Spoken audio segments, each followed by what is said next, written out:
candy.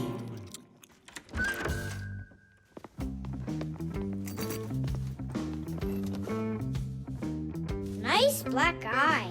Tom Thomas, did you fall? How did you hurt your eye? I had a big fight with Johnny. Oh, wow! How could you? What was the fight about? We argued over who's cooler, a racer or a boxer. A race driver's cooler. Of course! That's what I said to him. But Johnny had to prove it's a boxer. Well, He proved it all right. Can't you see? you don't prove anything at all by fighting. What a profession, a boxer. Yeah, now your dad, he's got an amazing profession, a journalist. He gets to travel to different countries and brings back all sorts of funny stuff. They even show him on TV. No. What do you mean? Boxers are cooler. Everyone's really afraid of them. Don't be gloomy, Tom Thomas. Have a candy. I've got a good idea. How about a taste tester? That's the best job. And what is he testing? A taste tester is someone who tests the tastes of drinks and food. Yeah, how come? They want to find out if the food is delicious and what all the flavors are in it. Super! What a great profession. But a taste tester's not a job just anyone can do. I can do it. Then let's check. So open your mouth and then close your eyes.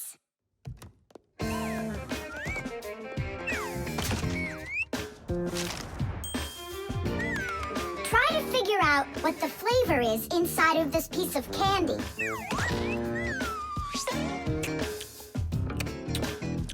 Strawberry. That's right. Good job, Tom Thomas. And this?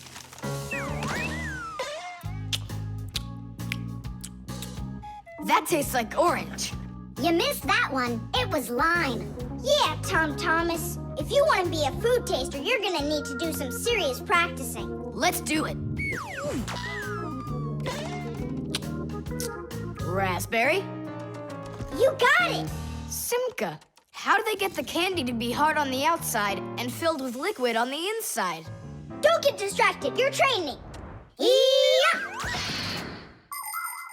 Hard candy is made like this. First, a sweet syrup is cooked until it is thick and stretchy. Then the mixture is pulled into long, hollow tubes that are like noodles. As the tubes cool down, they start getting harder. And it's right then that the tubes are filled with the soft, fruity center and then cut into pieces. It all has to be done quickly before the tubes have a chance to get totally hard. And that's how candy is made that is hard on the outside and soft on the inside.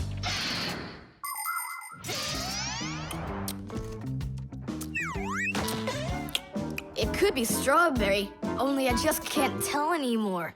Ouch! What's wrong? My tooth. Was I hearing things? Or did someone yell?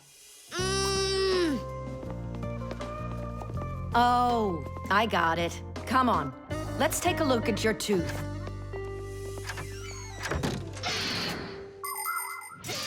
A taste tester has to be the most delicious profession in the world.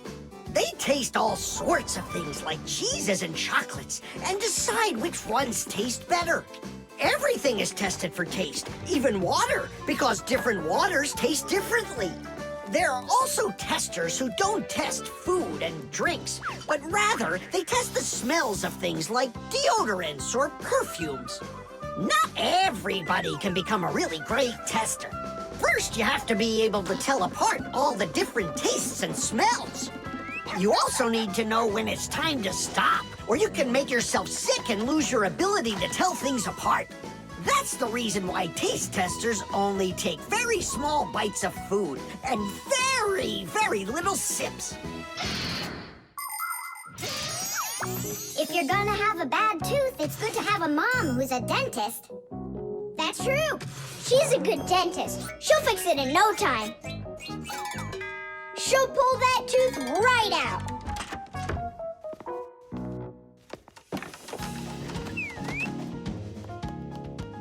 So, did she pull it out? Nah, she just gave me some medicine to gargle. Your tooth, does it hurt? Yeah, it hurts a little. Hey, now I definitely know who's cooler than a boxer. Who? Who else? A dentist. Even boxers are afraid of going to the dentist. The screws. Hey, Tom Thomas, what you thinking about? Huh? For school, I have to write an essay. My very best friend. I don't know. Who should I write about? What do you mean, who? Aren't I your closest friend? Of course. How could I forget to write about you? And you can keep forgetting. That's our secret, right? Don't you remember the promise you made when we met?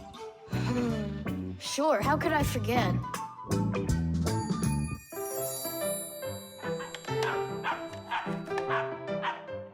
What's wrong with Chusaka today?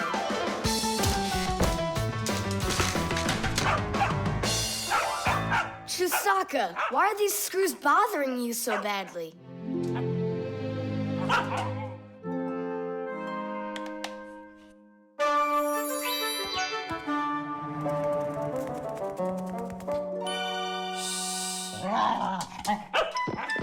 What's with you? Leave them alone already. Will you just calm down?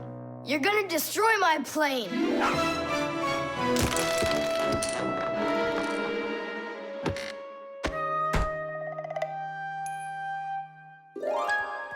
Let's get out of here. Ow! What's going on?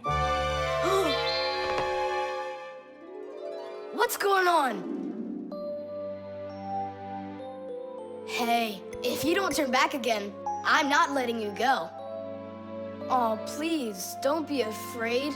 I'm not gonna hurt you too. I'll just ask you one question and let you go. Nolik, we can't. Don't worry about it. Quit your staring. Ask your question, boy. No way you can talk. Just tell me, who are you? Fixies. That's all. We answered. Now you let us out. Oh, wait, but what's it mean that you're Fixies? That's already question number 2. You promised to let us out, didn't you? I'm sorry. You can leave now. Simka, it's fine. I can see from his look that we can trust him. All right. We'll tell him. You gotta swear that you don't tell anyone else. I swear it. Fixies. We're the little people that live inside of machines and appliances and take care of them, fixing them, cleaning them, and oiling them.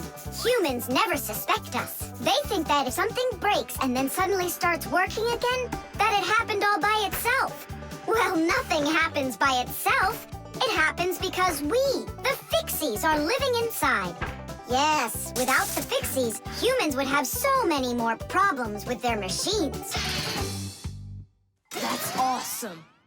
And so what are your names? That's already question number 3.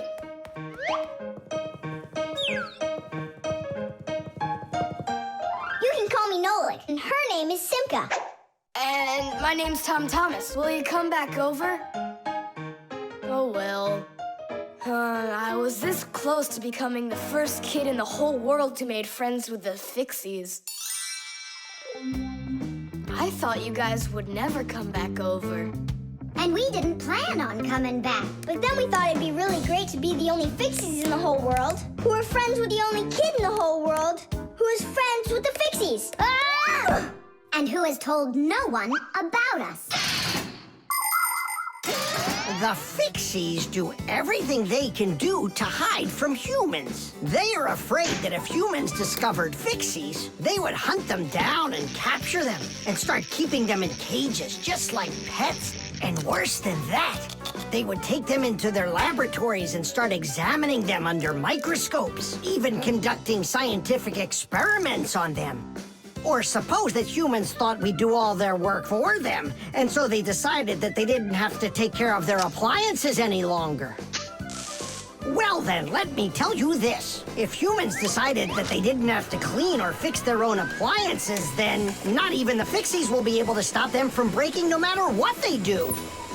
That's why the Fixies are very smart to hide from humans. Okay, then, I'll write about someone else. I have the very best friend ever. Period. When something's broken, he repairs it. He's the one and only the one and only Nolan. The mirror.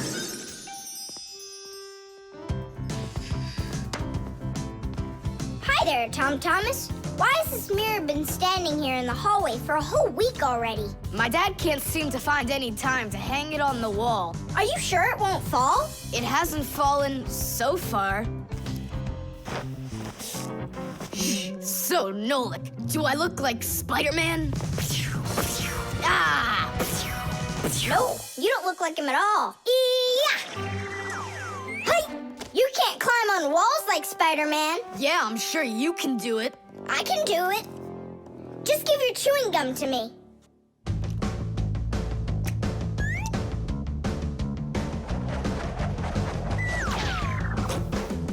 See that? Like in the movie. Oh, like that's really hard. Just keep watching.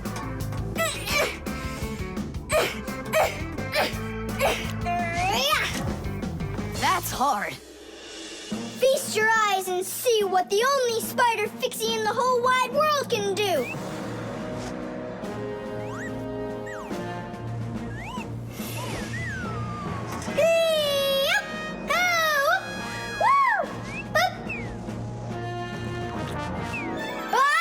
Catch me! I gotcha! The mirror! Whoa! Huh.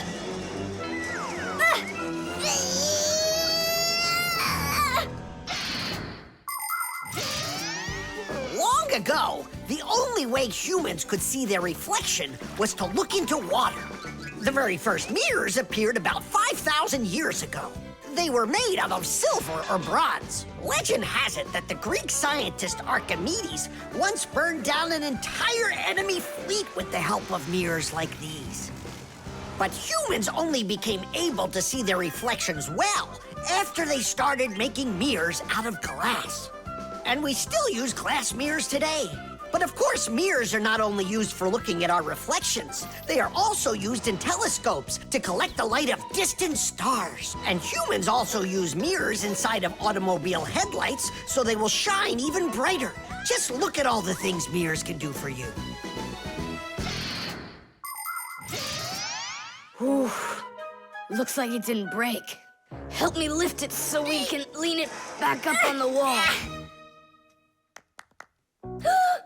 Tom Thomas! I've gotten a reflection in the mirror. That's impossible, because only vampires can't see their reflections. Or ghosts. But I'm not in there. So then, I guess you've become a ghost. No,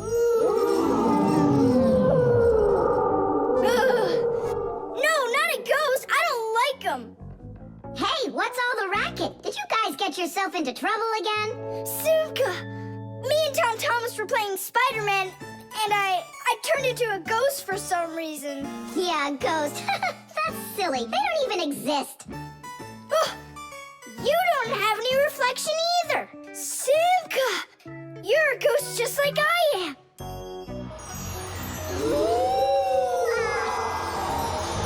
That's just goofy. Look! Just look! Here I am! Well, hi there. But why couldn't I see myself over here? It's probably because the mirror is scratched on the back. Tom Thomas, do you think you can rotate the mirror? It's just like I said. Some of the special coating got scraped off of the back. A mirror is not just a piece of plain glass. Plain glass lets light pass through it, but a mirror reflects light. To turn a piece of glass into a mirror, people spray a special shiny coating on one of its sides that reflects everything. And then to protect the shiny coating, an extra layer of paint is put on top of it. But even with that protection, you still have to handle mirrors carefully, because mirrors can easily scratch or even break. And do you think that this one is possible to fix? Yeah, we can do it. It's a good thing you have a pack-a-mat with you. I thought we might need it after you started screaming over here. Don't tell me you've got paint in there for a mirror. A Pack-A-Mat's got everything you'll ever need.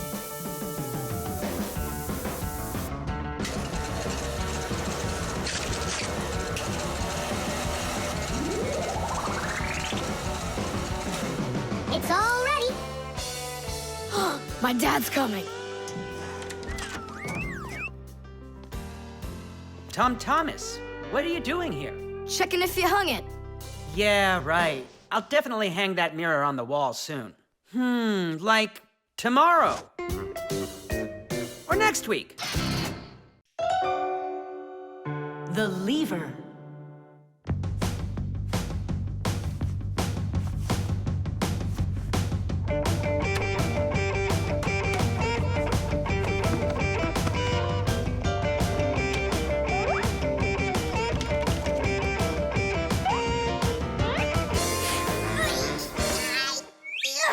It's a new weightlifting record! You're so strong. That's so light I could lift it up with my finger. Oh my! But do you think you could lift up your nightstand? Don't know. Never tried it. So then go on. No way! And you are so much bigger than that nightstand. But watch, I can lift this big pencil. And just look how much smaller I am. So, who's stronger, you or me? Well, I guess it's not me. The Fixies may be very small, but they are actually much stronger than humans. Yes, it's true. What, you don't believe me? Well, who's stronger, an elephant or an ant? You think it's the elephant. Well, of course, it's so much bigger. But did you know that one ant can lift up 50 ants its own size? And an elephant? It can't even hold up one. So it turns out that for its size, an ant is much stronger than an elephant. And the same goes for Fixies. Fixies are incredibly strong for their size. They can lift things that are 100 times heavier than they are. And Fixies can jump 50 times higher than their own height. If humans were as strong as Fixies are, they'd be able to lift an automobile all by themselves. Yeah, Thomas. It's time you built up your strength. Well, how? Start lifting dumbbells. Or if you want to, you can use my barbell. No thanks. I'll use the dumbbells my dad has. They're in his office, I think. Oh, there's one. And where's the other one? Aha, there you are. I'll get you out of there. Come on. I'm helping you here. It's stuck. All right. Move aside. I'll get it right out. What is this, glued to the floor or something? Hey, what's all the racket? Hi there, Simka. We can't get the dumbbell out from under there. Well, of course you can't. The sofa's pressing down on it. So that's what it is. And I was worried that I lost all my strength. Well, that means we have to lift up this sofa. We can't do that. It's too heavy for us. We can do it. Thomas, get me your hockey stick from your room. We can't move a sofa with a hockey stick. Don't worry, you'll see. Here, I brought it. What is it for? We're gonna use it as a lever. A lever? Well, yeah. A lever works the same way that a seesaw does, with a board resting on top of a piece called the fulcrum. But with a lever, one side is longer than the other, and that's the secret to its power. With a lever's help, it's possible to lift any weight. All you need to do is get the short arm of the lever under the load and push down on the long arm. And the longer the arm, the more weight you can lift. And that's how a lever makes people stronger. Well, can we find a fulcrum in here? Maybe this dumbbell. Can that be our fulcrum? Great idea. Now you're thinking the right way. You ready to go? Let's go! Lean on it, Tom Thomas.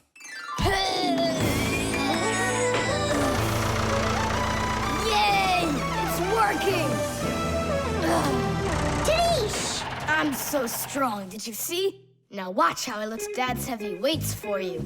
Look, I can do it.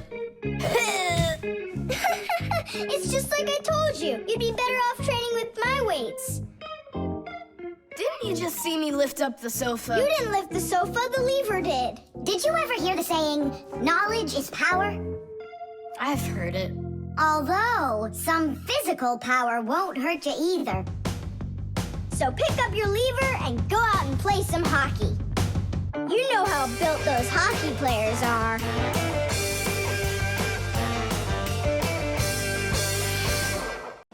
The spare part.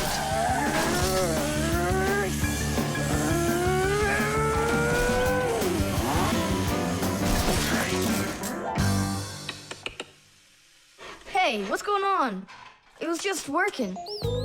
Hi there, Tom Thomas. Simka and Nolik. Look, I've got a Sorry, problem. no time to play.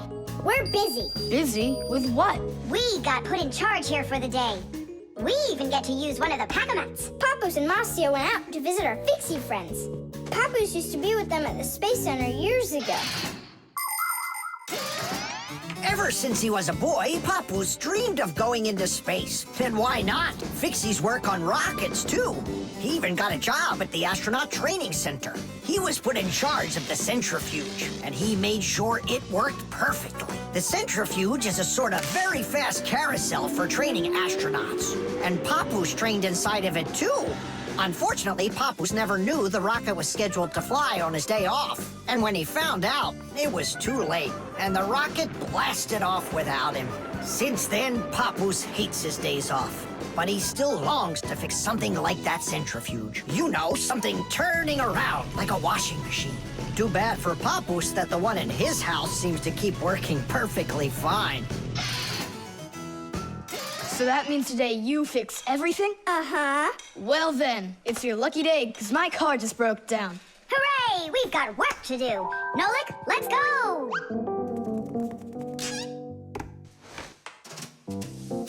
Well, what broke down here?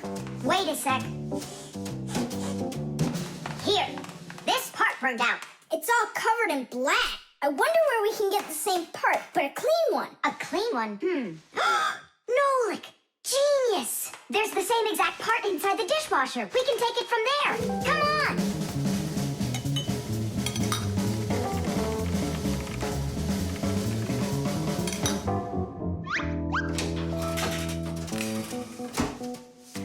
Do you have any idea how all these parts are connected to one another? With this thing right under you. It's a special part called a circuit board. A circuit board's made like this. First, the board gets covered with a thin layer of metal. Then, paths are laid onto the board where the electricity is going to flow. After that, all of the extra metal is washed off of it with a special cleaning liquid, leaving the metal paths that were drawn on the board. These paths work just like wires to connect the parts on the board to each other. And then all that's left to do is attach those parts to their places on the paths. Pull it! Tadish!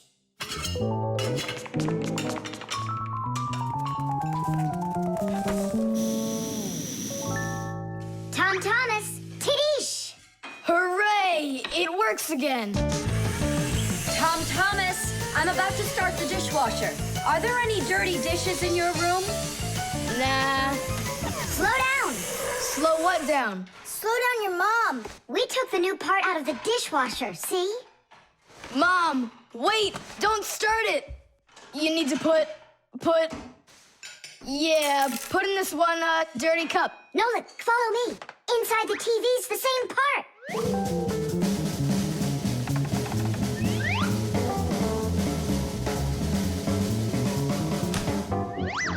Now back to the dishwasher. We barely made it. We grabbed the part from the TV in the living room. Not the TV, My mom's favorite program is about to start.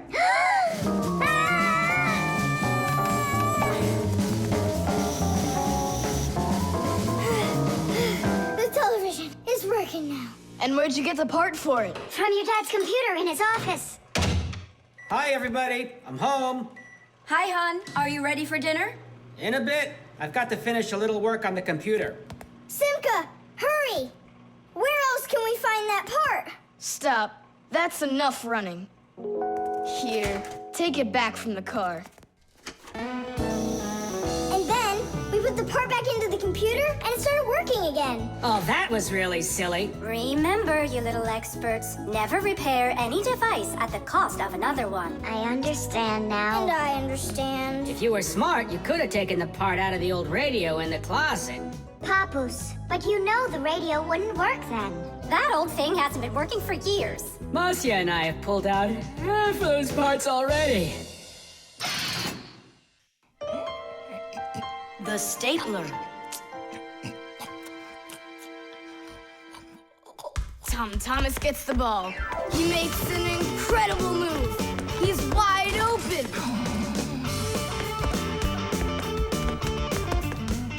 The goalie sees him and he screams in horror. He shoots and score! Yay! Tom Thomas, stop kicking that ball. Your school concert starts in 30 minutes, and I don't want to iron your pants again. All right, Mom. Just one more time, huh? No, I'm sorry. Mom said I have to quit kicking the ball.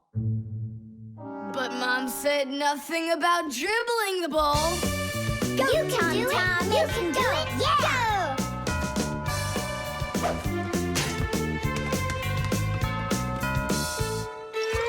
Ah! Whoa!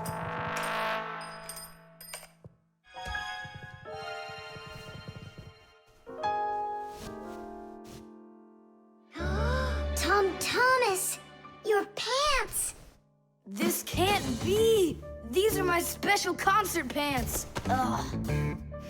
Yeah, how will you go now? Well, your mom does have enough time to sew them. I'm scared to even tell her about it. She said that I had to stop playing. Hey, I've got it! Here. You think we should fix the rip in his pants with a stapler? Yeah, isn't it a good idea?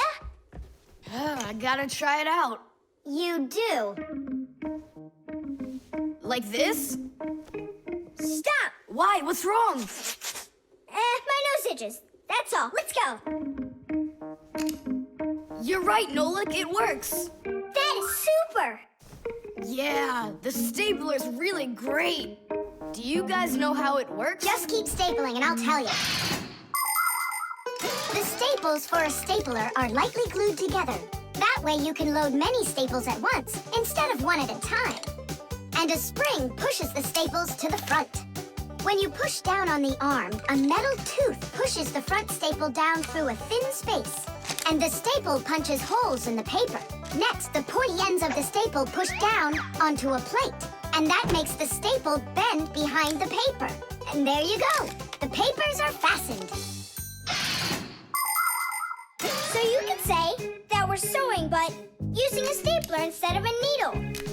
Yeah, and it works even faster. Huh? What's going on? Could it have run out of staples?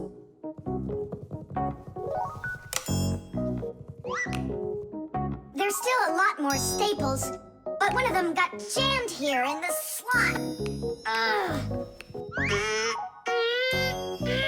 Tom Thomas, we're leaving in 5 minutes. Okay, Mom. So, did you get it? No. Why don't we get Papus to help us? Because he's really strong and he's got a pack-a-mat. We can do this ourselves. Tom Thomas, find something we can use to push that staple out.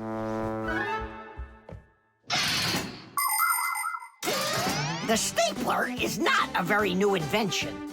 It's It's been said that the French king, King Louis XV, had a stapler made out of gold and precious gems. Unfortunately, it could only hold one staple at a time. Modern staplers are much more convenient, and people have come up with so many kinds for paper, for plywood, and even for skin. Yes, surgeons often use them during operations. Then there's the staple gun that's used to upholster furniture. And its older brother, the nail gun, can even be used to hold together the walls of a building. And here's an invention almost as important as a stapler. It's the staple remover. With its help, it's possible to remove the staples put in by a stapler. How about the screwdriver? That'll work.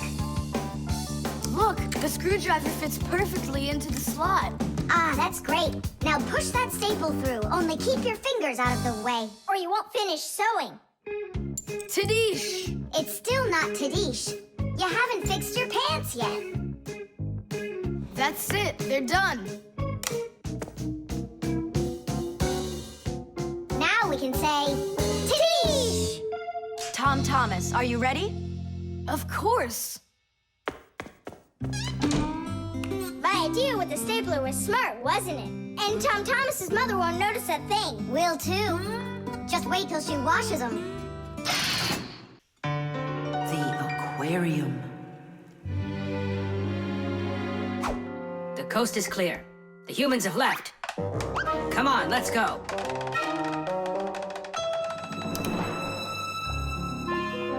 Marcia, why are the fish looking so tired? Because they're not getting enough air in there. The water in the aquarium is dirty and it needs air, but the filter isn't working. The filter? Yes, that device over there. These fish need our help, and if we don't do something right now, they could die. Right. First, I'll fix that light, while you and Marcia go over there and see what is wrong with the filter.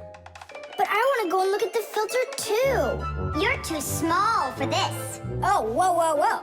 And you're a giant. I mean, you're like 6 feet tall, huh? That's enough arguing. Nolik, let's go.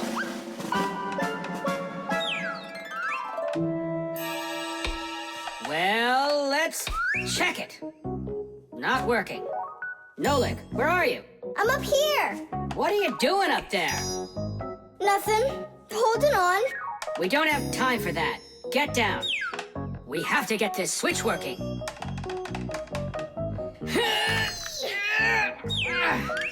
Marcia, what's the matter with the filter? Well, probably something's caught inside and it's stopping the motor from turning. A filter is used to keep the aquarium water clean. A motor in the filter turns the paddles and pumps water through a fine net or a sponge. The dirt in the water gets trapped in there, and the cleaned water is put back into the aquarium. Many filters not only clean the water, but also add air to it, so there will be more oxygen in the water. You see, even though fish live their lives in water, they need oxygen just like all of us.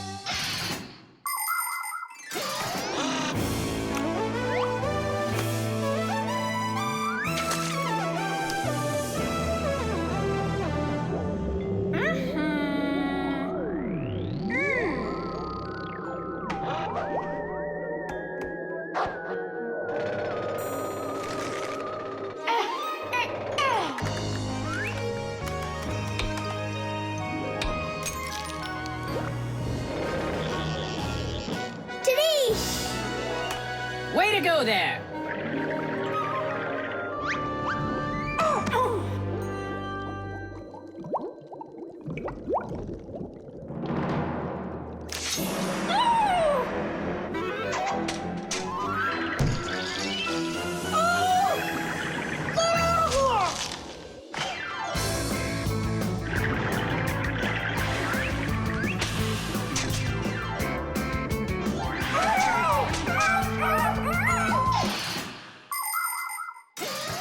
There are lots of ways for people to breathe underwater. As an experiment, try putting an empty glass upside down in water, and you'll see that some of the air stays in there. That's the idea behind the ancient diving bell. An empty bell was lowered under the water, and some of the air remained in there for the diver to breathe. And about 200 years ago, the first diving suits were invented. The diver got air from a hose that started above the water. This let the diver spend a long time under the water and even walk around on the bottom, but just not too far. Later on, people learned to squeeze a lot of air inside of metal tanks, and that's when scuba diving started. Scuba divers breathe the air stored in these tanks so they can swim freely and even dive deep down below the water. Our work is done. The light is on, and the filter is working. And the fish look so excited! As if they're not fish, but monsters. Thank goodness they're behind glass. Papoose! Just hang on. We'll be right there to save you. But I don't even have my pack-a-mat. Ooh, look how they're chopping their teeth. They must be so hungry. You're right. They're hungry. Nolik, come on.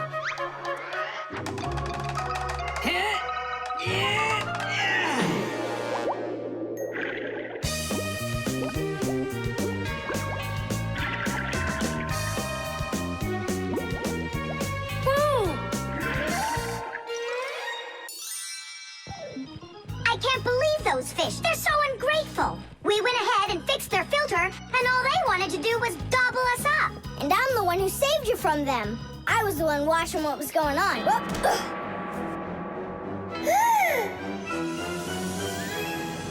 Oh, gee. Hold it. Do you think giving her some food will help? As long as you're not thinking that food is me. The magic wand.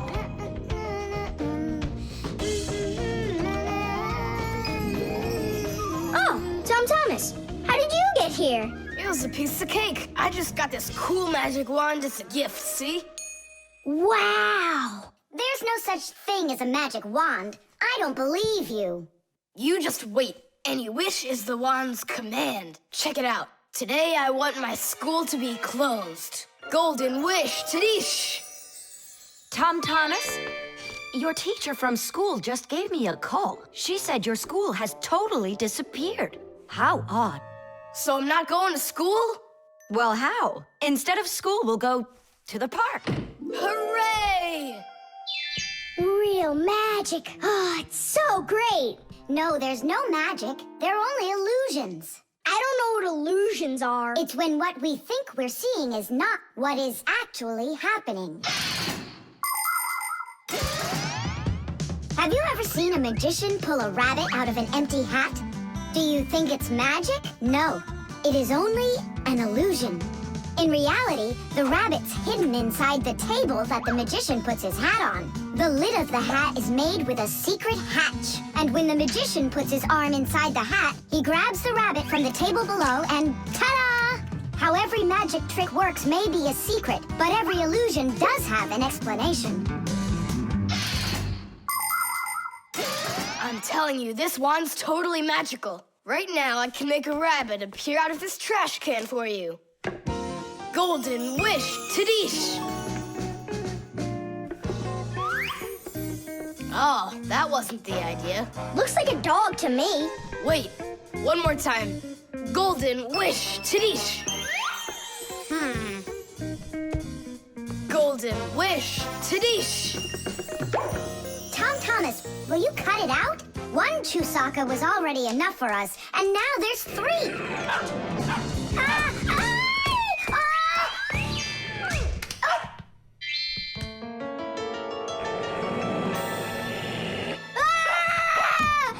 Hey, Tom Thomas, please tell your rabbits that they can stop barking so loudly. Shame on you for attacking helpless little kids. Wait, I'll make you bigger now. Golden wish, Tadish!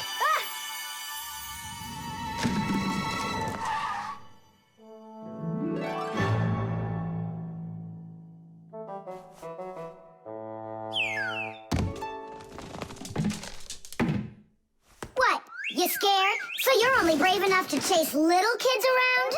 Wow, I'm huge. I'm as huge as Tom Thomas. I'm huge! Oh, Nolik, be careful!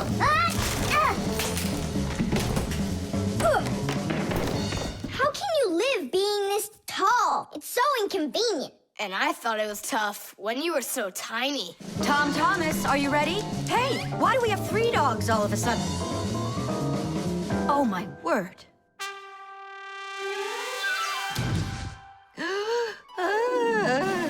No! Why are you screaming? I was dreaming that someone had given me a magic wand. And then I had to make it big, see? And my mom saw you. That's awful. That would have made me scream. I wish I had a magic wand of my very own. We Fixies aren't ones to believe in magic, but we do believe in what humans can do, because humans often work wonders. For ages, flying in the sky seemed to be an impossible dream. But today, anyone can take off to the sky in an airplane. It used to be that humans thought that only magic could take them to the moon. But now astronauts have already walked on its surface. In fairy tales, people were able to see and talk to each other through a magic mirror. But today we have the internet and telephones we can use. Refrigerators, televisions, automobiles, computers. There are so many things that humans have created. Wondrous things that they used to only be able to dream about. Like a miracle from a fairy tale. A magic wand? Why do you need it? First, I'd skipped school today. Tom Thomas, are you ready? I told you, we're going to the park. And what about school? I'll skip it? Good joke. Could this be a dream too? No, it's just that today is Sunday, and that's the magic of it. The vacuum.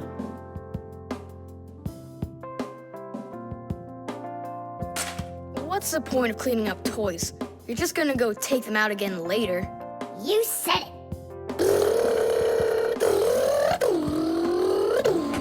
Tom Thomas, if you're done cleaning up, go and eat your lunch. Okay, be there soon. Nolik, you wait for me? Uh-huh.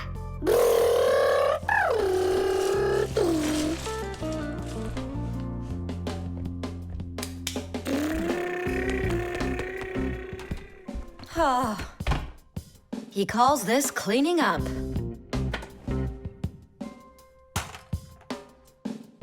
Uh-oh.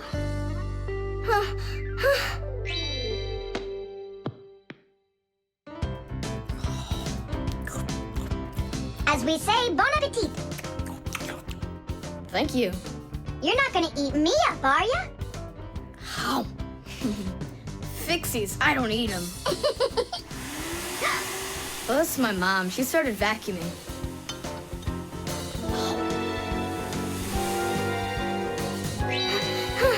Please help! Help me! Help!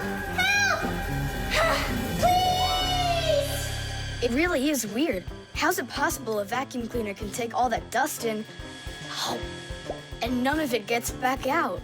Oh, come on. It's simple. They taught us about it way back in 3rd grade of Fixie school. You can think of a vacuum cleaner as nothing more than a fan with a net. The fan spins backwards, so it sucks in air with dust and dirt. If you put a net in front of the fan, the net will catch everything that is in the air and let the air pass through. Then all you need to do is add a pipe and you've got yourself a vacuum cleaner. But instead of a net, vacuum cleaners use special bags to collect the dust and dirt. It's as simple as that.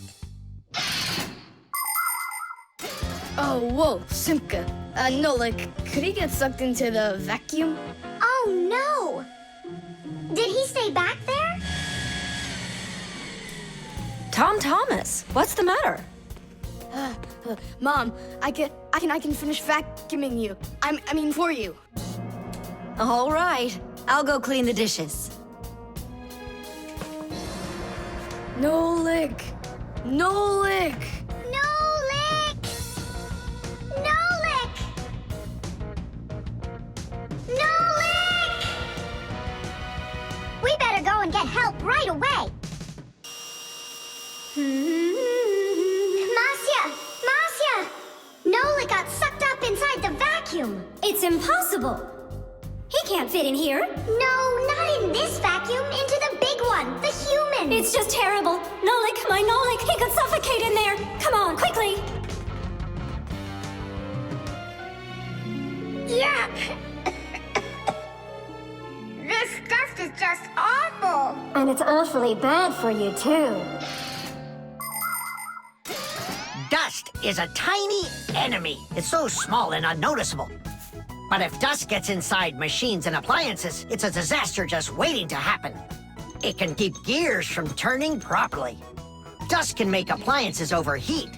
And if dust gets onto electric contacts, it can create a short circuit that can even cause a fire. That's why we Fixies have to constantly clean the insides of appliances from dust, even though a lot of us are allergic to it. Choo!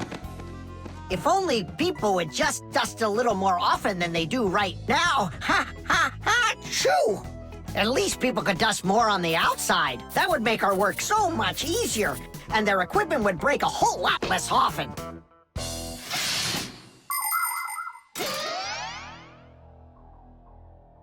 Well, did you find him? No! It's all my fault. My mom asked me to clean up my toys, and I didn't just do it like she asked. Now it sucked him in because of me.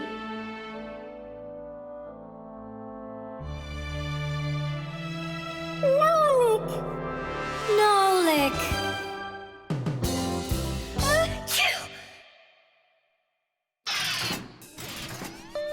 So what do you say, Tom Thomas?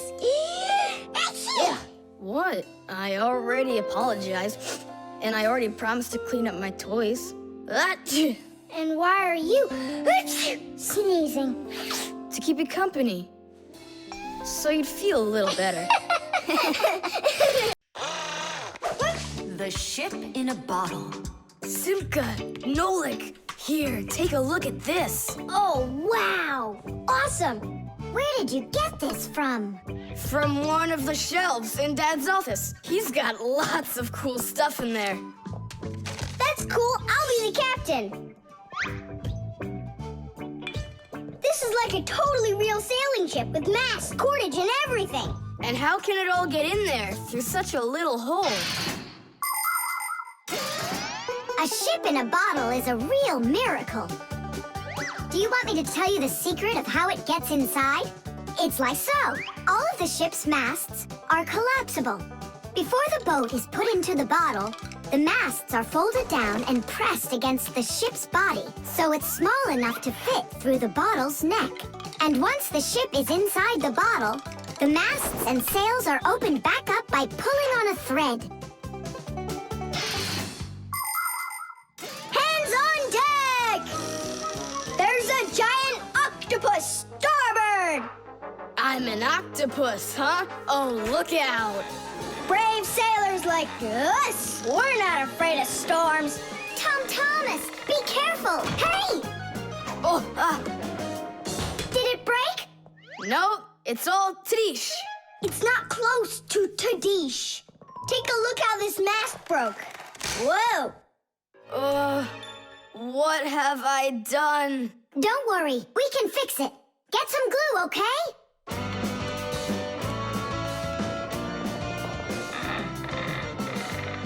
Here's some super glue I found. This is the kind that'll keep things stuck forever. Nolik, come and help! Achoo! Phew! This stuff is so stinky. Danish! Ooh, that's better. Thank you, guys. We sailors, never let a friend down. Nolik, you gotta get out. You'll get sick from that stinky air. I can't get loose. I got stuck. Hello there, Tom Thomas. What are you doing with the ship from my collection in here? I just wanted to give it some air. Tom Thomas, you know that taking things out of my office is just not allowed. Hey, look, what an interesting cabin boy. I never noticed him before. I'll take it, Dad, and put it back on the shelf, okay? Who just sneezed? I did. Achoo! Well, all right then. Do your homework and please don't set foot in my office again. Simka, where are you going? To save Nolik. I'll come with you. You're not allowed inside that office. Your father said no. Sweetheart, your soup's getting cold. I'm coming. Nolik, where are ya? Simka, why is everything turning? Because you inhaled the fumes from that stinky glue. Ah, phew. Everybody knows how strong the smell of paints, cleaning fluids, and glues can be. But the nasty smell is not where the real danger lies. Breathing in the fumes from paint or glue can give you a terrible headache. Or even worse, it can make you faint. That's why when the Fixies need to paint or glue something, they're supposed to put on a safety mask called a respirator. And humans need to remember to wear masks just like Fixies when they're working with fumes. And never forget that the fumes from glue and paint can be flammable. It only takes one spark and kaboom! There can be an explosion. So always remember to have plenty of clean air moving through any room where you are gluing or painting anything. Simka, hurry up. Hang in there, Nolik. I'll get you out of there.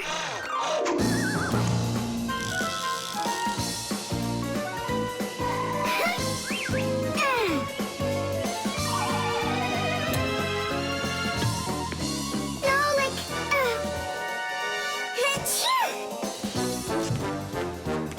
Oh no, is he okay?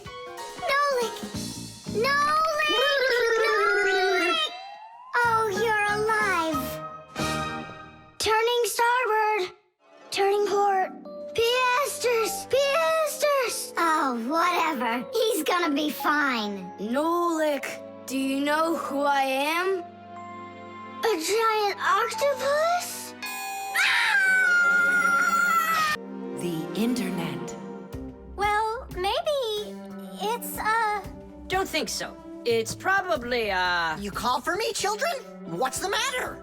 take a look. I've never seen anything like it.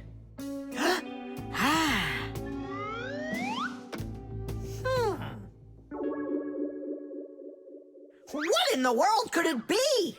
Hit! Maybe it's a bathroom scale? Or a clock with a digital display. Wait a sec. Are there instructions around here for this thing? I couldn't find them anywhere. That's a problem. Well, then let's try to figure it out. What are you trying to figure out up there? What a huge hockey puck! It's big enough for a monster! And the name is so silly, T-Robot. Why don't they just call it the Trollbot? Or I got it, the Trollboat. Please stop the racket. So what could this thing do, huh? I have no idea.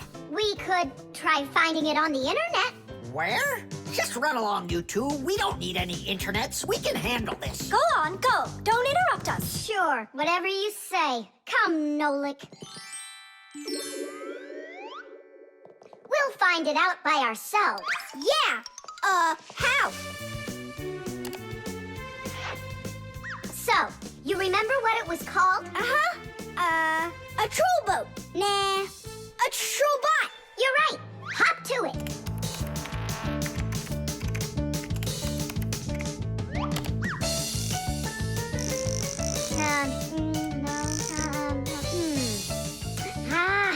That's not it. Oh, T-Robot. You're right. There it is. A robotic vacuum cleaner. You mean it vacuums by itself? It's a robot, so yeah. Class. There's just so much cool stuff in this computer. Nolik, this information is not on this computer. It's on the internet. From your computer, you can send a letter to another computer. You can also download a song or a photo from another computer. That's all possible because most of the computers in the world are connected to one another as part of a huge web. And this World Wide Web is what we call the Internet. Thanks to the Internet, we can take a peek at just about any anywhere in the world and find information we need about anything.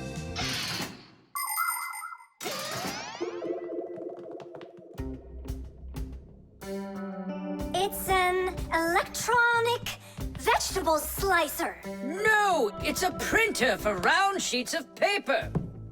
There's no way. Grandpoos, we found out what they do with it. You're back again?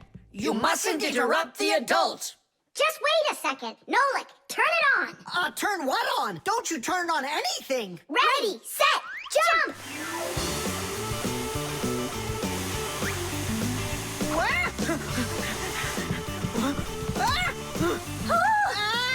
Help me!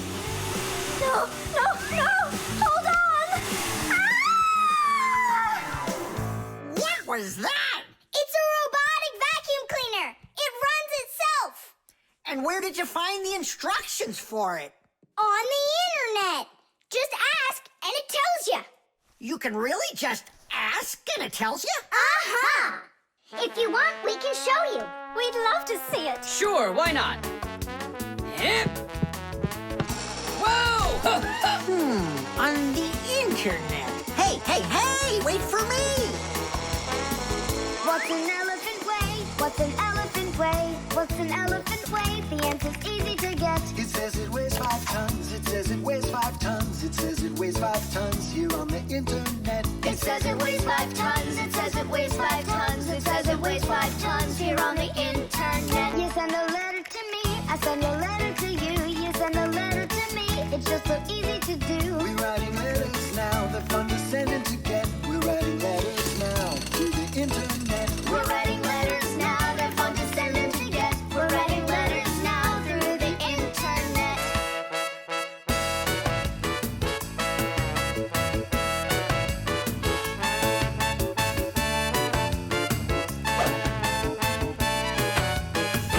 Who, what, where, and how. Who, what, where, and how. Who, what, where, and how. The answer's simple to get. Every fact you need, every fact you need, every fact you need is on the internet. Every fact you need, every fact you need, every fact you need is on the internet. Whipped cream.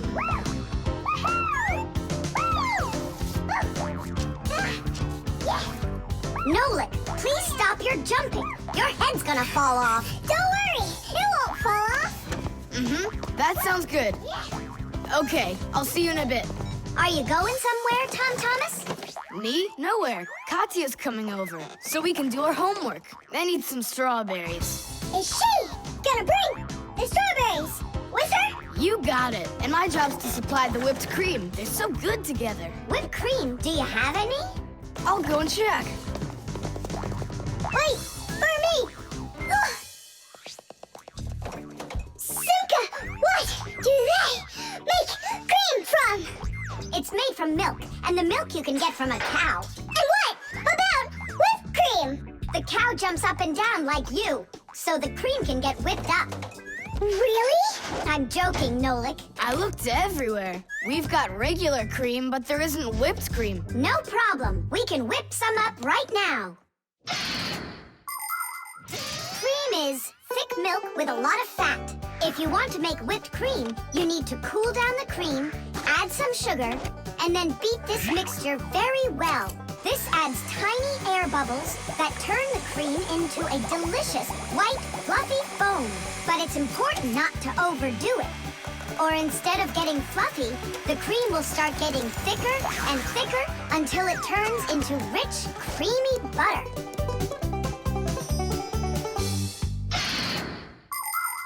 How are we gonna whip it up? Look, there's a whisk.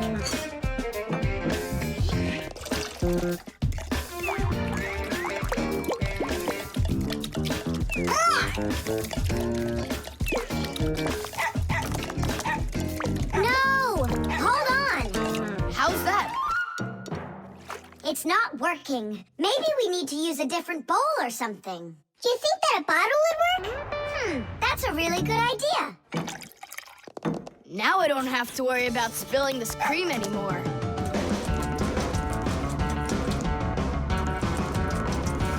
Shake it with both hands.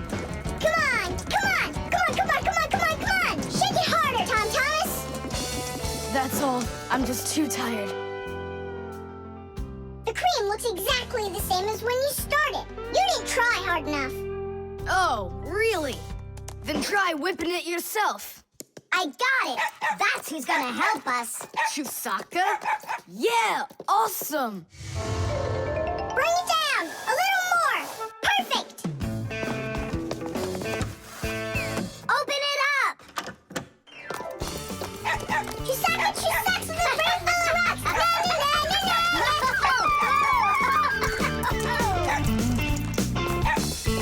Telephone.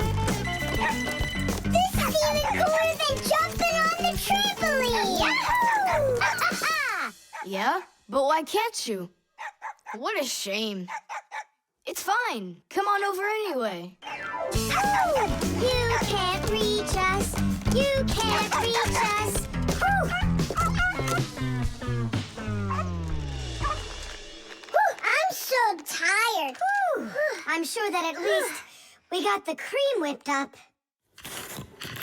Oh, see that, Simka? There's no cream left. Just some yellow stuff. It's butter, I'm sure.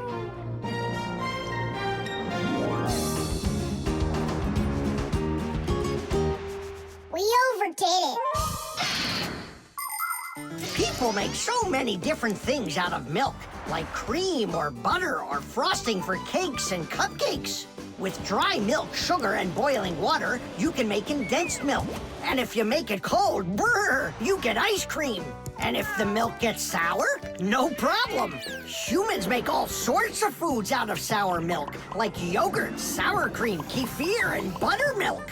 If you drain off the extra liquid from sour milk, you'll have cottage cheese. And by boiling milk a special way, you can make all sorts of different cheeses. There are so many kinds of cheeses made throughout the world that it's hard to even count them all.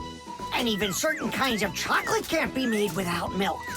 You must agree that plain old ordinary milk is just one super magical, extraordinary thing. It's just awful, guys. What, Katya's not coming over? She's coming over, just without the strawberries. She didn't know that her grandmother had already used up all of them to make some jam. So you're telling us that we don't need any whipped cream? Right. Katya's bringing a cake, and she said that we'll need butter. She wants to make frosting out of it. Butter? I don't know if we have any. We got plenty.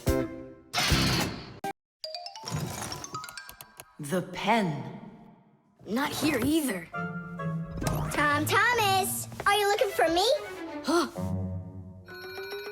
No, for a red pen. I need it right now. What do you need it for? Here, look what my teacher wrote in my assignment book. Bad behavior during the lesson, fidgeting, and talking. What are you gonna do with the red pen? Your teacher left something out? I thought maybe, I could fix it a bit. I hope I find that pen.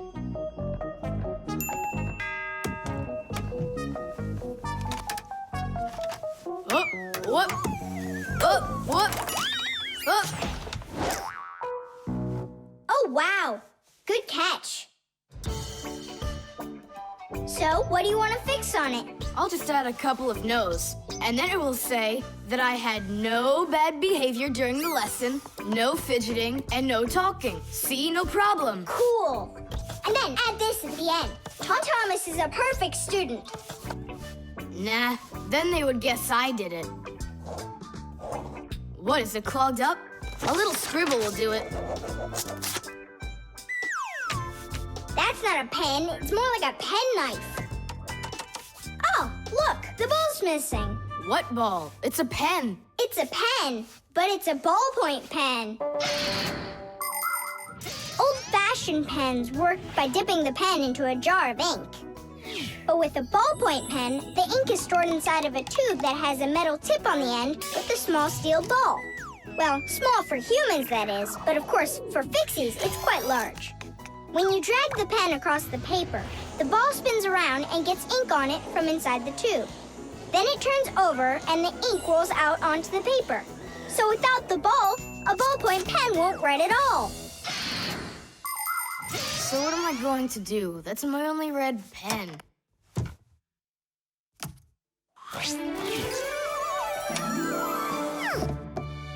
Hi, everybody.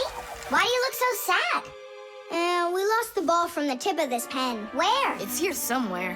Then you're in luck, boys. In the pack-a-mat, there's a metal detector. You can use it to find different kinds of metal objects.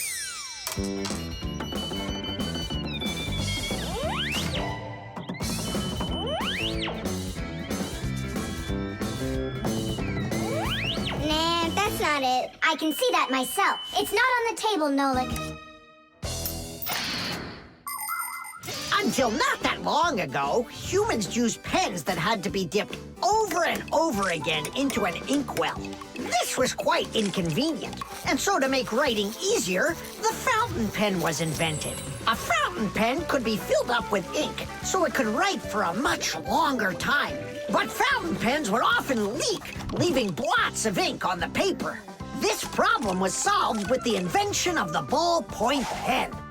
Ballpoint pens are simple, handy, and reliable, except that you can't write with them on a wall or upside down for a long time.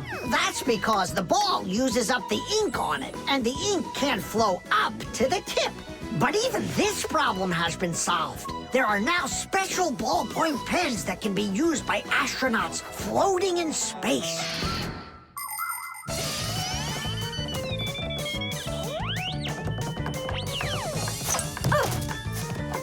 Is this the one?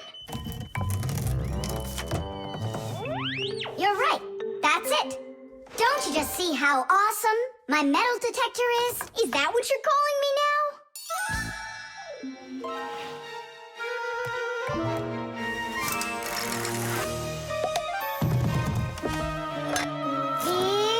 Yeah! Tom Thomas, help us.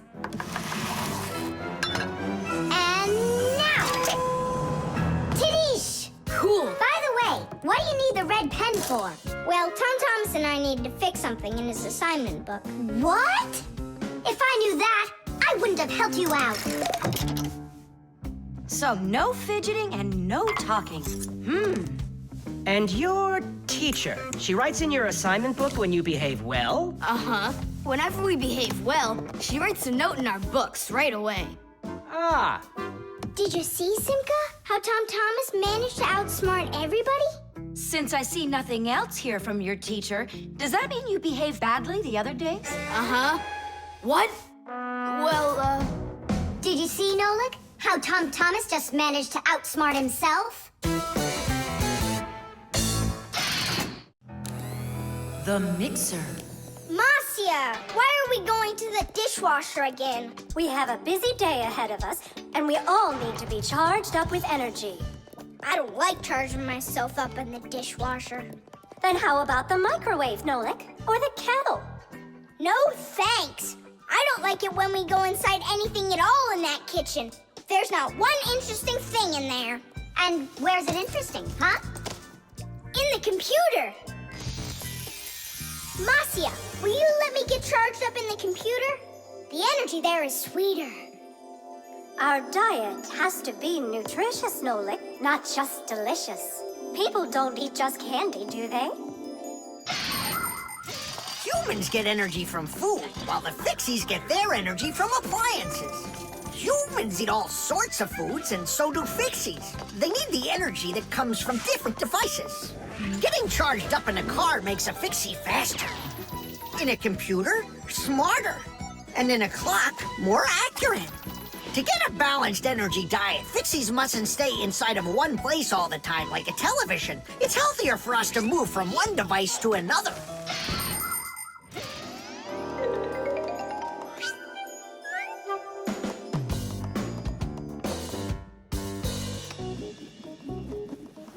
Good morning, Tom Thomas. What's the matter? for breakfast I got cereal with milk. Mom says that milk is so healthy, but I think it's just awful. Aha, Nolik, there you are. Go get charged right now. I'm not going. Look at Tom Thomas. He doesn't want to have breakfast either. Why don't you? Milk tastes awful to him. Tastes awful? He just doesn't know how to drink it right. Look what we've got here. What? What? A mixer. A mixer is a kitchen appliance that's used to mix together different foods. With a mixer, you can make things like frosting, sauces, or an omelet. But the most delicious thing you can make with a mixer is a milkshake. It's easy. Just put some fruit, syrup, juice, ice cream, or anything else you'd like into a container and then add milk. Now use the mixer to stir it all up until it's smooth and creamy. And that's it. You've got yourself a milkshake. Guys, what do we have for a milkshake? We've got a jar of jelly. Will it work? That'll work. And strawberry jam? That'll be great. Here's a banana. I found some chocolate, too. And I found strawberry ice cream. Start up the mixer. When you get up from your bed, yo. When you get up from your bed, open your favorite cereal. When your day is ahead, open your favorite cereal. When your day is ahead, there is still something you need, yo. There is still something you need. A little milk poured in that bowl, yo, will make it delicious indeed. A little milk poured in that bowl, yo, will make it delicious indeed.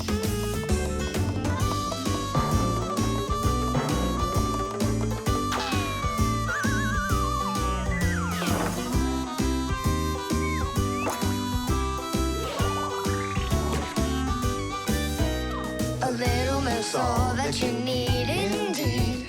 A little milk's all that you need. A little milk's all that you need indeed. A little milk's all that you need. A little milk's all that you need indeed. A little milk's all that you need. Wow, this mixer's cool, isn't it? You think we can make one more shake? Just one. They were good. Sure, if you want to. Oh, where did all the milk go? Way to go. Looks like you drank all of it. And I remember when you said how milk is awful. I didn't know how to drink it right.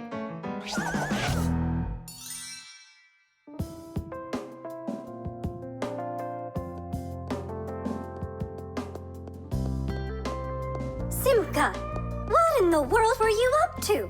And what happened to Nolik? Shh. Just come, I'll show you.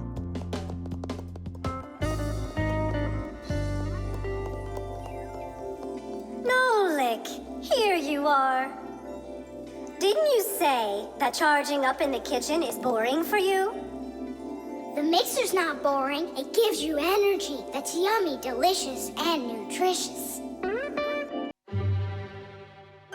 The zipper. Hey, Nolik, look. Why did Tom Thomas go to sleep like that? Maybe it was some kind of homework for one of his classes. Uh-huh, gym class homework.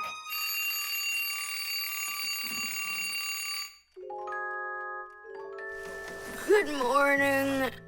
Good morning. Hi there.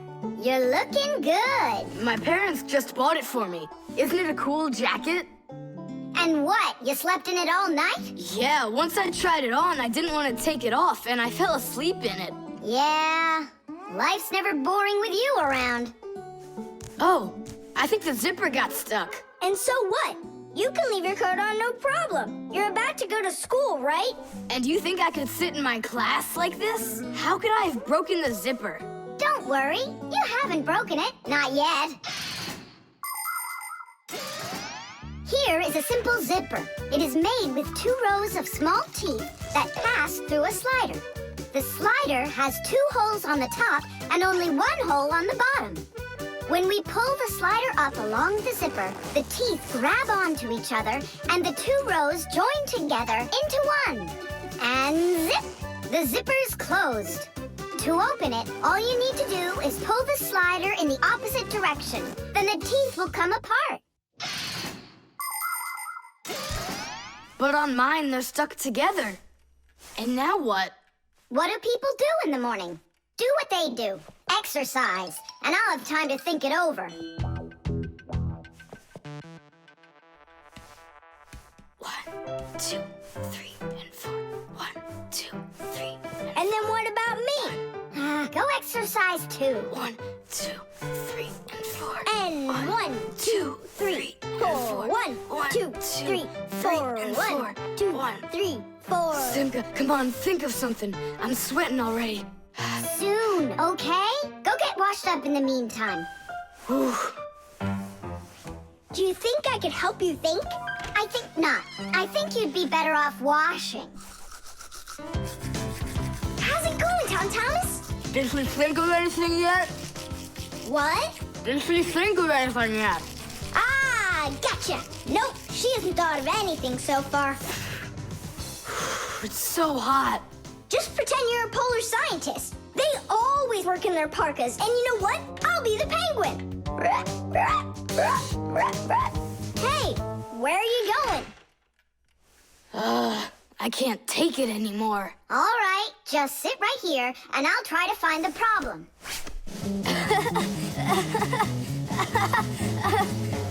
You see? That polar scientist game's funny, huh? That's not it. It's Simka. Oh, she's tickling so hard.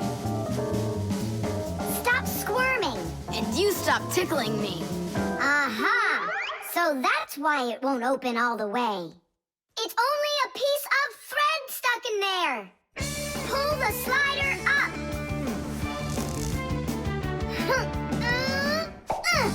Titties! You can unzip it now. Thanks so much.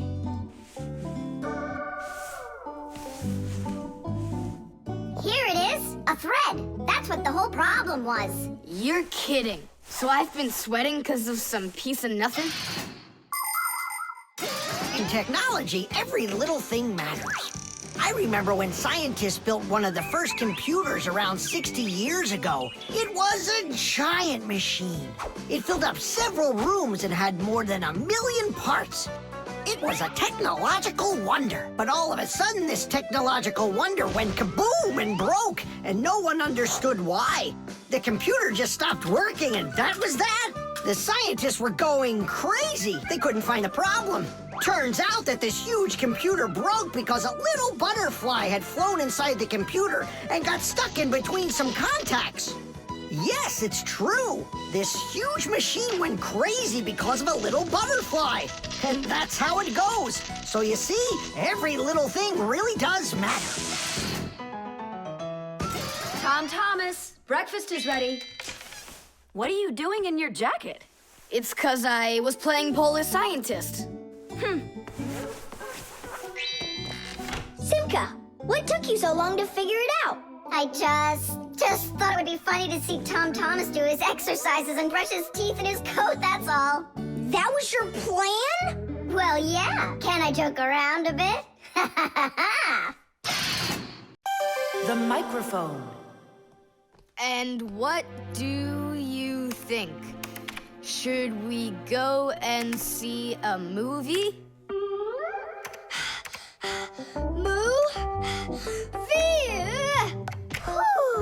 Hey, you didn't type everything that I said. You should listen more carefully. And you should try using less words.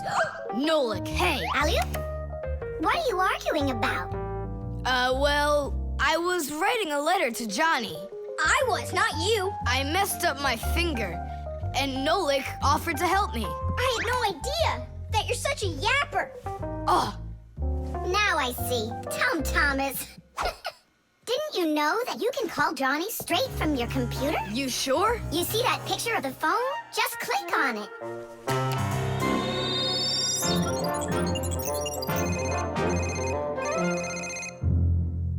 Hi. So what movie do you want to go see? Hey there. I don't care. Just not pirates and those robots. Hey, Tom Thomas. Why aren't you answering me? I am answering you. Hello? Hello? Talking to the microphone. I don't have a microphone. There you go. End of conversation. All right, Then talk right into there. Simka, come on. You use headphones to listen. It's a joke. It's no joke. We talk into microphones and listen through headphones. But both of these devices use a special membrane to do their job.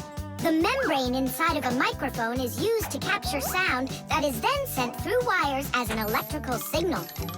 And inside a pair of headphones, a membrane helps turn that electrical signal back into sound. So it turns out that a microphone and headphones are built in a very similar way, even though they are used quite differently. And so I talk right into here? Johnny, hello? Just wait a second. First, we need to plug your headphones into the hole where the microphone gets plugged in. Ah, I get it. Go ahead. Now it's a microphone. Johnny, I'm here. Can you hear? Yeah, he can hear, but you can't. Nolik, switch it over to the headphone jack. I already saw a robot. And I already saw it. Nolik! I don't think there's anyone who didn't see it. You didn't see it? Then let's go see it. No, I don't wanna. I think the robots will be even more boring than the pirates. Do you want to see the pirates? Make up your mind. Do you want to see the pirates or the robots? I don't want to see either one. Nolik, what are you doing? What am I doing? It's 'cause you and Johnny don't listen to each other. I've got a good idea. You need to talk like police on their walkie-talkies. When they're done talking and they're ready for an answer, they say, over. Great idea. When we talk to someone using the telephone, there are two channels for the sound. We talk through the first channel and listen to the other person talking through the second one. But sometimes two people need to talk to each other using only one channel. For instance, sailors and taxi drivers use one-channel radio sets. When a radio set's turned on, you can hear the other person talking, but they can't hear you talk unless you push a special button down. Then they'll hear you, but you won't hear them. So that means you have to take turns talking, because if everybody tries talking at once, nobody will understand anything. So then, to let people know that you're done talking, and you're ready to listen to what they have to say over. Johnny, hello. Why don't we try talking like police on their walkie-talkies? Whenever you're done talking, say to me, over, over. All right. So are we going to the movies? Over. Nah, I don't feel like it. Why don't we go play ball instead? Over. Sounds good. Who were you talking to before? Over.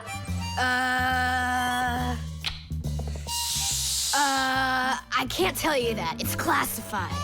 And we policemen, we follow the rules. Wow, that worked out great. You two are the best. Over. Oops. We try our best. Over. We do. Especially me. I'm completely over. The compass.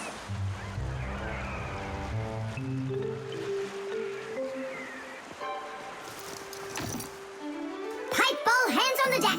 Aye, aye, mateys. Shiver me timbers. Simka and Nolik, what you doing here? We're not Simka and Nolik. We're courageous pirates. Yeah, pirates. And today we leave home for the sea. Are you with us? Yes, I am. Hooray! You mean no? No hooray? Oh, yeah. You can't join us without a test. Go and find a special thing. Something no sailor should ever sail the sea without. I can do it, but how? With a map. And it's over there. I've never seen a map that's this puny. What are you talking about, puny? That took us a half hour to make. From where you're standing now. Uh-huh. From here, you mean? Guessed it right. First head to the north until you will find... Hold on. But where's the north? It's where the North Pole. ice, and polar bears are. But how do I know which direction the North Pole is? By compass, of course. A compass is a special tool that helps sailors and pilots know in which direction they're traveling, whether in the air or on the sea. Our planet is like a big magnet that has two poles, the North Pole and the South Pole. These magnetic poles help the needle in the compass find its way. The needle is magnetized, so one of its ends will be attracted to the North Magnetic Pole and point at it, while the other end will always point towards the South. That I know, but there's no compass around here. Then let's make one by ourselves. Out of what? We can use a needle. We just have to magnetize it. And how's it supposed to turn around? In a saucer of water.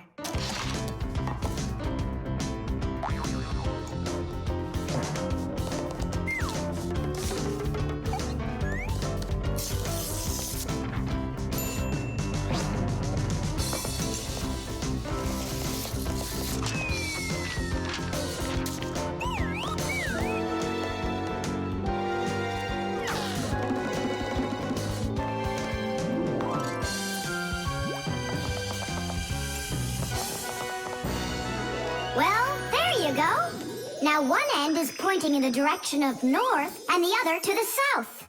But which points where? Well, there's the window, so that can't be the right way. The north is there. I'm really liking this sharp little fella we've got here. You calling me a little fella? No, it's just the way us pirates talk. All right then, north we go. First head to the north until you see a sleeping monster. Mateys ahoy! Monster on the horizon! Let him do it himself. Now turn to the left and go 300 paces more. 300? Exactly. I counted on myself. Uh-huh. Okay, then that means I'll go 1, 2, 3. Now straight ahead until you get right up to the giant tree. You call that a tree? Wow, amazing! I can't believe my eyes. It's a real ship compass. It's also called a marine compass. The first compass was invented more than 1,000 years ago in ancient China. With its help, the Chinese were able to travel across the desert. And about 200 years later, the compass appeared in Europe. Whether the Europeans came up with the idea for the compass themselves or took it from the Chinese isn't clear. But one thing's for sure, we Fixies remember how those early compasses were built.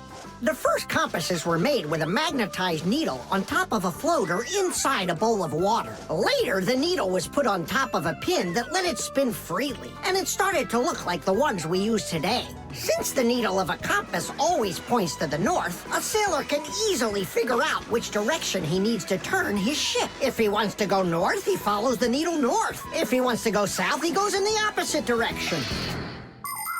Your dad brought it home with him late last night from his work. You were asleep. Hold on. I want to check something. What's up?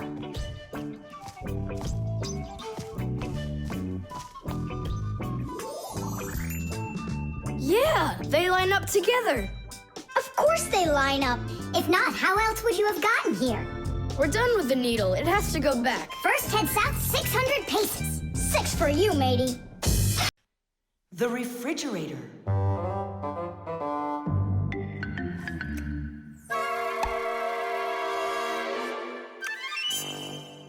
Good job. My homework is all done.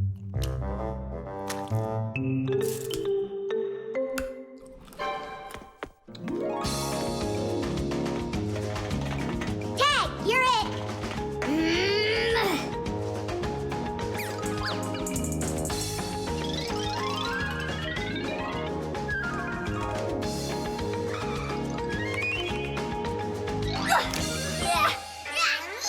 Haha, Tag, now you're it. Simka, I'm stuck. Help me. Just stay still. Oh, you're really stuck. Simka, we're not gonna leave me, right? We aren't. But I'm afraid, Nolik, you'll be stuck for a while. Tom Thomas, help me! What's going on? Look, this blob of white stuff grabbed onto Nolik and it won't let go of him. Oh, it's a piece of gum. It's my bubble gum. Oh, thanks a lot, Tom Thomas. Now what's the plan to get me unstuck from here? Here's what we do. It's gotta be frozen. Once I sat on gum too, and my mom put my pants in the freezer. The gum froze up and it came right off. I don't want to go into the freezer. Don't worry, Nolik. I'll stay right here with you. Just hold on. It won't take long at all. Huh. Why do I need to hold on? The gum's already holding on to me. Simka, do you know why it's so cold in the freezer when outside it's warm? I'll explain it to you. A refrigerator has a pump that pushes a special liquid through a long tube. Inside the refrigerator, the liquid in the tube wants to turn into a gas. To do that, it takes the heat from everything inside, and that makes the refrigerator cool. Then the pump sucks in the gas and pushes it out as a hot liquid into the tubes on the back of the refrigerator. That lets all of the heat collected from the inside escape into the air outside. I wish I was somewhere warm. Hold on. I'll go get us some warm clothes to wear. I don't want to hold on. I want to go with you. Just hang in there. I'm hanging. Tom Thomas, open up!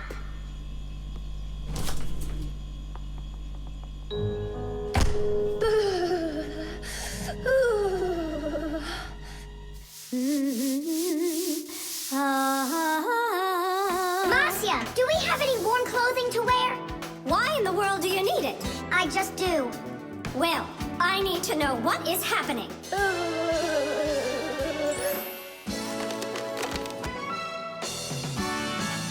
Hooray! Tom Thomas, Simka, open up the door! It looks like I'm gonna freeze up in here for good. A Fixie is constantly surrounded by all sorts of danger. Inside a dark freezer, a Fixie can lose his way and freeze to death. If he's not paying attention, he can drown inside of a washing machine or inside of a dishwasher. And a careless Fixie is always at risk of getting an electric shock. Or suppose there's a short circuit inside of an appliance that starts a fire. If this happens, you need to run away if you want to survive. And what about humans? Well, they don't even believe that we Fixies exist at all, so they can accidentally drop something on top of a Fixie, or step on one, or kick us across the room. So if we don't get out of the way in time, So what I'm saying, Fixies, you need to be careful out there and pay attention. So be smart and stay safe, fellow Fixies. I don't understand this at all. He was right here. Poor Nolik. I wonder where he went. Look at this, footprints.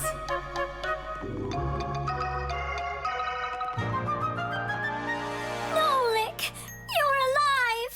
You scared me half to death. How did you get out of there? Well, you told me about how a refrigerator works. And so I found that cold tube and started crawling on it until it got hot, and then I was here. Hey, there's smoke coming out of you. We need to cool you down right away. Huh? Where? I don't want to go into the refrigerator. Stop! I was joking. Look how it froze. I could break my teeth on it. You aren't gonna chew it anymore. I'd never do that, not after Nolik sat on it. Well, you didn't need to stick it where it doesn't belong. Hey, I apologize. I'll go and throw it away. Maybe you'll try the trash can? The alarm. Hey there! I'm back. Yoo-hoo! Wait, my chocolate bunny! It was standing right here. What's this, a dog? Not that one, another one. I had 2 bunnies. I just got them as a present. You had 2 bunnies? Are you sure of that? Of course. You think I don't know my 1s from my 2s? Huh. Then someone stole one. Unless. You went and ate it yourself! Me? How come I don't remember anything about it? Maybe you're a sleepwalker. What is a sleepwalker? Someone who gets up from his bed at night without waking up. He crosses the room, eats one of his chocolate bunnies, and doesn't remember a thing in the morning. But in the morning, the bunny was still there. Yeah? Huh. How about your mother? Could she have taken it? She doesn't like when you're eating too much candy. No, she doesn't. She says that candy's terrible for my teeth. And so, to save your teeth from these sweets, she snuck quietly into your room, snatched one of the rabbits, and ate it. But Mom's the one who gave them to me as a present. And so why would she take it? Yeah? Then I just don't know. Well, I do. I think it was your father. He wouldn't steal it. We know he's allergic to chocolate. Next, he'll tell us how the fish took it. You know, I always thought there was something fishy about those fish. No doubt about it. They stole the bunny.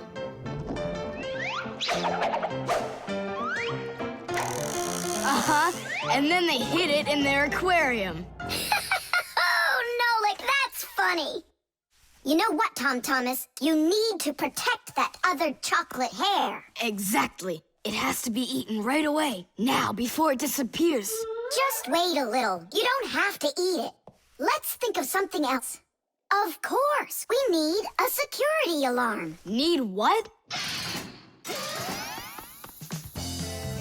The alarm was invented to keep houses, cars, and other valuable things safe and secure.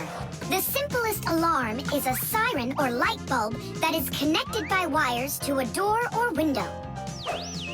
When someone tries to open the door that has an alarm on it, the alarm goes off, making the siren howl and the light flash. Alarms can also be set up to call the police if they go off.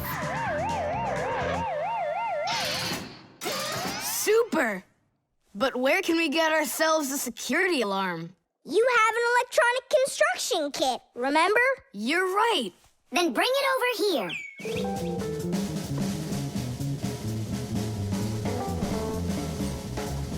Nolik, help me.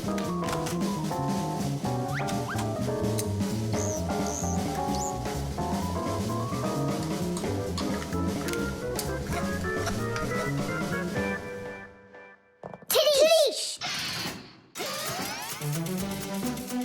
Tidish is the Fixies victory call. When a job is well done and we Fixies are proud of our work, we exclaim, Tidish! And raise up our hand with our thumb and first two fingers sticking out. You want to know what it means? It's very simple. Fixies love solving problems and fixing things that are broken. And do you know what you need to do to solve a problem?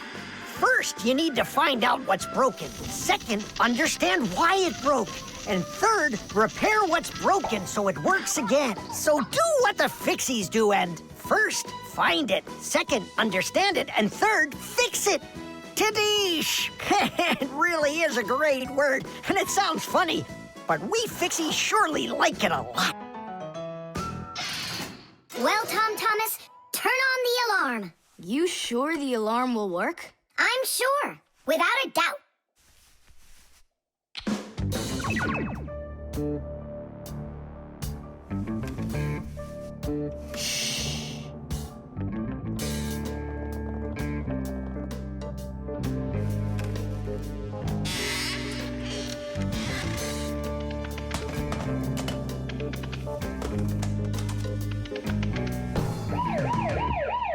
You're under arrest. Freeze!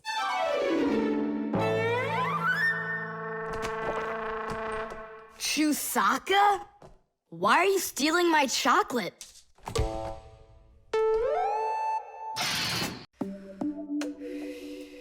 The alarm clock. Ha! It didn't ring again. Nolik, let's go fix the alarm clock. Simka, wake Tom Thomas up. Tom Thomas, get up! Tom Thomas! Hey, you'll be late for school. Tom Thomas, get up already! This is really something. battery in here. No, this is an old mechanical alarm clock. It doesn't work with a battery. It uses a spring. How's that work? People wind up the spring tightly, and then as it slowly unwinds, it turns the gears, which turn the hands of the clock. Achoo! Oh! What? The alarm clock broke. Let's hurry and get you washed up. Tom Thomas, are you just getting up? Dad, the alarm clock didn't go off. It's broken. Here's the problem. It won't turn, because the feather's stuck in the gears. Nolik, help me.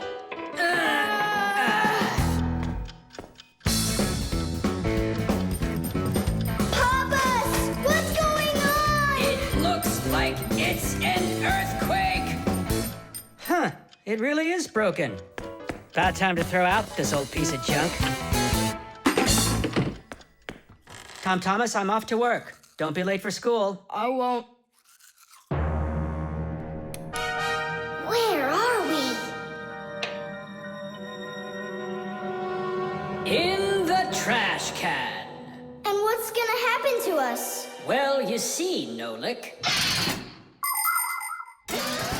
People throw out broken things without a second thought. Even appliances that can still be fixed end up in the trash all the time. And the trash is taken to a horrible, deadly place called the dump. If a Fixie happens to be inside a broken appliance, he will come face to face with great danger. Once, my uncle got thrown into the dump buried inside an old TV. He barely managed to jump out of the bulldozer's path, and it was a miracle he didn't end up in the incinerator. After that, he just roamed around the huge dump, trying to fix anything. He became totally crazed. Whew. Good thing the Fixie Rescue Squad managed to find him and bring him back home. I don't want to scare you, but we might be taken to the dump, my boy. Papas, I'm scared. Huh? Where is the alarm clock? Maybe my dad took it to get fixed. But Nolik and Papoose are in there. Now just a little bit further. I don't want to go to the dump. No tears. There's only one way out of here. We need to fix the clock and make it ring. But how? Inside the clock, there is the main spring, and there's also a second spring. The second spring is held still by a brake, and so it waits. When the little hand reaches the time the alarm was set to go off, the spring jumps off the brake, and the gears are free to start turning. That makes a little hammer beat the cup of a bell very, very quickly. And that's how an alarm clock rings. So this feather is stopping the gears and not letting the hammer strike the bell. Exactly. I'll start rocking the gear back and forth, and you tug it. And 1, and 2, and 3. Tadish!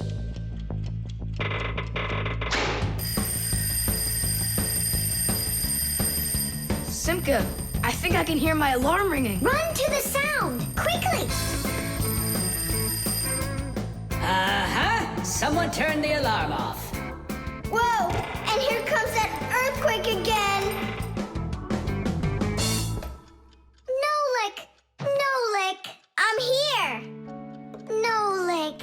We fixed the alarm clock. So what was wrong with it? A feather got jammed in the gears. And how could a feather get in a clock? Oh, it's probably from when I put the alarm clock under my pillow, so it wouldn't wake me up. Huh, so you mean because somebody doesn't like to get up in the morning? We almost ended up at the dump? By the way, if that somebody doesn't hurry off to his school soon, he'll be late. Oh, you're right, huh? The thermometer. I can't believe the new thermometer isn't working. Tom Thomas, stay in bed. And I'll try and look for that old mercury thermometer. Hey, did you get sick? That's one way of saying it. I don't know how I'm gonna pass that math test today. You're not ready, so you don't want to go to school. Well, yeah. So if you pull a sickie, Then you can trick your mom. No, that's not true. I'm just pretending a little bit. You think so? Well, you won't trick the thermometer. Simka, what's a mercury thermometer? Mercury is a type of liquid metal that's silver in color. There's no mercury inside of new thermometers. Now they're electronic. Old thermometers were made with a glass tube with markings and a bit of mercury inside them. When the end of the tube warms up, the mercury inside of it expands and creeps up the tube. And that's how those old thermometers measure temperature. The longer the column of mercury, the higher the person's temperature is. That means I need to warm up the end of the thermometer. Thomas, you're a genius. But how will you warm it up? Finally, I found it. Well, let's see. Mom, can I eat something? Hang in there, sweetie. I'll make you something.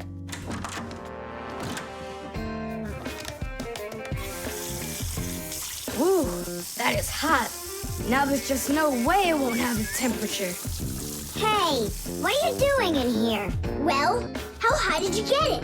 108 is what it's showing. Oh no! With the temperature that high, they'll send you straight to the hospital, and you don't need that. You'd better shake that thermometer. Yeah, that's what I'll do. That'll get the temperature down a little.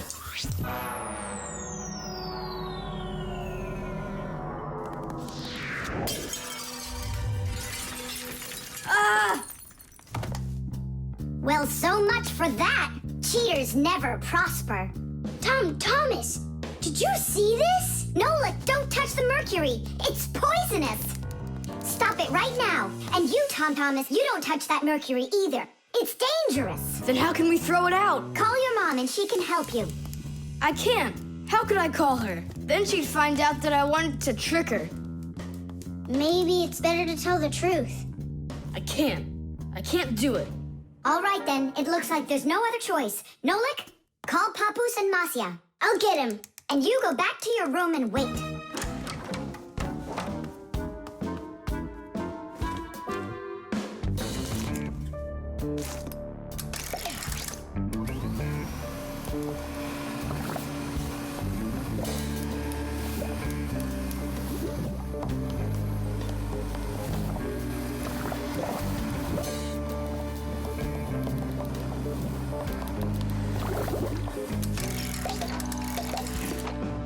Looks like this whole job is done. Not yet. We still need to neutralize this mercury.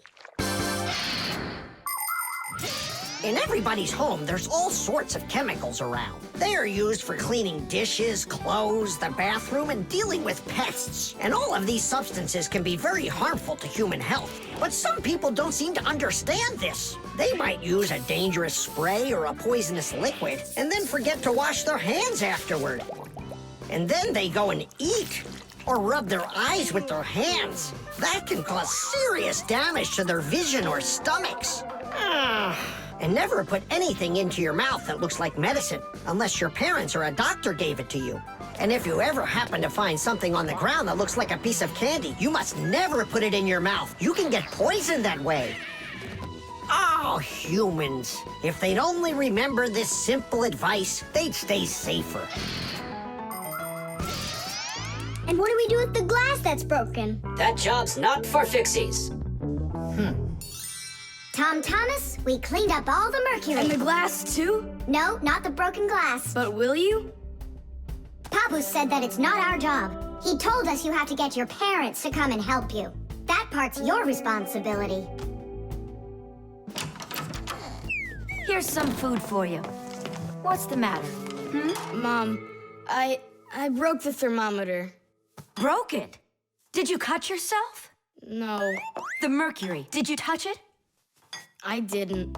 Simka, you think he'll tell her the truth? And where did you break it? The bathroom. Why did you go in there? I wanted to trick you. I have a test, and I didn't study for it. And now it's too late for school, The flashlight. Where is that thing? Hi, Thomas. What are you looking for? The flashlight. Ah, here it is. Why do you need it? Katya, I want to talk with her. Why not use the phone? This thing's a flashlight. It's not a telephone. No, you don't understand. Me and Katya came up with a secret code. If I flash just once, then it means hello there. Oh, and Katya's also said hello there to you. And 2 flashes? What's that? Katya's asking if everything's all right. Now I'll tell her that everything's good. Oh, what's wrong with this? I think it's not working right. I see, Nolik, but what's wrong? Any flashlight is nothing more than a battery and a light bulb connected by some wires that are used to make a switch in between them. To turn on a flashlight, you flip on a switch. That lets the electricity flow through the wires from the battery to the bulb so it lights up. And if it won't light up, that means that the battery is dead, the light bulb is burned out, or the switch is broken. And now let's put all this theory into practice. I'm sorry, but I don't have time right now. Don't you get it? If I don't signal back, she'll think that I don't want to talk to her, and that would just be terrible. Just don't get all worked up. We'll help you. But first, we need to get the the pack-a-mat and come right back. See ya. Did you hear that? Masya, what a weird sound. Uh-huh. That's new. Now we know what the noise was. Papoose, can we use a pack-a-mat to fix a flashlight? Really, did you say a flashlight? Do you know the story about when Granddad had to travel for miles on top of a dog? It's true! He was sent on a very important mission. A huge flashlight repair. What kind was it? A special kind called a lighthouse. A lighthouse is a tall structure with a huge flashlight on top of it that is used to help ships and planes find their way. People have been using lighthouses since ancient times. The most famous of them all is the Lighthouse of Alexandria. It was built in Egypt more than 2,000 years ago, and it was more than 100 meters tall. The ancient Greeks considered this lighthouse one of the 7 wonders of the world. In ancient times, people would burn big fires on top of lighthouses. Today, the light comes from powerful electric bulbs. Many of today's lighthouses not only give off light, but they send radio signals, too. Yes, thanks to lighthouses, ships and planes for miles around learn where they need to sail or where they've got to fly in order to stay safe. And thanks to that heroic deed of your grandfather, that big old lighthouse started working. Since then, not a single ship has ever gone astray. Simka, and what if we don't just fix the flashlight, but we do something heroic? Like Grandpa's did. Uh-huh. All right, what do you say? Let's jump on the back of this dog and get moving.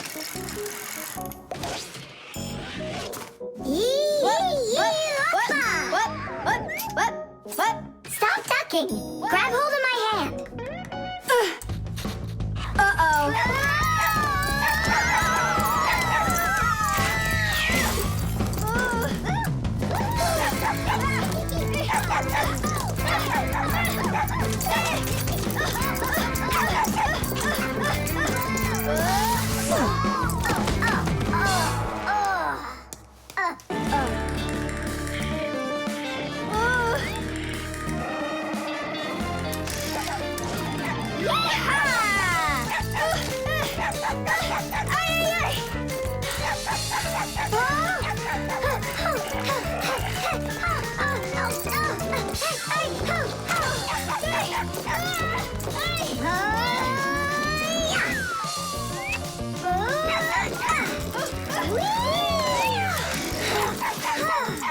Chusaka, no! Get out right now! Tish! That was really some heroic deed. Now it's time to go get that lighthouse fixed. Tom Thomas, hand the lighthouse over. What kind of lighthouse? The one that's your flashlight. I have no use for it. What do you mean no use for it? But then how are you gonna tell Katya what she needs to know? I already told her. Watch this. No, that wasn't the deal. Yeah. You want to tell us our heroic deed was in vain? Well, if you need some heroic deed, then sure, fix it. Hooray! The solar battery. Let's see. 3 times 648. He won't get it himself. Nope. Well, I bet he will. Tom Thomas is so smart. Yeah, smart, but lazy. I'll bet you a flick in the head. Then get ready. Huh? Shh. We promise. We can't bother him during homework time. I really wish I didn't have to write this out. Why write everything on paper when you got a calculator? I knew he'd say that. Without a calculator, he can't get it. It seems like the batteries are dead. Did you see that? The calculator won't turn on, so he's gonna have to solve it by himself. What's the problem? Come on. Where are the batteries here? Simka, Nolik, just come out already. I can hear that you're here. Hi, Tom Thomas. Well, you can't figure out where the batteries need to go? I don't get what's so funny. Because there are no batteries inside of this thing. What do you mean, no? Then where does the calculator, get a... Where does it get electricity? Uh-huh. There's a solar battery in there. The sun turns it on?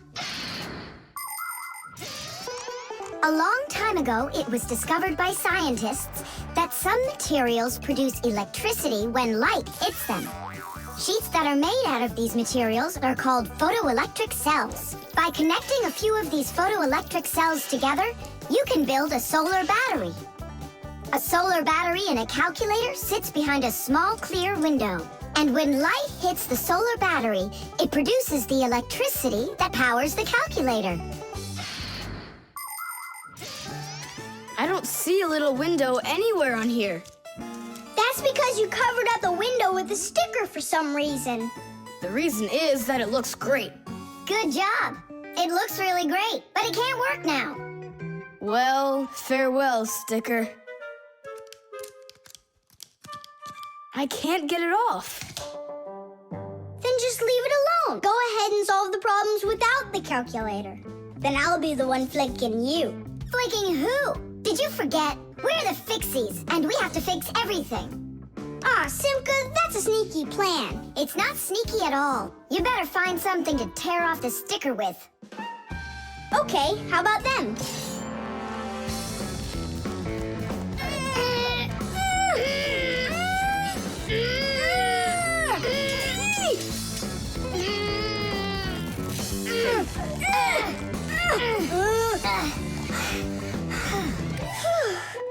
It'll take forever doing it this way. Yeah, I got an idea. Let's use this paper clip. And what's next? I'll just stick the end to the paper clip and then wrap it around. Tidish! With the help of solar batteries, we can produce electricity without burning any oil or coal. Unfortunately, these batteries aren't very powerful. A calculator can get enough energy from a small little battery. But in order to power a whole city with solar energy, you need to have power plants with huge fields full of solar batteries.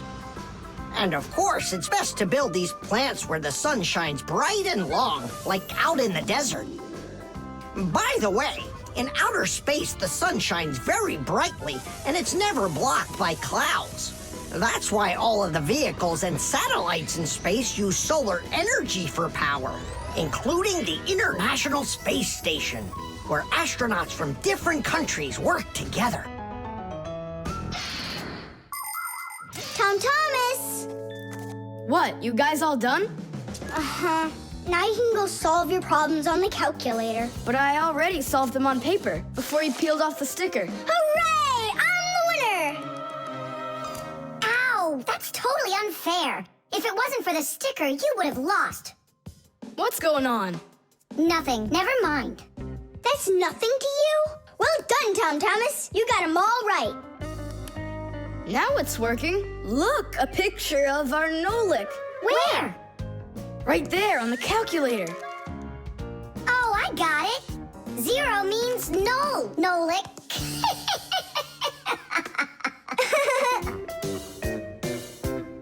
Good one. The scale.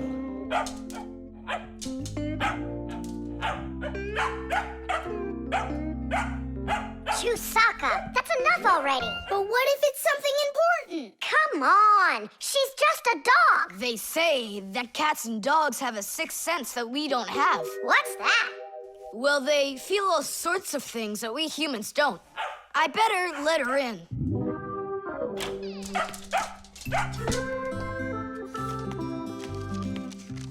Mom and I will be home before dinner. Please remember to give Chusaka her food.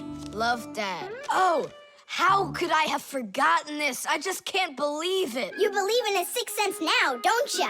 Uh-huh. Only it looks like for Chusaka it's a sense of hunger. How much food should I give her? Look, it's all written on that chart. For each kilogram of the dog's weight, serve 1 level scoop at every feeding. Uh-huh, I got it. How many scoops is Chusaka? Oops, I mean, how many kilograms? I don't know. Then what should we do? You don't know?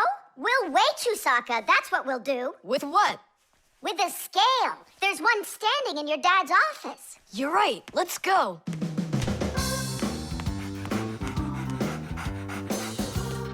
I was wondering, does it bother your mom that only your dad has his own office and not her? Nah, Mom says she's got her own office. It's called the kitchen. Hey, look, there's the scale. Did you know that humans have had scales like this for more than 7,000 years? If we want to find out how much something weighs, we need to compare it with something that we already know the weight of. Let's say you need to weigh a watermelon. You put it on the scales pan and it drops down. Now you keep adding weights to the other side until the two sides balance. Well, this one is too heavy, but this one is just right. Since the weight is 10 kilograms, it means that the watermelon weighs 10 kilos. And that's just how simply a scale works. Well, should we start? Chusaka. Right, like she's gonna come running. How are you gonna get her away from that bag? Huh, I know how to get her.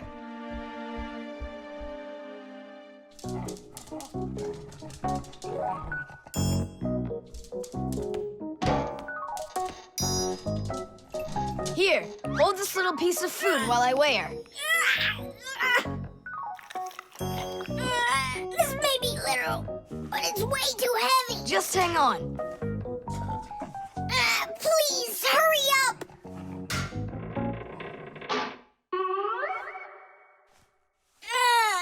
Come on! Hurry up! Done. Her weight is 2 kilograms.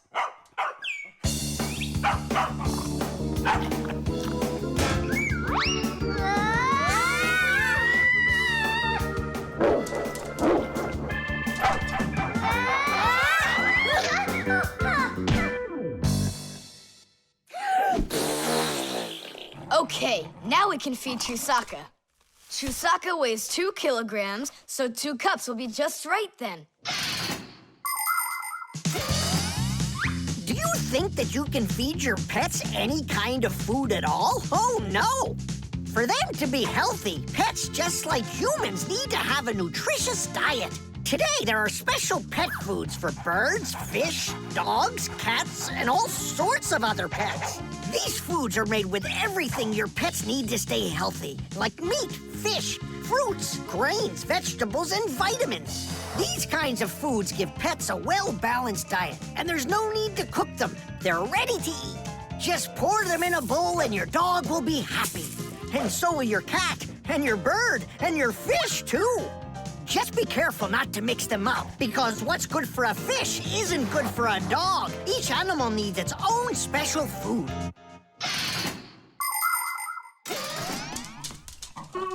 Stop! What's wrong? What's wrong? You have to take out a piece. She ate one already. All right.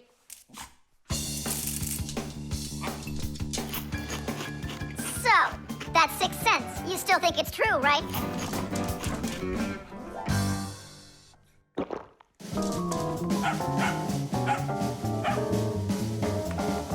What did you bring that for? Oh, Mom is calling. No way! How could she know it would rain? I knew that Chusaka had it.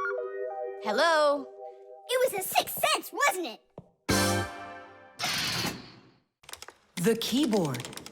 5, 4, 3, 2, 1. Ready or not, here we come. And where is he hiding this time? Tom Thomas! Yoo-hoo! Tom Thomas, you didn't forget about your grandma's birthday, did you? No! Oops, I did. We found you this time. Hey, that's not fair. It was my mom that found me, not you. Then go and hide again. Not now. I have to draw a birthday card for... my grandmother. So, we need one clean sheet of paper. When's your grandma's birthday? Tomorrow. But your card won't get there on time. Oh, then what can I do? Come on and use your noggin. Pick up the phone and give her a ring. Your grandmother will be really happy to hear your voice. No, we've got a tradition. We send each other birthday cards. And what's the internet for? Why don't you send off an electronic card to her? Simka, that's genius. Oh, this one's cool. Now go ahead and type your message.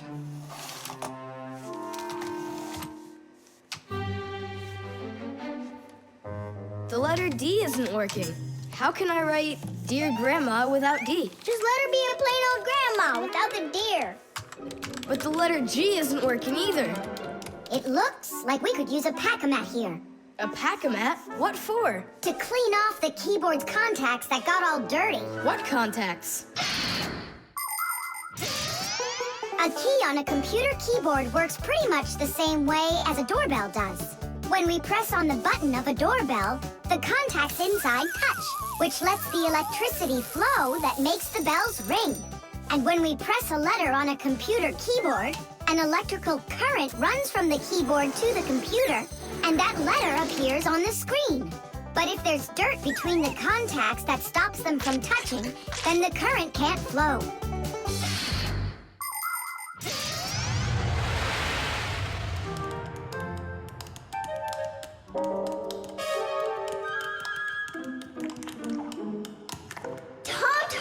What did you drop in here that is so sticky? It's probably the soda I was drinking. And so, you shared it with the keyboard?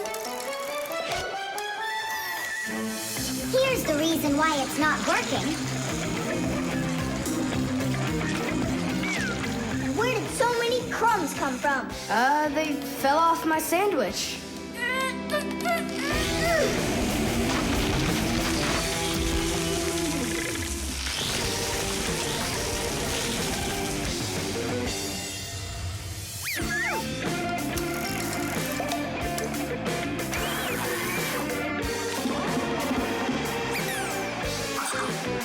What in the world is this red stuff down here? That must be the sauce for my mushroom pizza. Oh, Nolik. Well, now it looks like we're gonna be out picking mushrooms. The Fixies are always ready to help people out, but there are some people we really don't feel like helping. I remember when I was working as a Fixie back in one house. It was a disaster. One day, the owner spilled coffee on the remote for the TV. As I was running to clean the remote, he starts pounding the TV with his fist because the channels won't change. So now the TV is broken too. Well, with no TV, he decides to listen to some music, and he carelessly pulls the music center onto the floor. So he tries to fix that himself and manages to break it for good. And then he sits down on top of his telephone and breaks that to bits. Meanwhile, I'm still busy trying to clean the coffee off of the remote. There wasn't a minute of rest with this guy around. In the end, I couldn't take it any longer. So I got out of there, and now I'm here, teaching kids. Tom Thomas, why are you eating food at your computer? Yeah, they don't feed you in the kitchen or something? Now I know it. It's not allowed. You said it. Now write your message. And write the address on there, too. Uh-huh. Mom, Do you know what the email address for Grandma is? Grandma doesn't have an email address. So what? We went ahead and fixed that keyboard for nothing? I still need it. Am I Grandma? I'll give her a ring on the phone. You said you had a tradition of writing each other cards. And what? Grandma will be happy to hear my voice. That's some original idea, huh?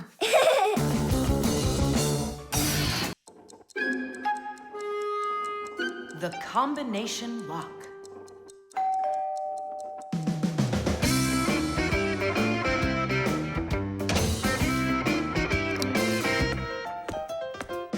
Ah! He's home!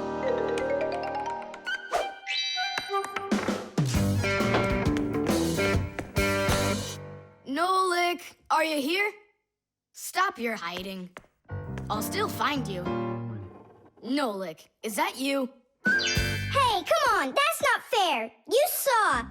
Let me go again! I don't want to. You want me to play hide and seek when I got a brand new game to play with? Where is it? I don't see it anywhere in the room. I took it to school with me. For what reason? To show it off.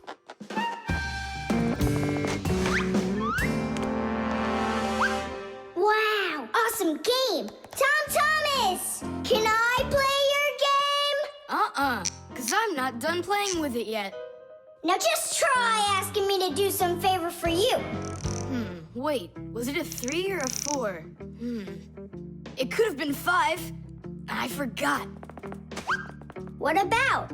I forgot the combination. And now I can't even do my homework. Everything I need to finish is inside of there. I'm not climbing in to find out your homework. Don't even ask me. Tom Thomas, why do you look so upset? The code for the lock. I don't remember it. Don't you worry. Ha! We'll open it. I know all about a code lock. A simple code lock is built with a few discs that have numbers on them. In the center of each disc is a hole with a notch. When all of the discs are turned so their notches line up in a straight row, the lock's pin can slide out freely.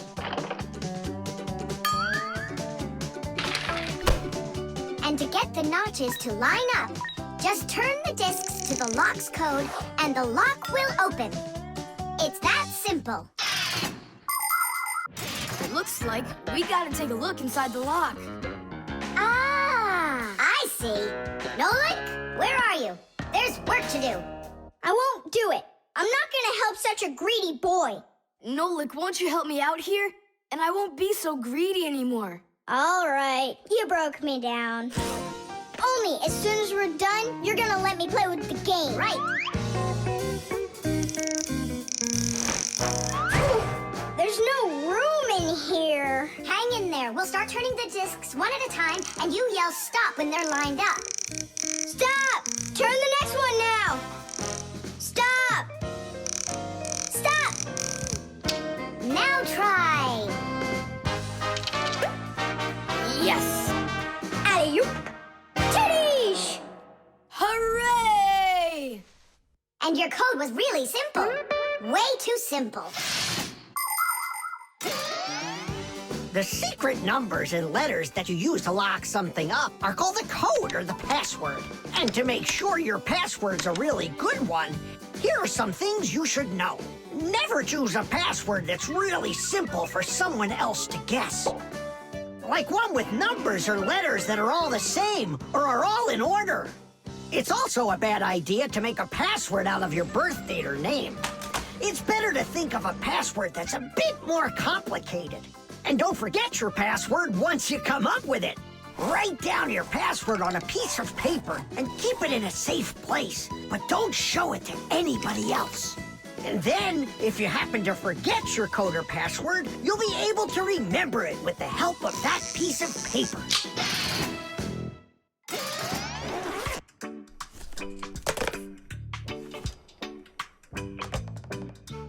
And why did you ever put a lock on your backpack? I was hiding the game from the other kids. Then why did you take it to school today?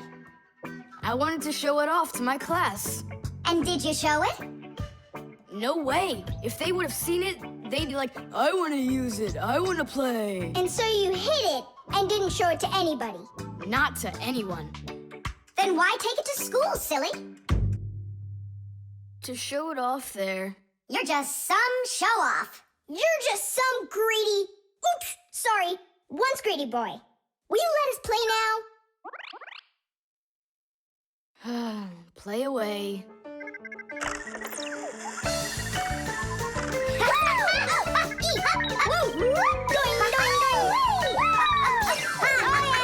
We're not bothering you, are we?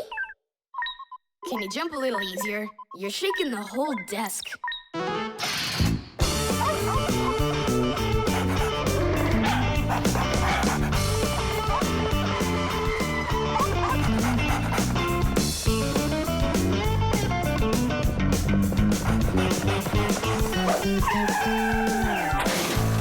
Chusaka! Get away from here! So where did it go? Oh, here it is. Hey there, Tom Thomas. So what's on the disc? Hi there, Nolik. Hi there, Simka. It's a cartoon about Gulliver in the land of Lilliput. My friend Jeannie let me borrow it. I have it till tomorrow. And what's the story about? Well, it's about this guy who gets shipwrecked where people are just so teeny tiny. Fixies, you mean? No, not Fixies. Lilliputians. Lilliputians? Uh-huh. Know what, Simka? I think that you Fixies might have come from those Lilliputians. No way!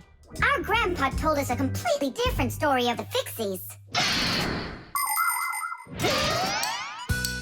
When something is very well made, then the saying goes that it was made with just a little bit of soul.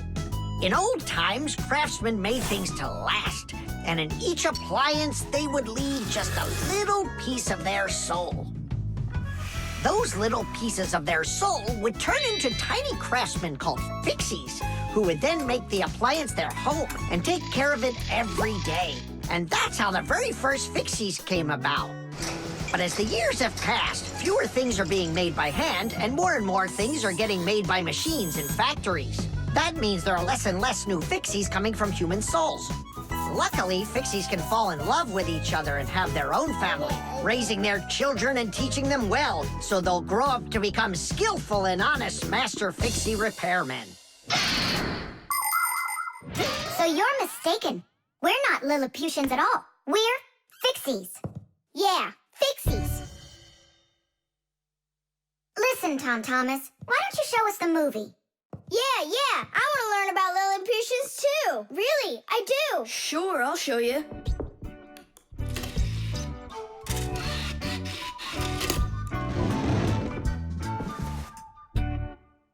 Oh no, what's going on? I broke it. I can't give her back a disc that's messed up. Don't panic. We'll take a look at it. Come lay it down over here.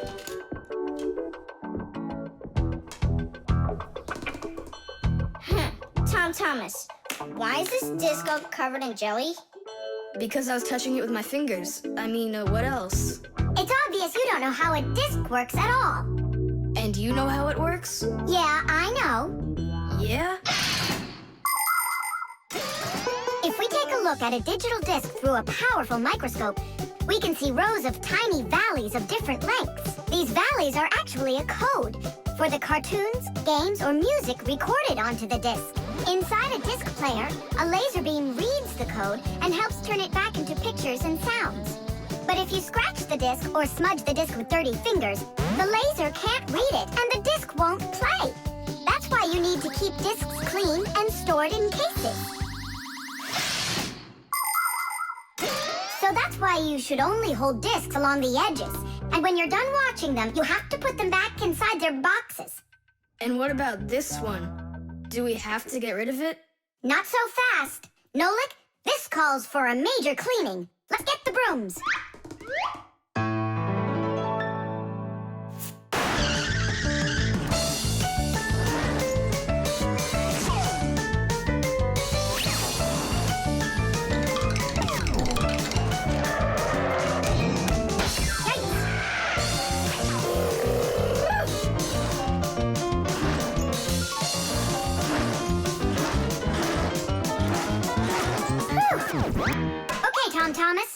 the disc.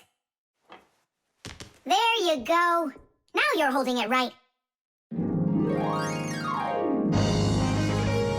Hooray! The disc works fine. Hooray! Now we can watch the movie about the Lilliputians. Hey, Gulliver, why are you sitting there? You've seen this movie already. I know in what? What? Look at that pile of discs. Where do you need to put them? In their boxes. The electric train. Woo woo woo woo!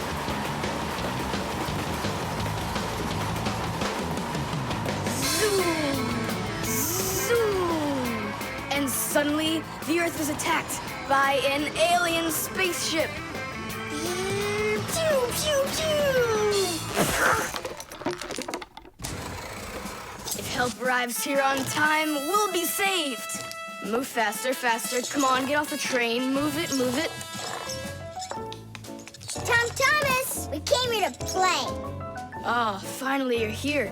I need some aliens for this game. What kind of aliens are you talking about? Just plain old aliens. You know the ones. They come destroy the Earth and just about everything. We don't want to destroy anything at all. Why can't we be, the train engineers, huh? Train engineers? You don't know anything about driving a train. Oh, we know plenty about trains. Humans invented the railroad long ago, but back then, the rails were made out of wood. People didn't start making metal rails until the end of the 18th century. But the first railroad cars had no engines to give them their power. Instead, they used horses to pull them along. Later, horses were replaced by the steam engine. Wood and coal would burn in their furnaces to boil the water in the boilers, making the steam that turned their wheels. And the Fixies were there to help those trains go, making sure all of the parts could work together smoothly. But now steam engines have long gone away. The railroad uses electricity now for its power. These electric trains race along the railway at almost the speed of an airplane. So you might know trains, but you'll still be the aliens. This railroad is mine. So you're gonna play the way I want. The train is unloaded and leaving the station. Woo! You can play choo-choo by yourself. And I will. Pew, pew, pew, pew, pew.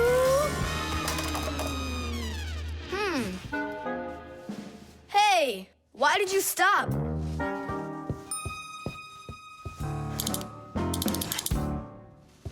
This doesn't help either. It's not going at all. Simka! Nolik! Where are you? Did I hurt your feelings or something? Mom, is Dad gonna be home soon? No, is something the matter? We've been attacked by evil aliens. The train has to be fixed right away, or we'll never escape them. You want some tea?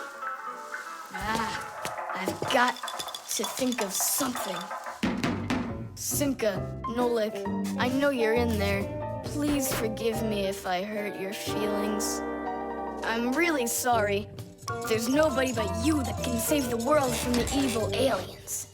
All right, you talked us back into it. Well, let's go and check the rails. Nolik, follow me. I'm faster. Whoa! Well, so much for being faster. But it looks like I found the brake. Tom Thomas, the rails are broken.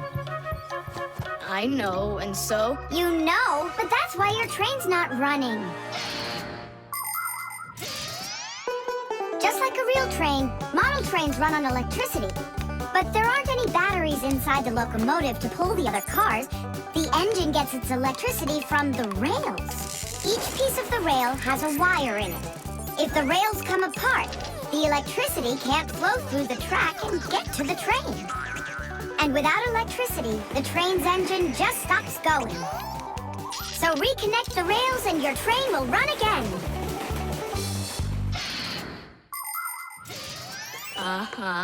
Put them together. Yes! Hooray! The train's running! Way to go! So will you play with me now? And which way are we playing this time? Whatever you want, I'm with you. The train rushes down the track with Nolik as its engineer, when suddenly from out of the sky comes an alien spaceship.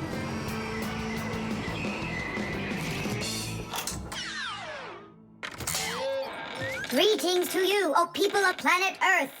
I come from far away, from another galaxy. Have you come to destroy everything? No, I've come to fix it all. Oh!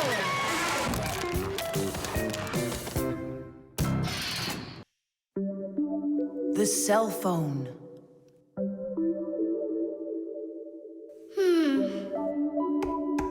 Hey, Nolik, come on out and play. He's not allowed. He was punished. Can you tell me what you did? I grabbed a Pac-Man, and I forgot to ask. How long do you have to sit there? Until Marcia and Papoose come home from their boozness. What did you say? Business, a work trip. They're inside of your father's cell phone right now. They were busy doing repairs in there when he left the house for work. Do you know the reason why a mobile phone is also called a cell phone? Mobile phones are connected to other mobile phones with the help of special radio stations that are put on top of towers and building roofs. Each one of these stations sends signals to its own area below, and each area is called a cell. A mobile phone works anywhere it can find a nearby station that it can connect to. So as long as there is a station nearby, you can talk as much as you want. You can even move from one cell to another. And without you ever knowing it, your mobile phone will switch from one station to another one. So your conversation can keep on going, even if you're running after a bus or riding on it. Tom Thomas, hello. There you go, my dad came back home already. Hi, Dad, how are you? Can you believe it? It looks like I lost my phone. What do you mean you lost it? Where? I have no idea. So what? I'm gonna have to sit in here forever now? You? Our parents are missing. The phone stopped shaking a while now. We're probably already at home. Not home to me. How can we ever get home to our children? Where's my Marcia? Don't whine. We'll work something out. Don't worry. I got a phone. Let's give him a ring. They can't answer your call. But what if they answer us? Call them, Tom Thomas.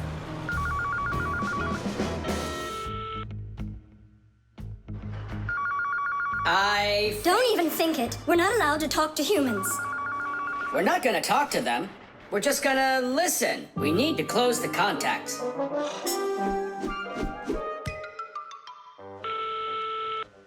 It's no use. Oh, they answered the phone. Let me talk. Papoose, Marcia, it's me, Simka. Simka? Yeah, Marcia, where are you? In the telephone! The phone part is not what she's asking you. Oh, it smells a lot like gasoline in here. Ask your father, was he anywhere around gasoline? Dad! Dad, did you go anywhere today where it smells like gasoline? Gasoline? I had to go to the gas station. That's the place where your telephone disappeared. Are you sure? Yeah. Well, I've got... Intuition. Intuition? Intuition, huh? You know what? I'll go check.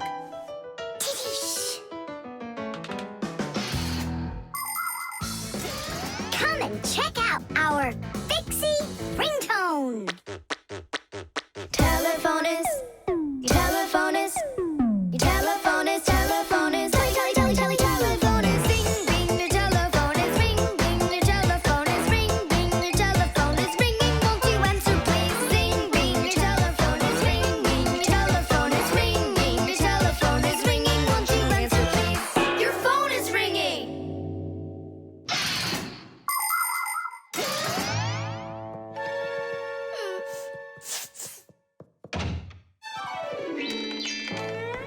It's just incredible. You see? I found it. Son, you're one clairvoyant. I didn't notice when it fell out of my pocket back at the gas station. My children. Oh, my Marcia. Papoose. Aw, my sweeties. So, just by any chance, you think you might happen to know where I can find that nice watch I lost? No. Don't worry, there's no rush. Just use that intuition you've got.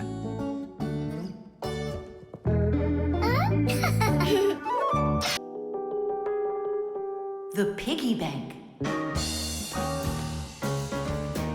Mwah. Tom Thomas, why are you throwing away your money?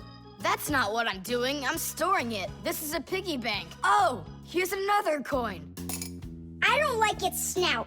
That's one very suspicious-looking pig. Are you positive your money's safe with her? Don't worry. Whatever I put into my bank here is not getting back out. This piggy bank won't give up a cent. You greedy piggy! Come on, Nolik. Simka must have taught you about how banks work. Humans came up with the idea of piggy banks because they wanted a good place to save their coins. For storing lots of money, people use a safe, a large metal box with a very strong lock. Now that kind of piggy bank's almost impossible to break open. The biggest safes are in banks. Banks use them to store their customers' money and other valuables. There are even safes in banks that are whole rooms. You'd need an awful lot of change to fill up one of these piggy banks. So why are you saving up all this money? For roller skates. How much more do you need to save? I don't know. I can't see if there's enough in there. Then just go and open it. But there's no way to do that. The only way is to smash it real hard. So smash it. Nuh-uh, forget it. I have nothing to put my money into. But what if there's already enough for roller skates? And what if there's not? All right, then I guess I'll count your money for you.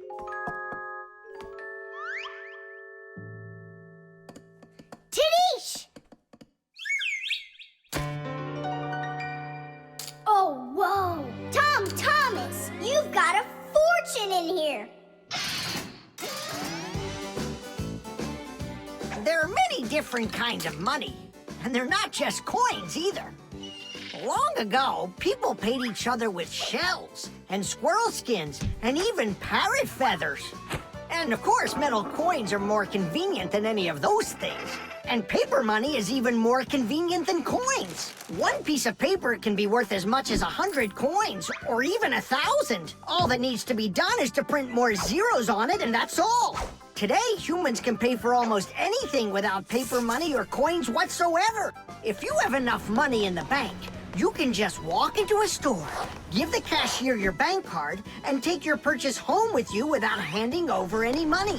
The bank knows how much money you spend, and they pay the store for you later. It's so convenient. So, will you count them? Here we go. 1 coin and 2 coins. Wait, Nolik, what 1 coin, 2 coins? What are you counting? You have to add together all of the different numbers. Huh.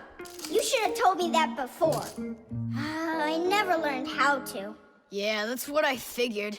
Come on out. Hut! Hut! Hut! What can I do? What if you try stacking the coins so they're like stairs? That's what I'm already doing. Why don't you try tilting the piggy bank over? Hang on. Stop! I'm getting buried! Put it back the way it was before! This is worse! Just put the pig down! Nolik, hang in there, please. I'll get some thread and lower it down to you. I can't get a hold of it. It's too far away. Hey, Tom Thomas, smash the piggy bank. What? Just smash your piggy bank. But I like it. And what, you don't like me? Of course I like you. Well, who do you like more?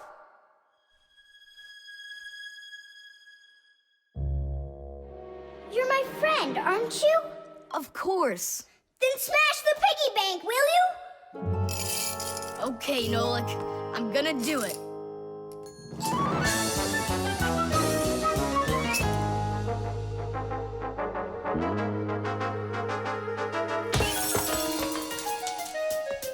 Nolik, are you okay? I'm okay. Thank you, Tom Thomas. Thank you, my friend. No problem. At least now you can count up how much money you have. Nah, there's no reason to do it. There's no way it's enough for roller skates. You sure? What a shame. But now you've got all of this money here to buy a piggy bank that's totally brand new. The remote. Hey, Simka, the button got stuck on the remote. How can we get it back out of there? Look and learn, Nolik. Please help. Oh, come on, come on, come on, come on, come on. Oh, oh, oh. Should I let it go now? Oops.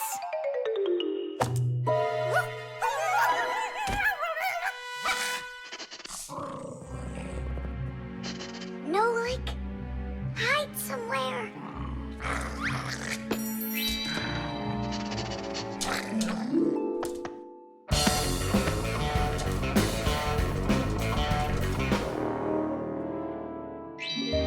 Nolik, she stole the remote. Nolik? Where are you hiding? Nolik! Hello there, Fixies. Hey, where are you? Hey, Tom Thomas, you got here just in time. Chusaka ran off with the TV remote. And so what? I can turn it on without it. And my favorite cartoon is just about to start. Forget about the cartoons, will ya? Nolik is missing. I'm afraid Nolik hid inside of the remote. And Chusaka took it. Oh no, Nolik's in big time trouble. Tom Thomas, there must be something you can do. Chusaka, Chusaka, come here. Where is that dog hiding? I'm gonna go look in the other rooms. Simka, Tom Thomas, here I am. I'm over here. For now, I'll wait here. Chusaka's not out there. Where are you? Hey, Simka. I ran to get a pack-a-mat. What are you gonna do with it? I'm gonna search for the infrared ray that comes out of the remote. That's so great! But what is it? I'll explain it to you. Inside of most remote controls, there's a special type of light bulb called a light-emitting diode, or LED for short. When we press a button, the LED sends an invisible infrared ray. And in the TV, there is a receiver for these invisible rays. The TV understands the command that comes from the remote control and carries it out, like changing the channel or the volume.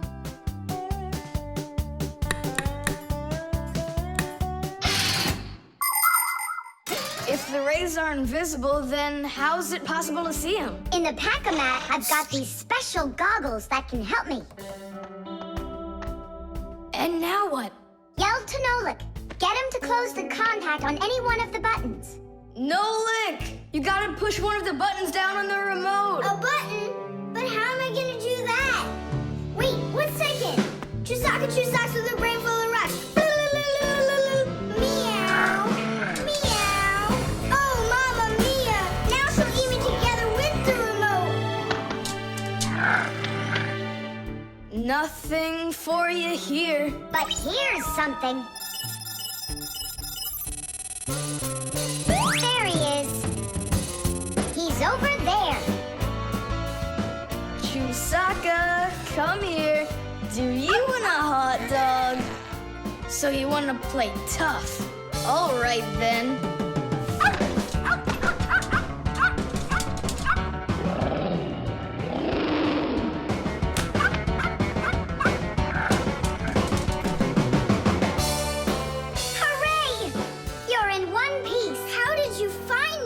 By looking out for the remote's rays. It's just a shame it's impossible for me to see them. What are you saying? You can!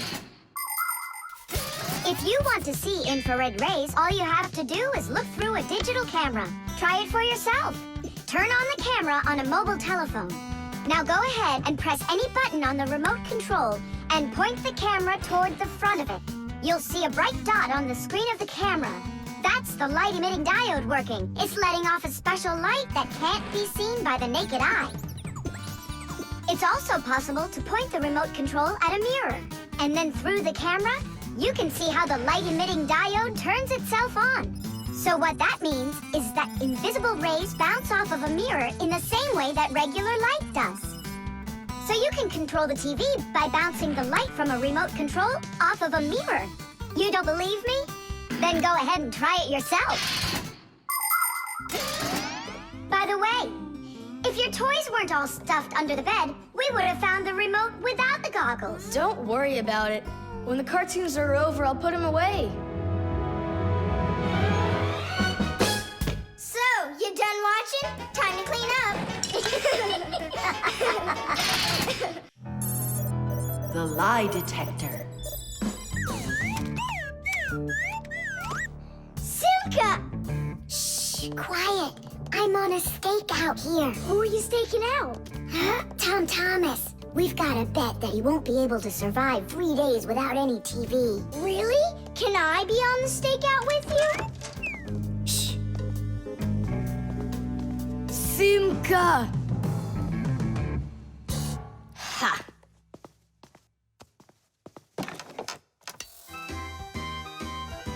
Aha! I gotcha! What?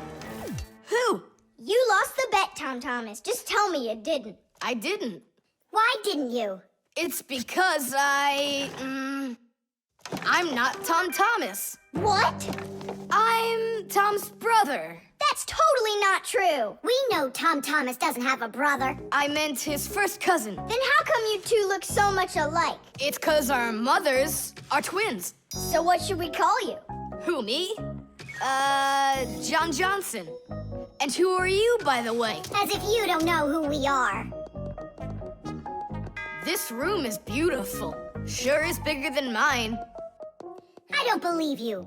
You're telling a lie. And what is your proof? Maybe he's not lying. There's a way to check it. How? Yeah, how? With a lie detector. You'll see. A lie detector is a device that is used to help figure out if someone is telling the truth or if they are lying.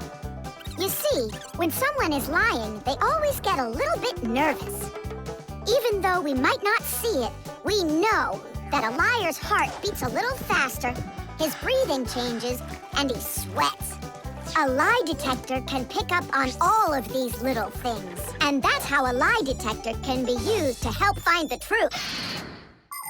But you don't have a lie detector. But we know how a lie detector works, don't we?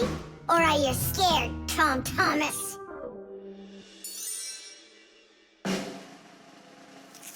What's that for?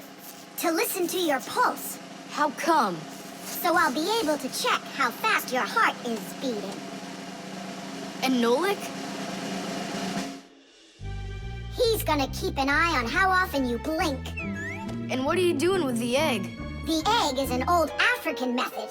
If you're not telling the truth, your hand will automatically squeeze the egg. And so, the egg will crack. Well, my egg won't crack. We'll see about that. Humans have tried to come up with all sorts of ways to find out the truth. For instance, in ancient China, they would put some dry rice in a person's mouth when they told him the crime they believed he committed. Then they'd check the rice. If the rice stayed dry, they believed he had committed the crime. In ancient India, a person had to bang on a gong while answering a judge's questions. If he started banging the gong louder, then it was believed that he was trying to hide the truth. And in Europe, if one knight accused another of lying, then they would just take part in a duel. Whoever won that one was said to be on the side of truth.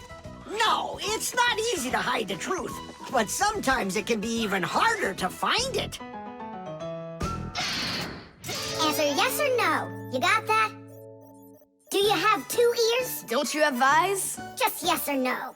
Yes. Answer. Are you a girl? Hey, come on. Yes or no? No. Where do you find such dumb questions? We just have to check what happens to your heart when you tell the truth to us. All right, now answer this. Do you know the Fixies? Yes or no? Yes. No. I forgot. His pulse is speeding up. Are you Tom Thomas? No. His pulse is racing. And his eyes have started blinking. And the Fixies, tell us where you learned about them. From Tom Thomas. He couldn't have told you about us. It's a secret. He could. Not true. It's true. It's not true. Yes, it is. Hey, look! The egg cracked. Just give up, John Johnson. All right. I'm Tom Thomas, guys. Tish! Is it really possible to know if you lied just by measuring your pulse? With pulse, you really can. But you probably couldn't with the egg. You tricked me then. That wasn't nice. You weren't tricked. John Johnson was. Huh. You know what? I think you've got to get checked out on this lie detector. Ha! I don't think so. You need to get ready to give me my wish. 'Cause you're the one that lost the bet. The fan. Pass him on the left. Step on it. Now pass him on the right. Look out for the wall. Hit the brakes. Why didn't you hit the brakes? He was just too scared. What do you mean too scared? Something got into my eyes. Those were your hands. My turn. Let me show you how it's really done. Oh, what's wrong with the computer? Oh, it's been really acting up for a while. It turns off by itself. It's no big deal. I just turn it back on. I don't like this at all. Come on, Nolik. Let's go inside and take a look. Just like people, machines can get sick too. They can get a very high temperature and even start coughing and sneezing. And if a machine or an appliance gets seriously sick, sometimes it can be too late to fix them at all. So wouldn't it be better if we could keep them from getting sick in the first place? Everybody knows that people who look after their health get sick less often and live longer. And the same goes for machines. Machines break less often and live longer if they're properly taken care of. That's why machines need to be checked from time to time and cleaned and oiled. And that's what's called preventive maintenance. And preventive maintenance is something that always should be kept in mind by humans and by Fixies.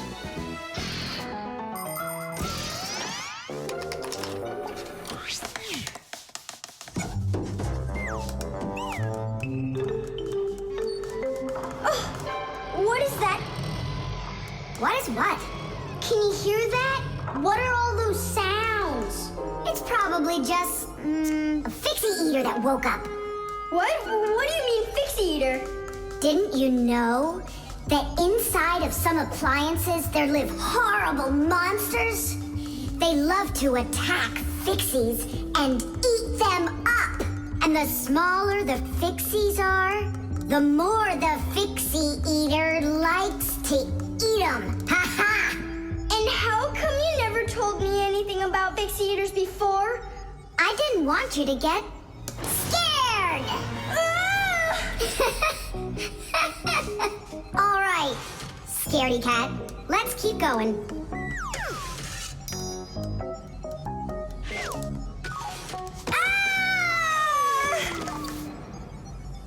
Simka, where are you?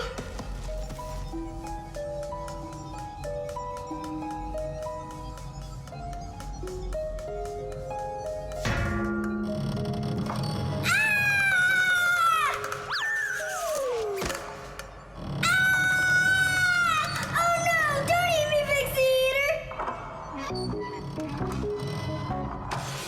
Oh, Simka! Come over here! The sound is coming from here. Take a look. It's not a Fixie eater at all. It's just a fan. Not just, Nolik, it needs our help. See how sick that fan is? Let's go and get it working, right now. A computer can only run when all of its parts are working. And even though a fan looks like nothing more than a simple little engine with a propeller, the computer couldn't work without it. It has the very important job of keeping all of those other parts cool when they start heating up. It cools down the inside of a computer by blowing a stream of air. But if the fan gets dirty and starts working poorly, the computer might get overheated and turn off. Or it can simply break. You have to turn off your computer. How come? I'll tell you later.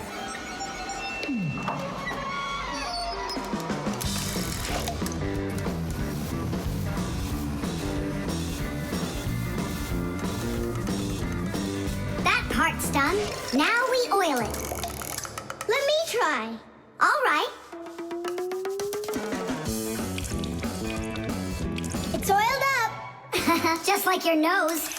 Tom Thomas! Turn it on!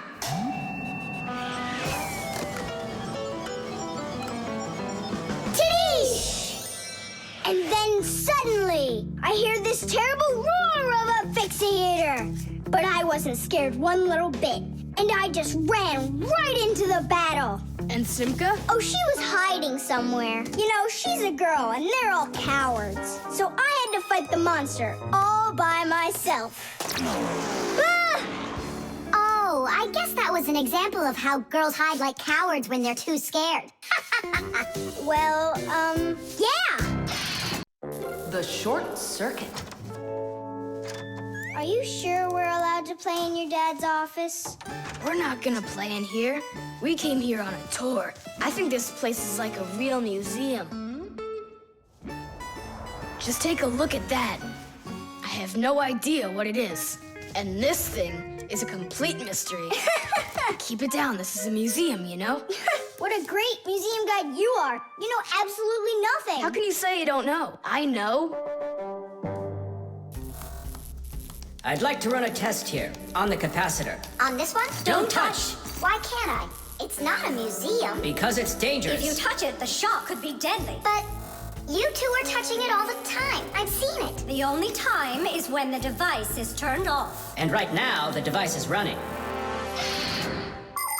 For many centuries, the Fixies only had to work on mechanical devices. But after the discovery of electricity, the Fixies had to master electrical devices as well. At first, Fixies were getting terrible shocks, and they really, really hurt. Over time, the Fixies figured out that you can't fix appliances when they're turned on, and bare wires should never, ever be touched. And Fixies also learned that electricity can travel not just through wires, but through plain old water. So that's why if a broken wire ever ends up in a puddle of water, you must never get close to it, or you could get a terrible shock. Fixies learn all these important rules, and they hope humans understand that they need to learn them as well. Look. Now here's one I know about. It's an old radio my dad got from my grandpa. More than 60 years old, can you believe it? Your grandpa? The old radio. That was a joke. Is it still working? I don't know. Let's check.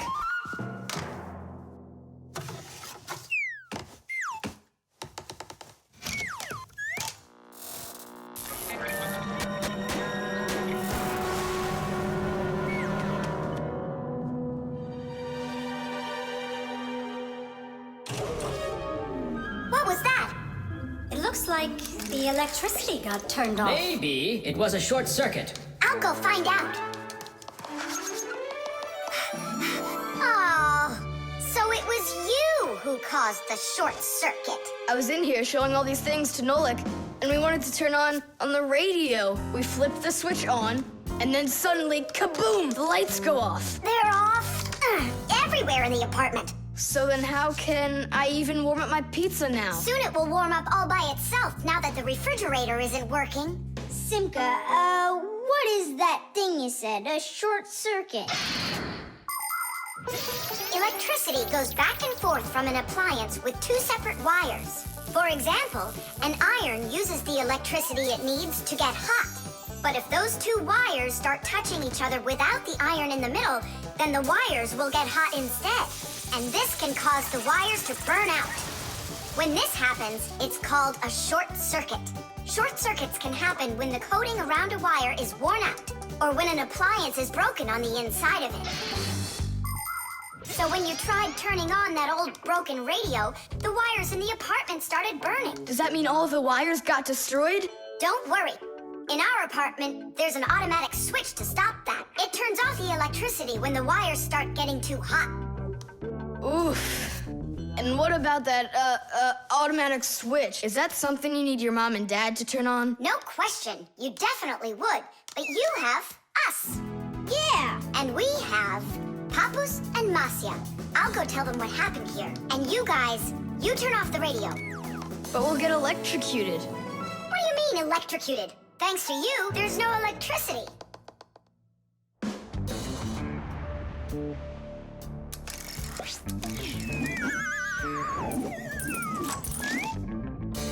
Are you ready?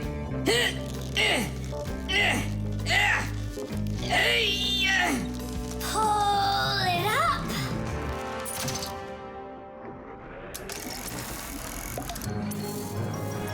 Hooray!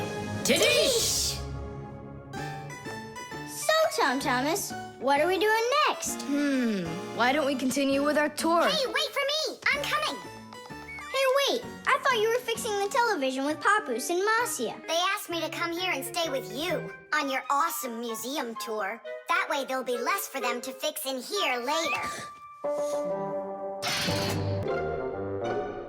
Paper. Hey, Tom Thomas! You're watering plants? Not only, I'm writing an essay for school. I don't get it. I have to write an essay that's called How I Take Care of Nature. Only I have to write what's true, so I'm writing what's true. Watering my plants. Oh! Chusaka. Chusaka, come here, girl. Stop. Don't be scared. Why did you pick her up? I want to pet her a little so I can write about how well I take care of animals. Tom Thomas, I want to take care of nature too. That sounds good. And what should we be doing? We could try saving air by not breathing as often. Awesome idea! Way to go! Saving air! Let's go for it. And ready?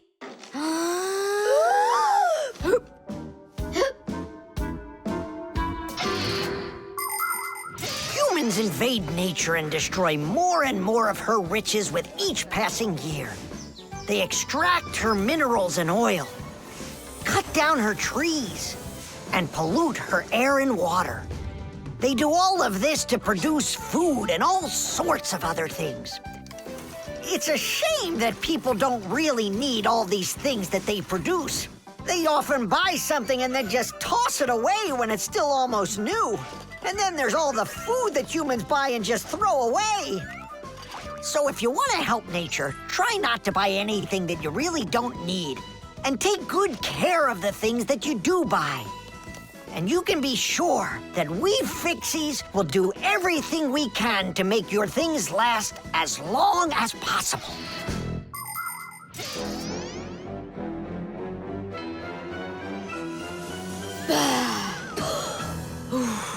That's it.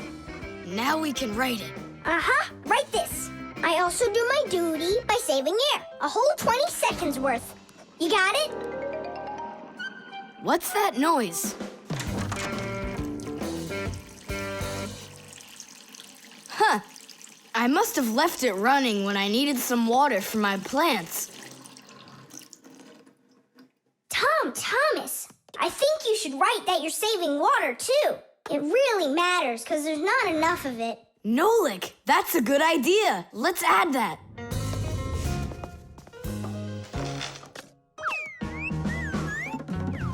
Hi there. What are you guys up to? We're writing about how Tom Thomas protects nature.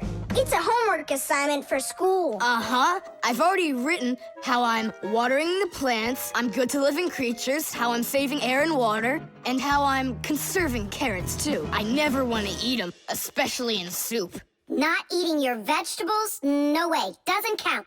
You sure that? Mm-hmm.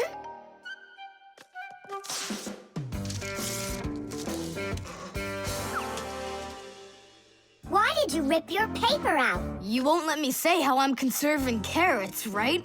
So I'll have to rewrite it.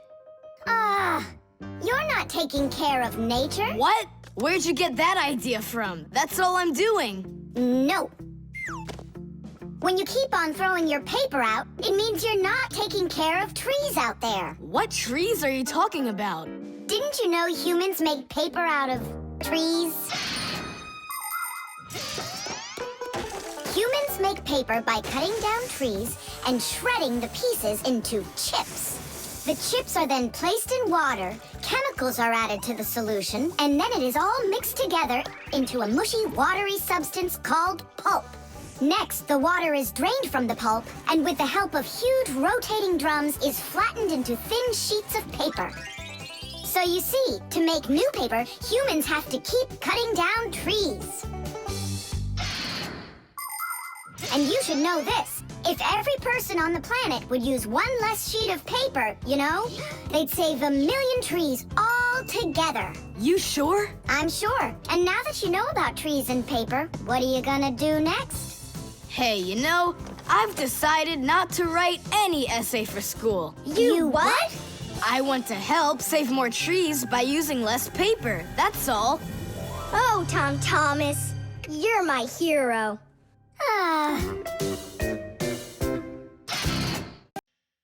The robot. Did I already tell you what I'm hoping you'll get me for my birthday present?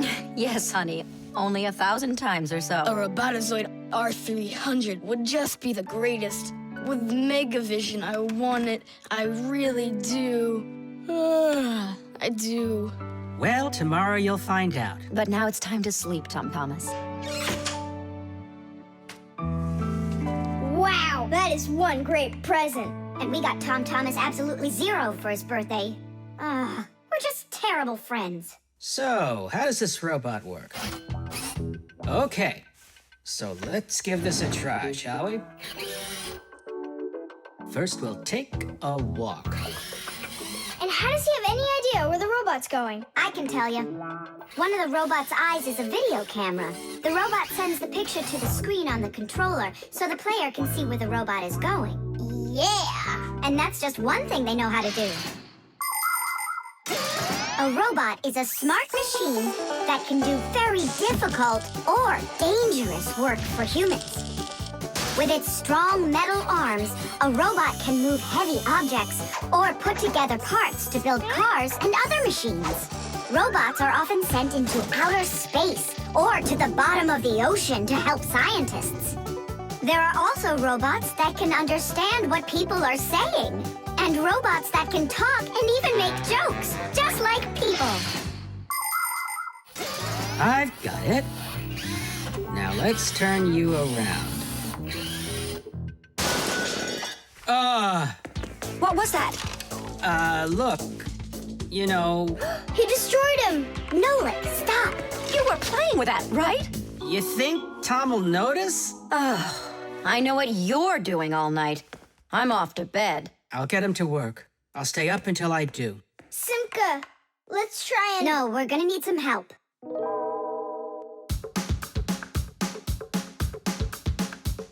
When your TV has broken, when your cell phone has croaked, your laptop's barely working, the kettle's had a stroke.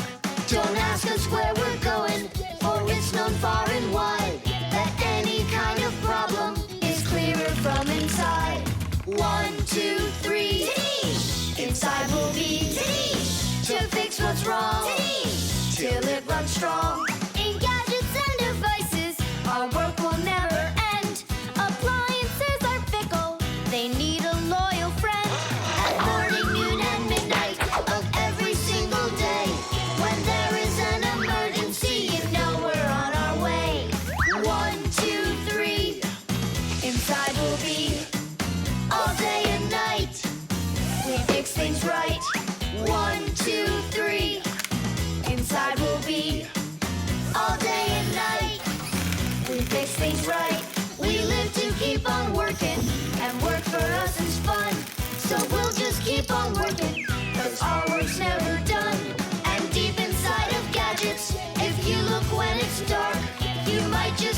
sprays around like multicolored sparks.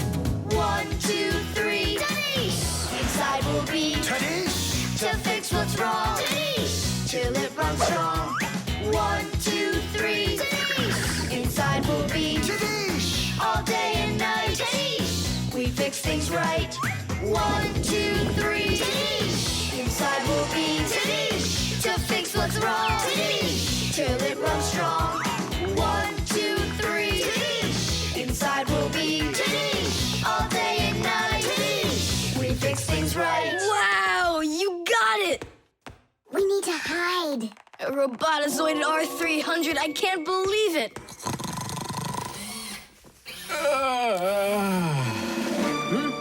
Well, happy birthday to you, Tom Thomas. I'm sorry, Tom Thomas. Last night, your robot, I broke it.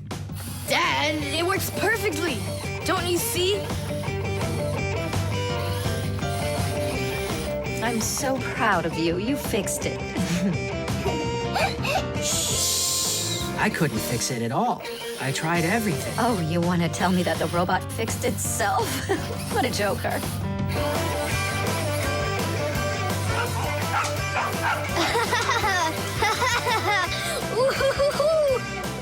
Mom, Dad, thanks so much. I love it. And how about thanking us? I should have known it was you who fixed the robot. Happy birthday! Happy birthday! Yay! The tin can. Well, what else goes? A flashlight. It's good to have when you're camping.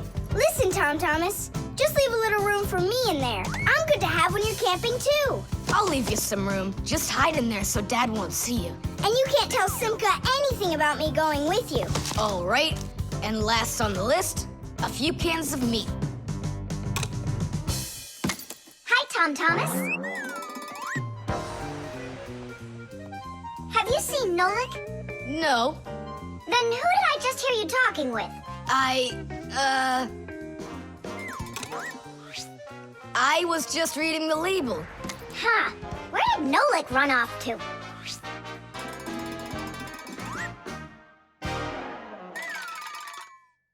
Simka, do you know, how come these cans have no way to open them so you can taste what's inside?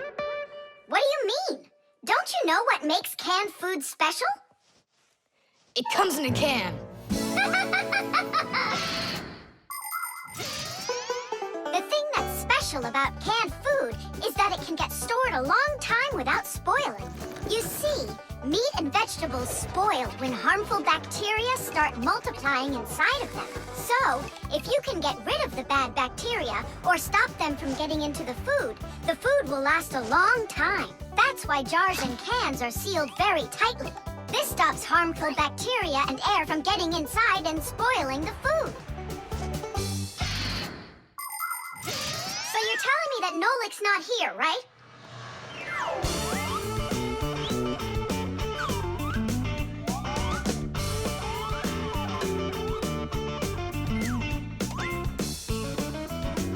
Huh.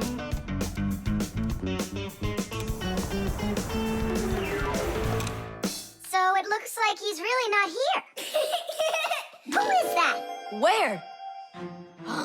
All right, now I remember. There's another can I should take with me. There's something fishy happening here. Hey, guys. My mom threw this can out a long time ago, but I hid it for later. I knew I'd use it someday. And who were you talking to when you said guys? Moi? You're here and I'm here, and that's two of us. Look at this great can I got. There's nothing great about it. Put it down on the floor. You see? What? Oh, it's crooked, and so what? So what?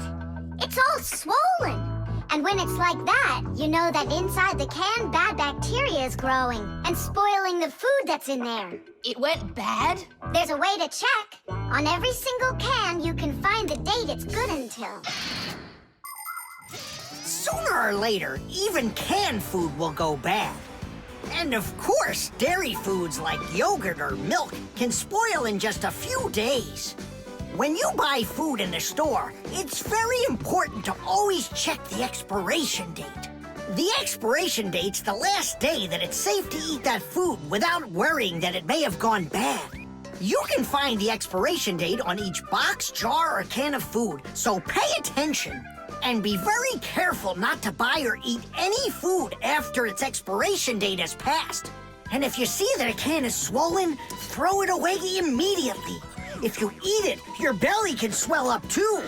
Unfortunately, when food spoils, it's impossible to unspoil it, and then even the Fixies won't be able to help. Oh, my mom probably saw that this can went bad over a year ago. That's why she threw it into the trash. Right. Shame on you for picking it out of there.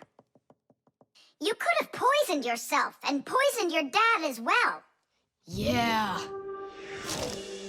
And the other cans, are they swollen too? They're fine. Goodbye then. It's a shame I couldn't find Nolik around here. Papoose wants to give him a brand new pack-o-mat as a present. To me? Aha, I gotcha.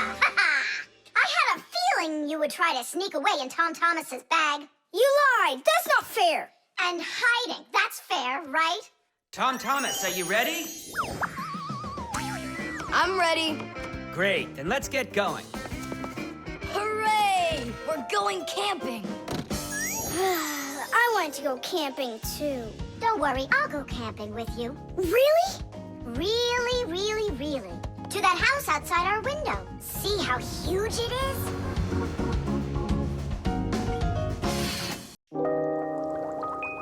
The toothbrush. Once I finish you, my top secret growth potion, I will create my own giant canine crew! And then I'll rule the... Whoa! Wow, this is super. You're better than a TV show. Oh yeah, it's fun, but it's gonna end badly.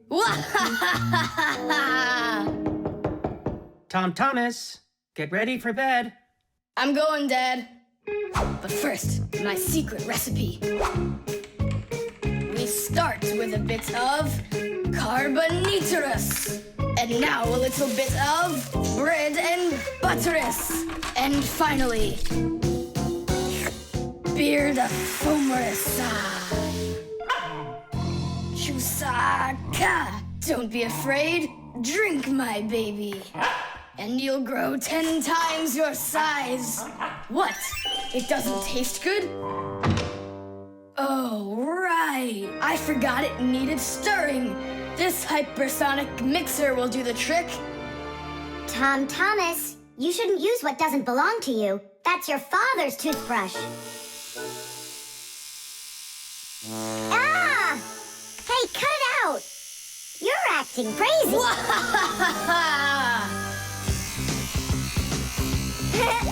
Bubbles!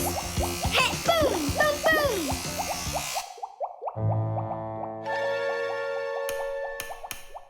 Uh-oh.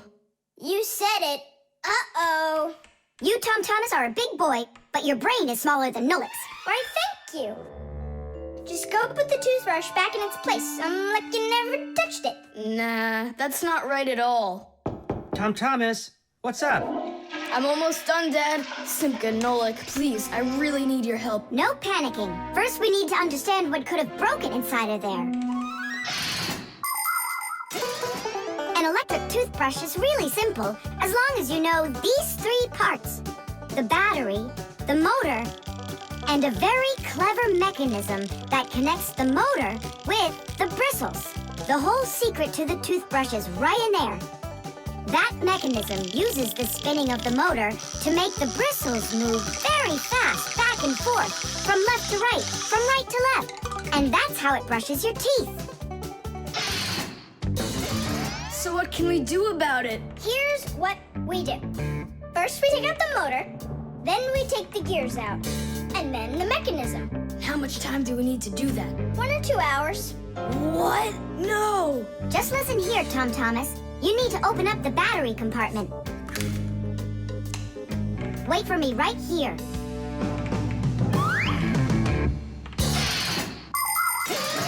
are your teeth. Well, I mean, they're not your teeth, but you get what I'm saying. Nowadays, we use a toothbrush to clean our teeth, but it wasn't always that way. The ancient Egyptians used a chewed stick to scrape their teeth, while the ancient Greeks rubbed their teeth with a rag. And the Vikings, well, who knows what they used? And then, only 200 years ago, an Englishman named William Addis came up with something better.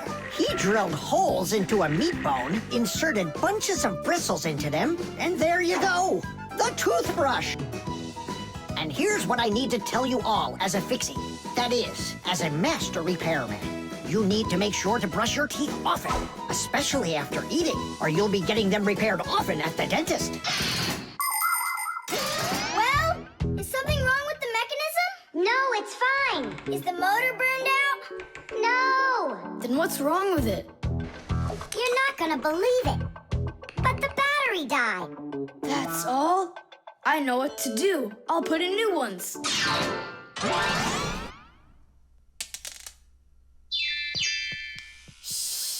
Your dad turned the toothbrush on. Looks like everything's fine. It's working. Ooh, way to go. Excellent. Your dad'll never find out what kind of slop you mixed up with his brush. What slop? How dare you, Nolik? How dare you refer to my mighty potion like this? Tom Thomas, somehow soap got all over my toothbrush. Can you explain that? Ay, ay, ay. Well, you got caught. What do you say now?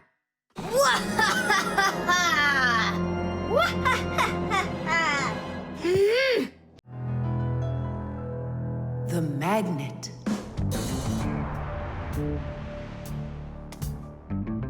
Well, it looks like we need a pack-a-mat.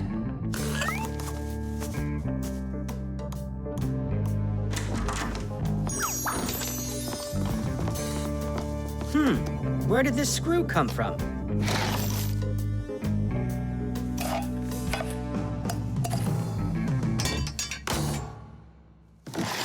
Ouch!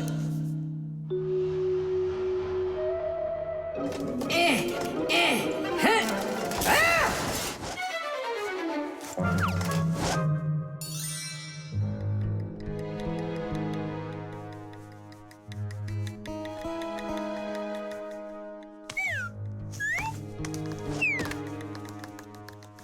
Papoose isn't in there either. It's awful. He's probably disappeared forever. It's already been 5 days. Don't worry about it. We're gonna find him for sure. Yeah, we'll find him for sure. Let's go take another look in the kitchen. But we already looked in there. We'll look better this time.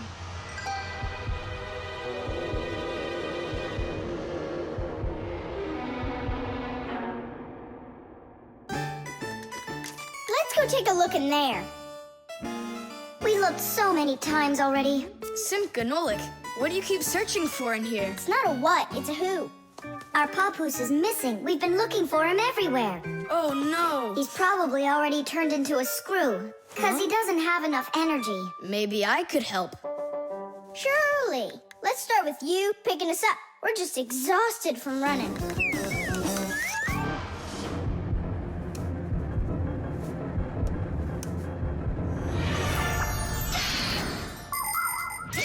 In a dangerous situation, a fixie can choose to turn into a screw.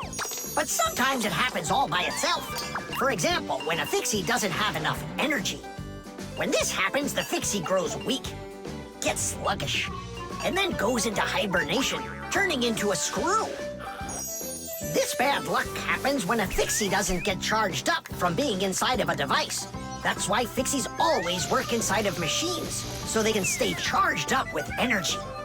Sometimes a fixie that has grown weak and turned into a screw can get lucky.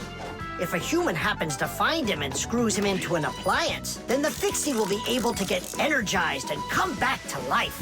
Then he'll unscrew himself and run away, leaving the human wondering, where did that screw go? I know I screwed it in.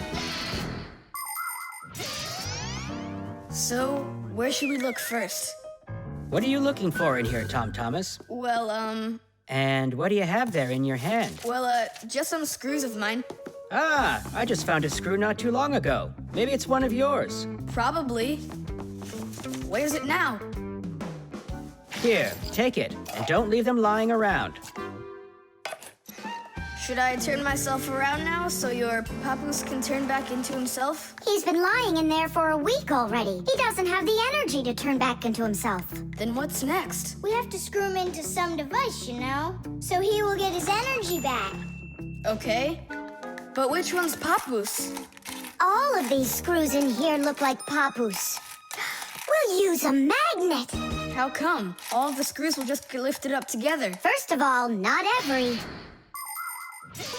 kind of metal is attracted by a magnet. It's an easy thing to see for yourself. Just get a magnet. You probably have one in your house on the refrigerator. Try moving it close to different metal objects you have around the house, like a spoon or nails or coins. You'll notice that some of the metal objects are pulled very strongly by the magnet, while some of the metals are pulled a bit less. And then there will be some metal things that aren't attracted to the magnet at all. Got it. And the second thing? Well, the second thing, we Fixies aren't attracted to that magnet one bit when we turn into screws.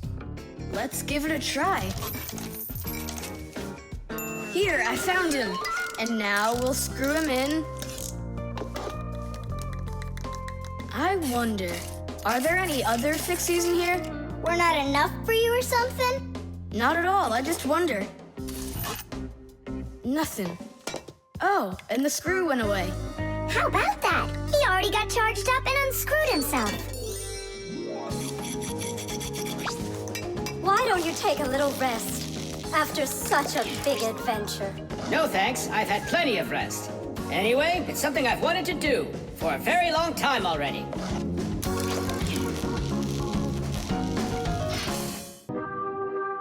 The cartoon.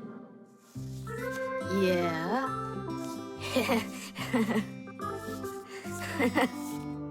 Like that. Yeah. Thomas, aren't you done yet? Yeah, show us your surprise and quit drawing. But this is the surprise. So make yourselves comfortable. Quiet on the set and action.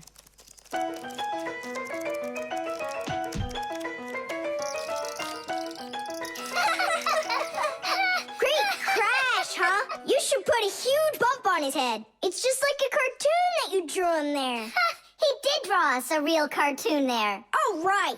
Real cartoons, they only show them on television. But they make them exactly the same way.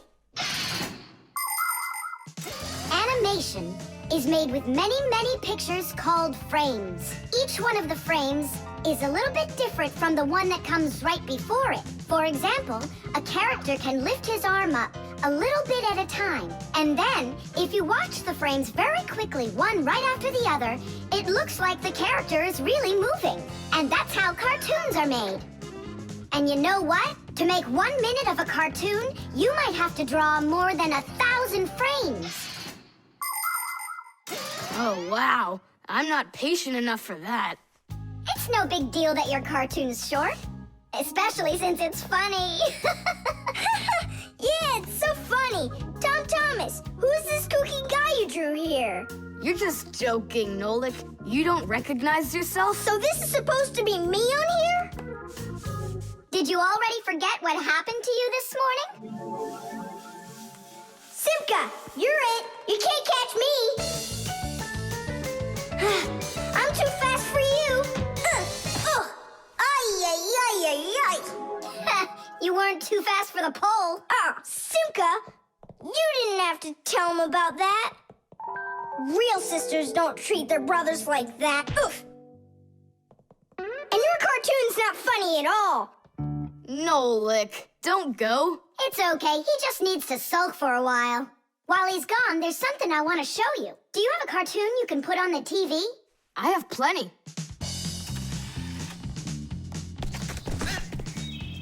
What should I do? Let's watch it again. But now I want to show you the same cartoon a frame at a time. Here, take a look. This is a frame, and here's another, and another. Isn't that cool? Uh-huh. So cool. And then back at regular speed, there's 25 frames every second. What should I do? It's magical. Simka, you know,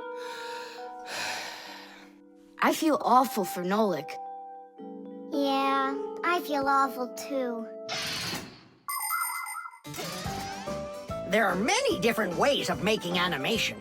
Hand-drawn animation is, of course, drawn by hand, and stop motion is made like this. The animators pose the model and take a picture of it. Then they move the model a little bit and take another picture. And they do it again and again and again until there are enough frames to make the characters look like they're moving very smoothly across the screen. Another popular style of animation is clay animation. In these films, everything is built and rebuilt out of modeling clay. But today, most of the cartoons are made on a computer. At first, they make a computer model of a character, a sort of digital puppet. After the models are built, they are colored and animated to move. This is the kind of animation that's used in the Fixie cartoons.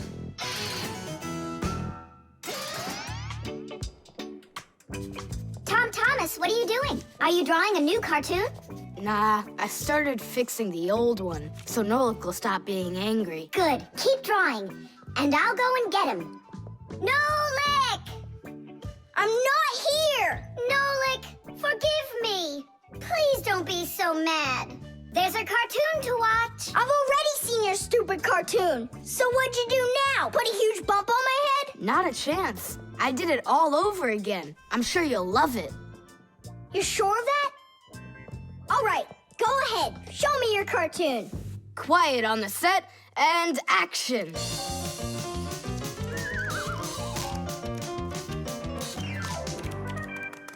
There you go. Now that cartoon I really liked. Good, 'cause I'm all out of paper. Well, I think the first cartoon was funnier. Whoa, but this one's much better, of course. Yeah. The music box.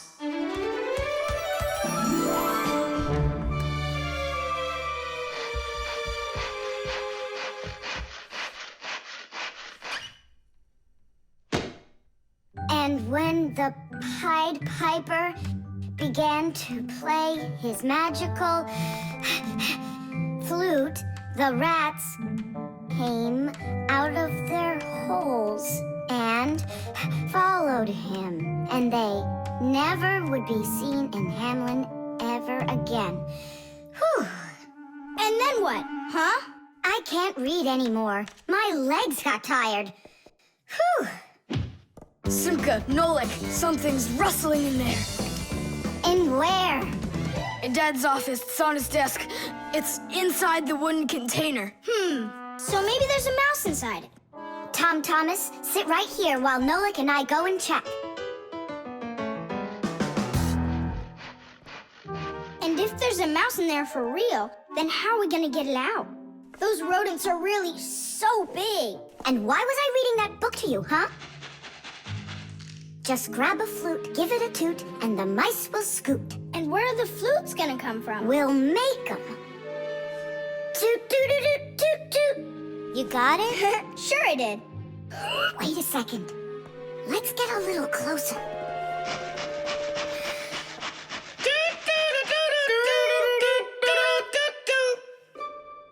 See? It's just like I told you. No more mice in there. So let's toot a little more so they won't go back in. All right. So you're the ones messing around out here. Oh, Grandpoos, it's you here. All day I can't work on what I need to do. Right from the start, someone's opening up the top, and then you two tooting out. It was Simka who came up with the tooting. Just because you're afraid of mice. Wow, what kind of machine is this? Well, what do you think? A coffee grinder? No. A hole puncher? Is it a foot scratcher? What? Well, a machine for scratching your feet. You're joking all the time, you. It's a music box, and it's just wonderful. Music boxes were invented more than 200 years ago.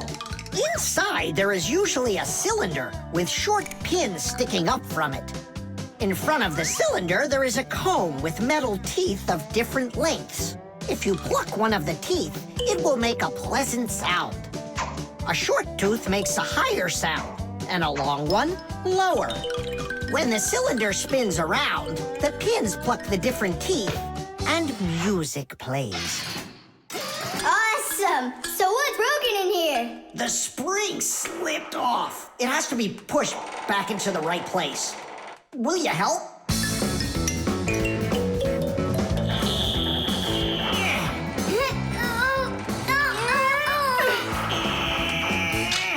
There we go, that's better. How come the music's not playing? First, you have to wind up the spring with the key. Tadeish! I know who can wind up the spring. Well, Tom Thomas, can you guess what kind of machine this is? A paper cutter. How about a hole puncher? You're such a joker. Now don't go and tell me it's a foot scratcher. Then I don't know. Then wind it up with the key and you'll find out.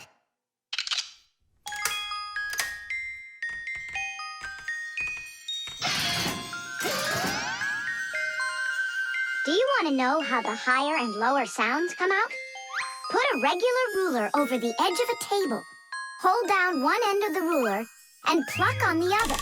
The shorter you make the end hanging off the table, the higher the sound will be. The teeth inside of a music box work the same way, and bells work the same way too. The smaller the bell, the higher it rings. The sound of a violin or a guitar depends on how thick the strings are. Fat strings make a lower sound, and thin strings, a higher one. How tight the string is also makes a difference. Take a piece of string or a rubber band. Tie one end to a doorknob and pull on the other end. With your free hand, pluck the string. The tighter the string gets stretched out, the higher the sound. If you want, you can even play a tune. I think I got it now. It's an old player for music. That's close, but not it. A music box is what they call it. I just said that.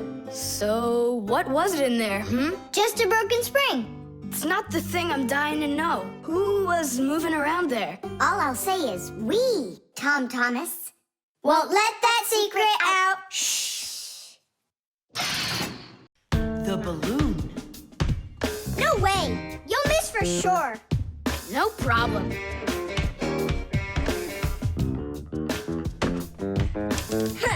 Anybody can do that. But I bet you can't do it if you tried bouncing the ball off the floor first. Just look. Oh, what are my parents gonna do to me? Maybe we should call Simka. Simka! And what's Simka gonna do to us when she sees this? So, got yourself in trouble, huh? You shouldn't be playing with a ball inside. And now we have your lamp to fix. But how? Only my dad can reach all the way up there. Why just your dad? You have a hot air balloon over there. That doesn't fly. It's just a toy, see? Well, it might be just a toy to you, but for us Fixies, it's absolutely real. If an object is lighter than water, it floats up to the surface. And in the same way, if something is lighter than air, it floats upward. Did you know that hot air is lighter than cold air? Well, it is. And that means if you warm up the air in a balloon, it will float up. Hot air balloons use special gas burners to heat up the air inside of them so they will get lighter. And the bigger the balloon, the more people it can take up into the air. I know what you're saying, but where do we get a burner? You think Fixies don't have their own burners? Huh! Sure we've got them. Bring it down here, and I'll go talk to our parents. No, no, and no. The human child must never see us. Listen now, Simka. We already don't approve of him seeing you and Nolik. He won't look. Papas, please. You're the one who told us how you dreamed of flying since you trained to go into space. Yeah. For 2 years I waited on standby, but I never went up. And you've never flown in a hot air balloon either, honey. So let's call it a deal. I talked them into it. There's just one condition. You can't watch. Okay. You can come in now.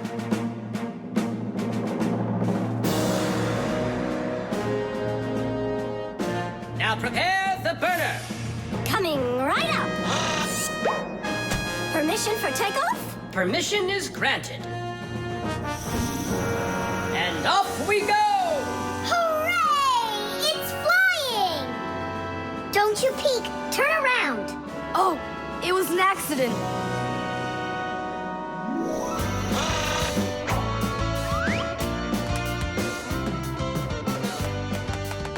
I'm going to evaluate the damage. Maintaining proper altitude.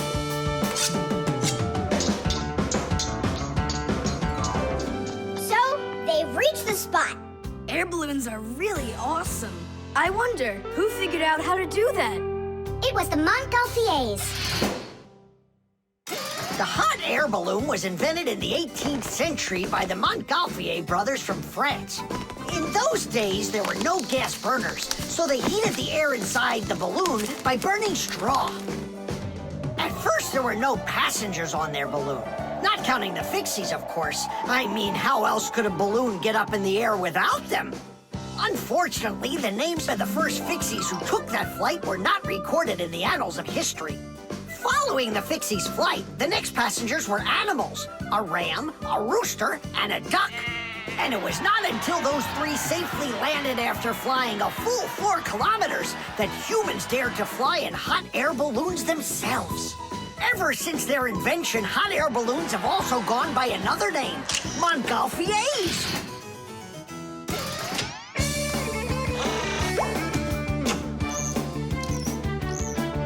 Hooray!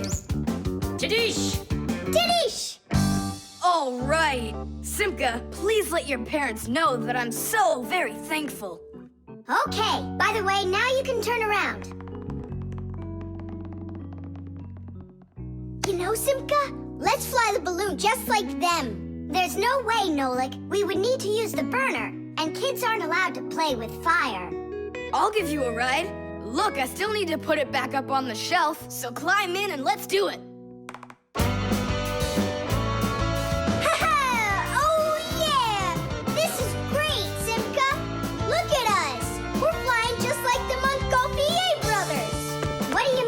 Brothers. Okay then, like brother and sister, Montgolfier.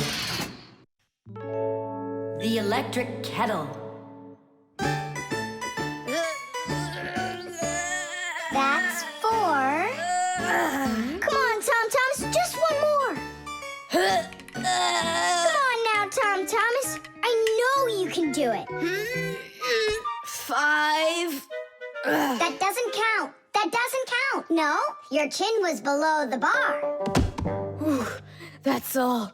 I can't do anymore. You weakling. You're the weakling. I'm not. I just haven't eaten in a while, and that's why I lost my strength. You're a slave to food, Tom. And you see, that's the difference between us Fixies and you humans. Many people wrongly assume that the only way Fixies could live is by stealing food off of humans' tables. Or worse yet, by stealing it from their refrigerators. That's just a lie. It's not true at all. Fixies don't eat any kind of human food. So then where in the world do the Fixies get their energy, you're wondering? It's very simple.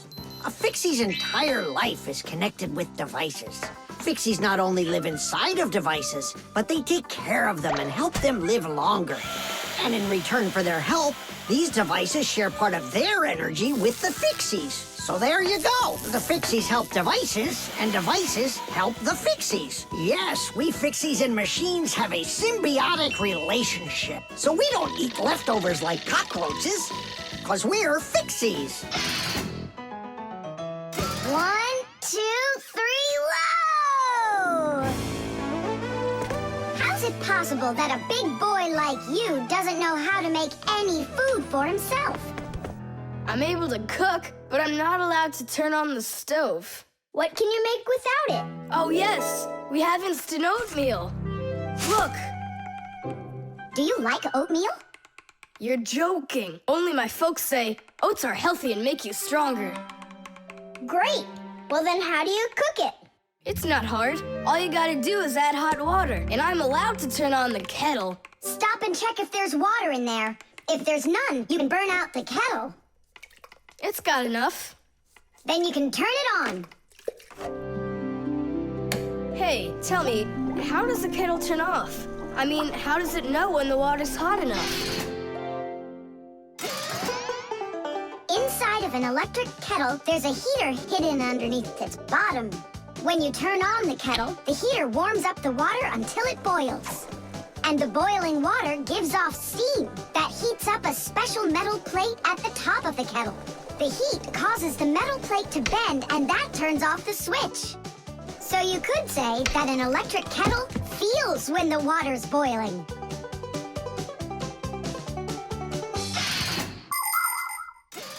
Okay, now I understand. Hey, why do you need 3 bowls? You don't need to make any oatmeal for us.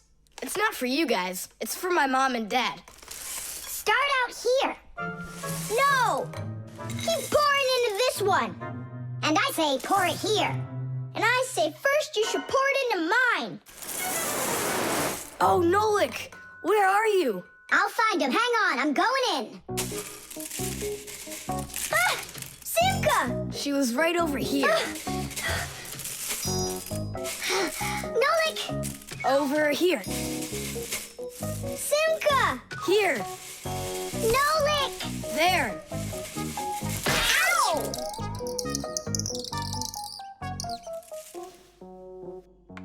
Hey, where is your other boot? It got lost. Up there in the oatmeal.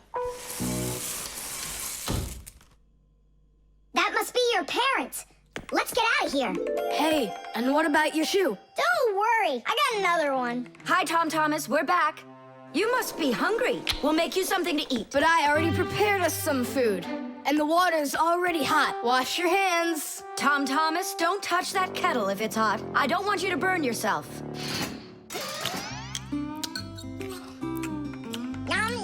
So today we're eating oatmeal for dinner. Delicious. Maybe you have something else? Why something else? You're the ones that say that oatmeal's great for you and that it makes us stronger. Well, yeah, that's what we say. I'm glad that our son pays such careful attention. Isn't it delicious? Really? Huh. What's that? Oh, look, you found the boot, Dad. What? It's nothing. Just eat your food and don't get distracted. I'd like to see that oatmeal all gone, okay? And whoever doesn't finish won't get any candy. The nightlight. They're very close. I can feel them. Help me! Help me! Help me! That's all. You've had enough monsters. It's not good to watch these kinds of movies before bed. Mom, really, I'm not scared. Let me watch the end, would you? I told you, that's all. Well, good night, honey.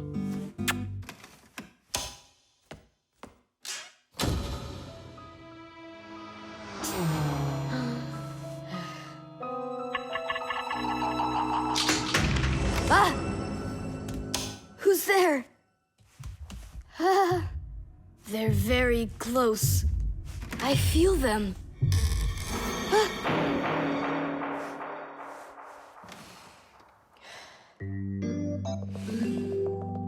Can you believe it? He's sleeping, and he didn't turn the light off. Yeah, and so? And so, if every human went to sleep with a light on, there wouldn't be enough electricity to go around. Hup! Everyone can probably remember walking into an empty room with the lights turned on, or finding a TV on that nobody's watching. One little light or TV might not seem like much, but just imagine how many people are living on this earth. Well, if everybody forgot to turn off the lights or TV when they weren't being used, the amount of wasted electricity would equal the amount of energy produced by 100 power plants. And each of these power plants needs freight cars of coal or rivers of oil to keep running. And all that fuel has to be extracted and burned constantly. Now do you see how expensive burning a light bulb is for the Earth? So don't forget to turn off electrical appliances when you're not using them. It's so easy.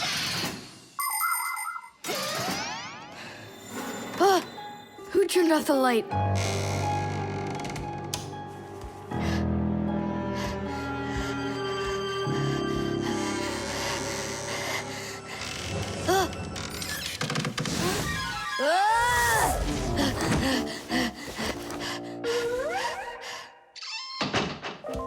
They're very close. I feel them. I feel them. I feel them. Look, what's up with him? I think he's playing sleep hockey. Looks like his position is left out. Ha ha. Anyway, he should get a penalty for wasting electricity. Monsters! Hey, what do you think we are, hockey pucks? Nolik, Simka, forgive me. Who did you think we were? Monsters. Well, I see how you could mistake Simka for one, but obviously not me.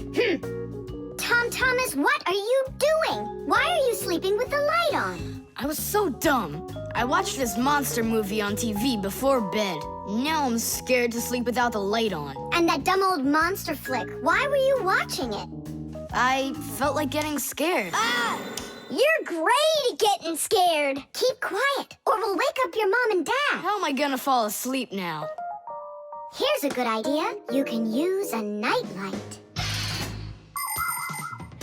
A nightlight is a little light that humans who don't like to sleep in the dark use in their rooms.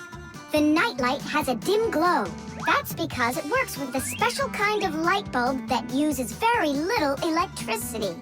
These kinds of light bulbs are called energy efficient.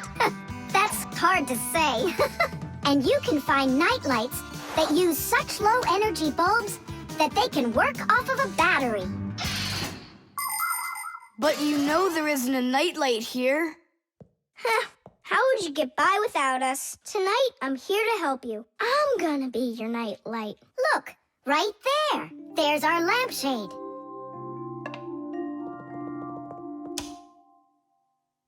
Thanks so much. You really are a friend indeed, Nolik. It was easy. Just go to sleep. Nolik.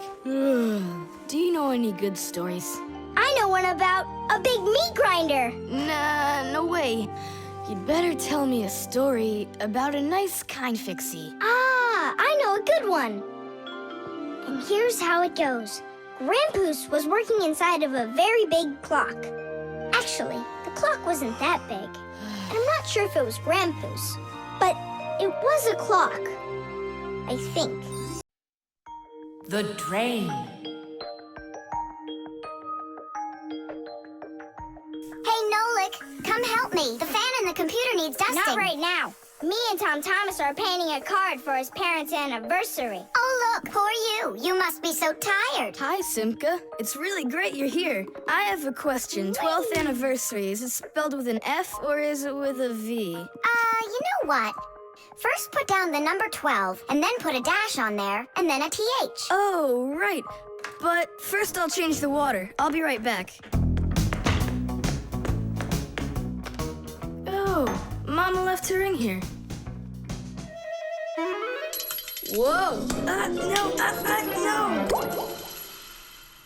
Oh no, what have I done?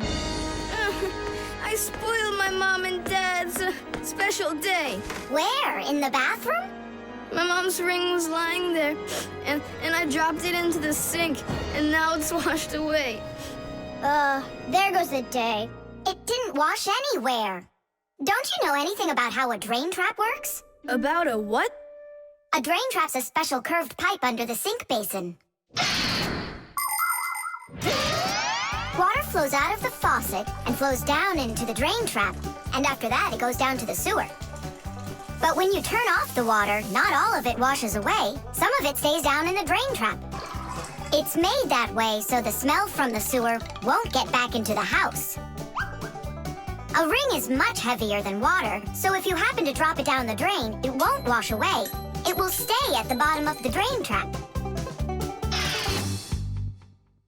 And that means we still got a chance. Yeah, but how in the world can we get it out of that trap? Who knows? I don't know how to swim. Don't worry, it's all under control. Do you have any thread? Plenty of it. Go get it, and I'll be back in a flash. I can't fix it like this. I need my welder. Papoose, I need to borrow your pack-a-mat for a little while. Now that's a coincidence. I need to use it too. Marcia, then I need to use your pack-a-mat. What? I'll bring it right back. Hey, where are you going? Just watch what you're doing, dear.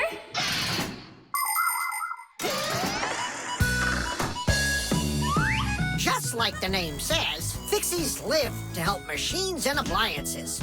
But machines are very big and Fixies are very small, so they can't get by without tools. Long ago, Fixies worked with just about anything they could find. Little feathers, threads, pins, but now they have backpacks called pack-a-mats. Inside a pack-a-mat are all sorts of tools. Just push the button and the pack-a-mat spins around quickly, shooting out a hook or a magnet or even a parachute. Every adult Fixie has their own pack-a-mat. But before children can get them, they have to go to school and study hard and then pass an exam before they have the rights of a full-fledged Fixie. And it's only after all of that that young Fixies get their own pack-a-mats. And what? You're going down there with just that on? Not just like this. Yeah, like that. Huh? She was just saying, when I tug on the thread, you need to pull me up. I got it. He just said, I got it. She said she doesn't need me to repeat what you say.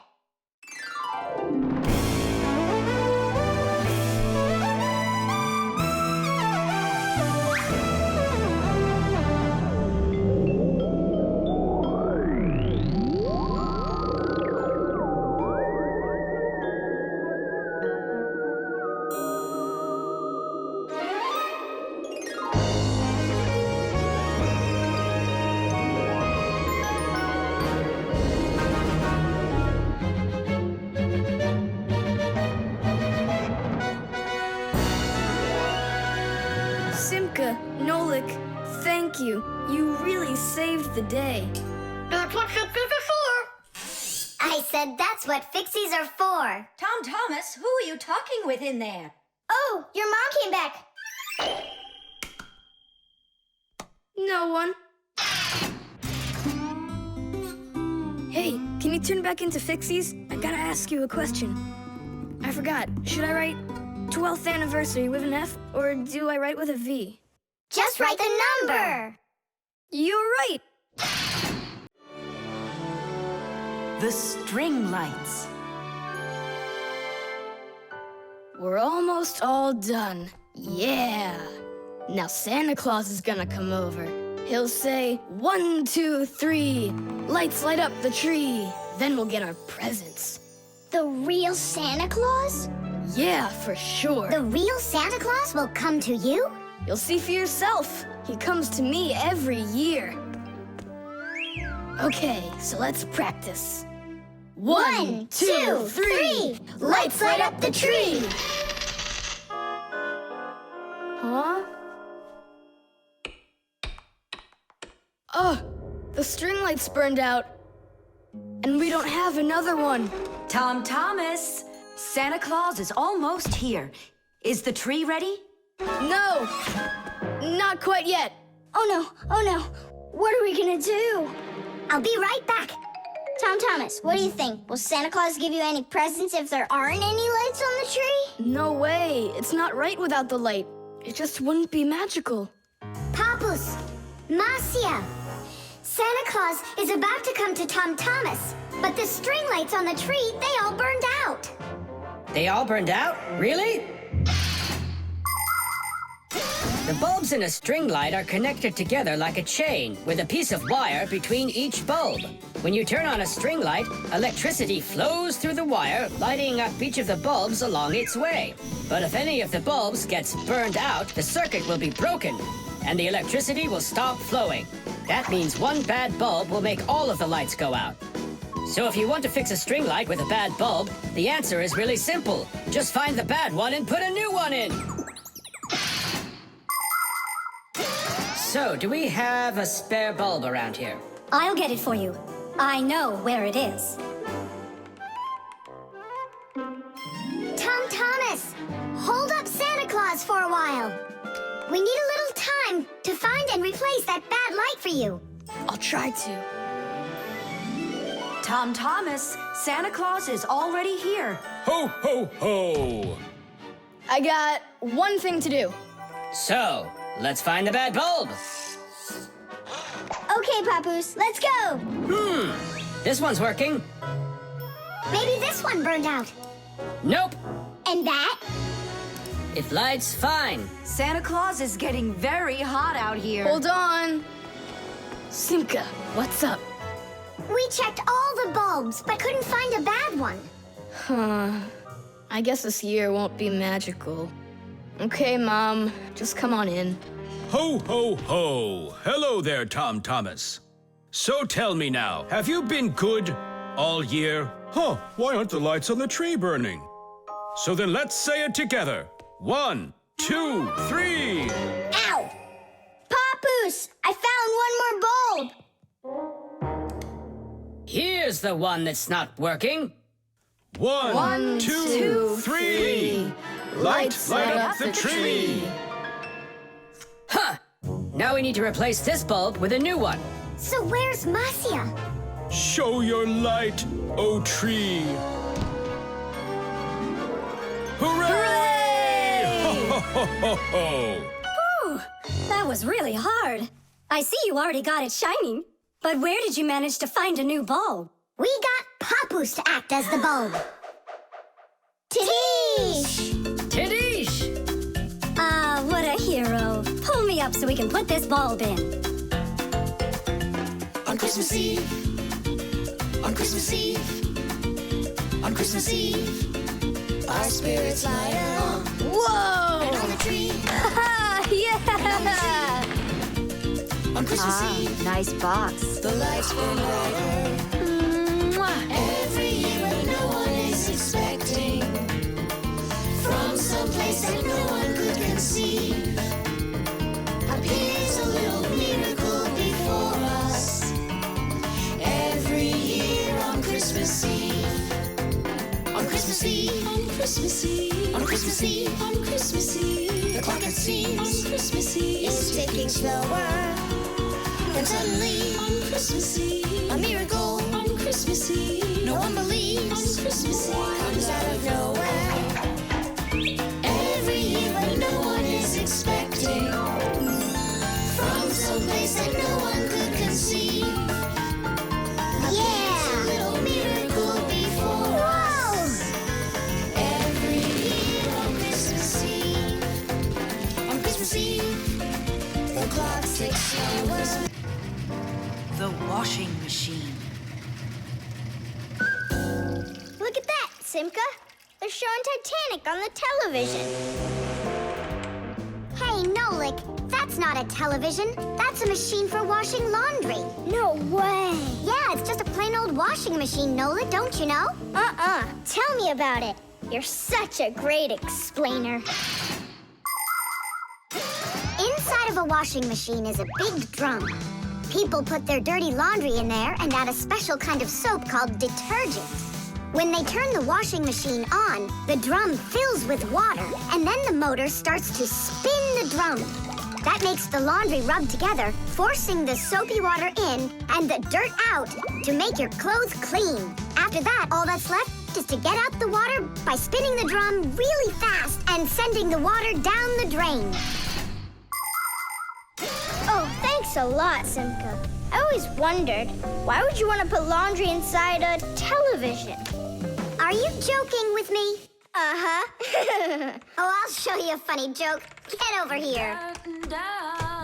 Shh, it's Tom Thomas's mother. She's got headphones on. We're safe. She doesn't hear anything except the music.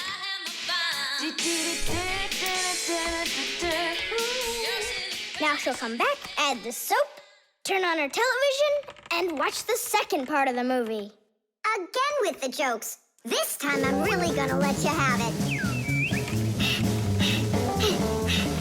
Whoa! Nolik Just do what I say. I came up with a plan. What's your plan? To run away!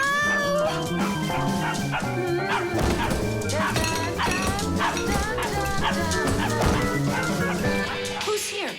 Hello? Huh.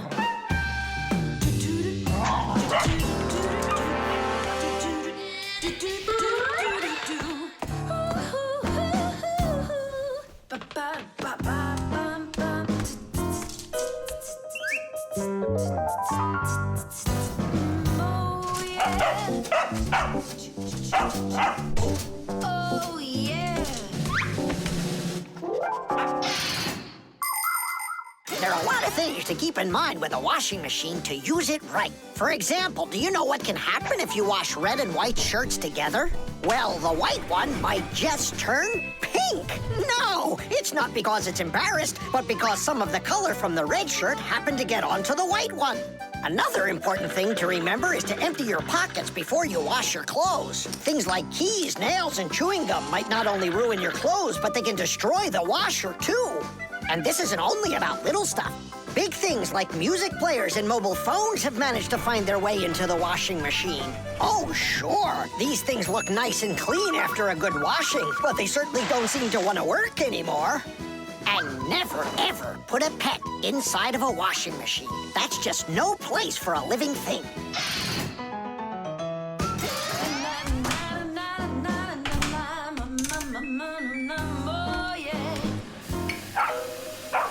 You know what, Simka? I've never been laundered in my entire life. We better get out of here, Nolik, right now. And the faster, the better.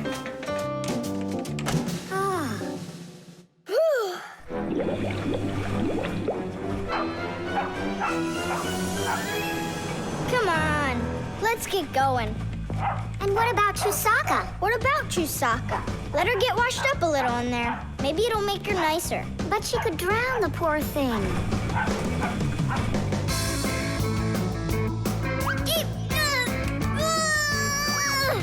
I don't think we can do this alone. We should get help from Tom Thomas's mother. 1, 2, stop! What? She moved out of the way.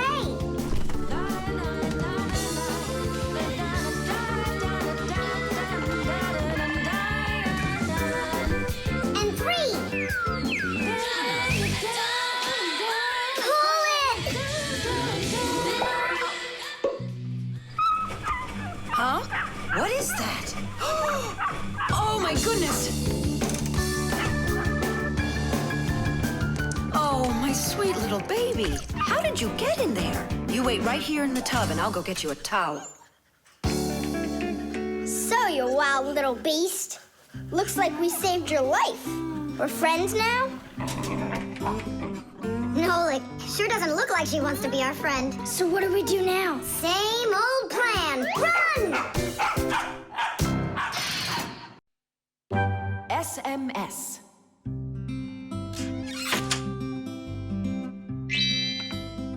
Hey. All clear. Oh, take a look. A mobile phone. You think they bought Tom Thomas a new one? Oh, wow. Nolik, stop. Awesome. Turn around. Oh! Tom Thomas, help us, please. We're trying to save your telephone. That's not mine. Oh, Katya left it behind. Katya! Katya! She's gone. It's too late. Oh, an SMS just came in. You won't read it, will you? Of course not. But what if it's something important? Tom Thomas, don't you even dare go and read her letters. Uh-huh, pretty interesting. Looky, there's just a ton of these messages. Now, Nolik, you go and distract him from the telephone. Uh-huh.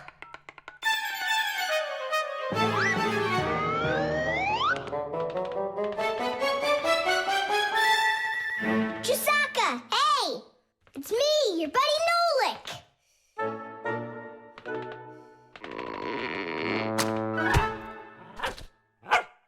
Hey there.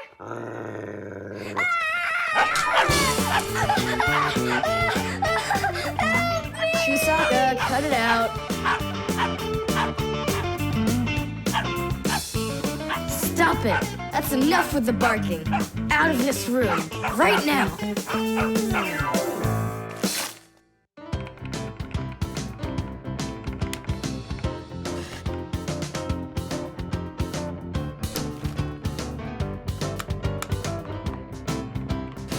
Done.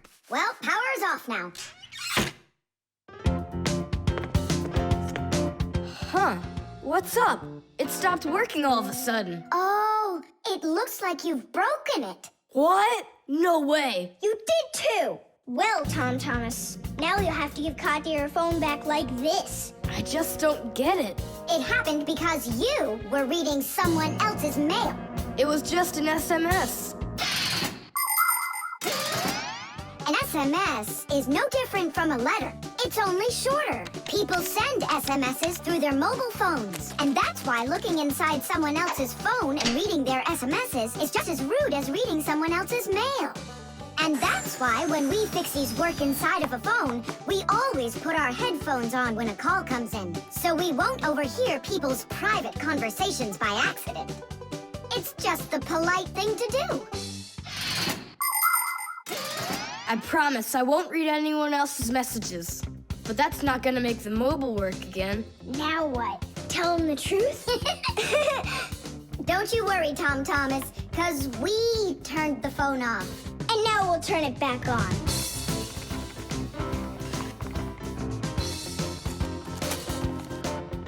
See that? The contact's barely attached. We just need to write a note to the Fixies who work over at Katya's. I'm sure they'll fix it. There are Fixies living in every home, and the work they have to do can seem endless. The TV starts acting up, then the doorbell breaks, the washing machine stops running, and then the phone won't ring. And besides all of that, there is cleaning and there's oiling. Like the appliances in the kitchen or kids' toys and all those other things. Modern houses are literally stuffed with all sorts of devices. And that is why the Fixies keep working day in and day out. Unfortunately, this can make Fixies get carried away by their jobs. And they can forget about their Fixie relatives and close friends that live in the neighboring houses and apartments. And that's not right. Just like humans, Fixies have to remember to go and visit each other more often and write each other letters, or at least send their regards. That's all. It's working again. You're the best. Now I can give a call to Katya and tell her she left her phone over here. Tom Thomas! Is that you calling? Yeah? And to who? Katya? And her phone is where?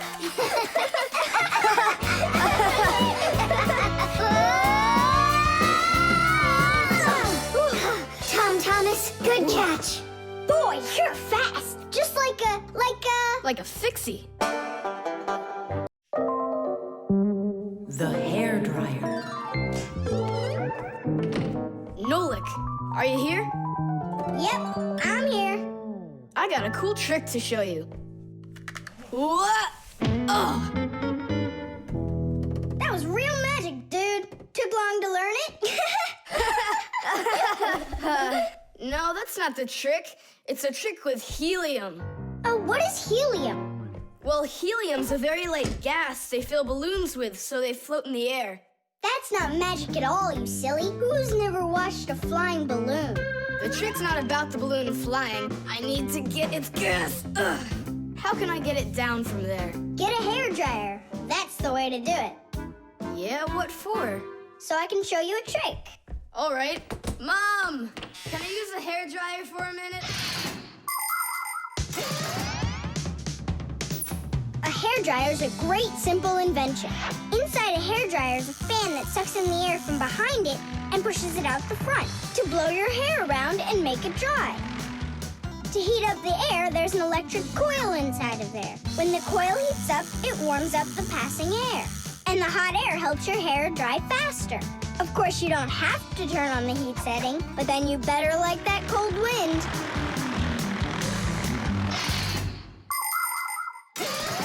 Nolik, I'm right here. here's the dryer. I want to see your trick. All right, flip the switch. Now you lay the ball right into the airstream. Oh, great! The ball's flying. And now it's my turn to fly. Really? Whoa! Yeah. I'll shoot right up to the ceiling so I can grab the string and pull the balloon down. So turn off the heat and away I go.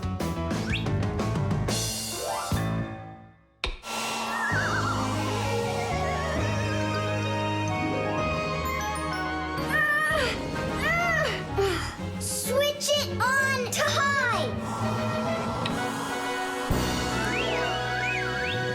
Got it. Give it to me. I can't get it down. It's probably because you're little and weigh like nothing. And what? Do I have to wait till I'm heavier and older to get down? I don't know. Then you'd better get my sister. She'll tell us what to do. Simka, come on out. Well, what's going on? Look. Hi there. How'd you end up on the ceiling? I was just showing off that funny hairdryer trick. I'm laughing out loud. Ha, ha, ha. I can try flipping on the hairdryer and lifting you up to Nolik. So both of us can get caught hanging up there? Well, thanks, but I don't need it. Then what do you need? Just a broom or a mop. You know how to do a trick with a mop? Uh-huh. Just make it fast. They can be quite ingenious creatures, those humans. Sometimes they figure out clever ways to use ordinary devices, like a hairdryer. Of course it can be used to dry hair, but it can also be used to dry a wet spot on clothes. And a hairdryer can even be used to remove a sticky price label. Now, suppose you buy yourself a new cup that has a terribly sticky sticker that just seems impossible to peel off.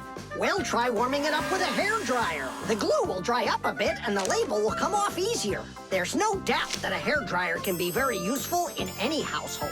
But you need to be extremely careful with it, especially in the bathroom. If water gets inside a hairdryer, there's a real risk of getting a horrible electrical shock that can seriously hurt you and destroy the hairdryer as well.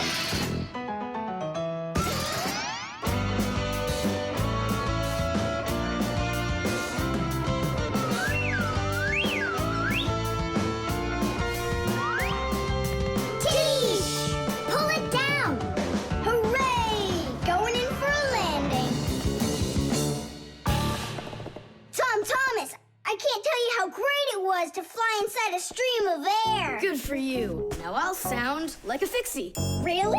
Uh-huh. Huh. Watch me. Hey, what are you doing? Just look. I'll breathe in one breath of helium. Isn't it bad for you? You can only breathe a little. Hey, hi there. Oh, Tom Thomas became a Fixie. And that's my trick for you. Funny, huh? Oh, that's too funny. What a squeaky little voice you got there. See, I'm already not a Fixie. The helium stops working after just a couple seconds. That's good. Because such a humongous Fixie couldn't fit inside any machine. The microwave.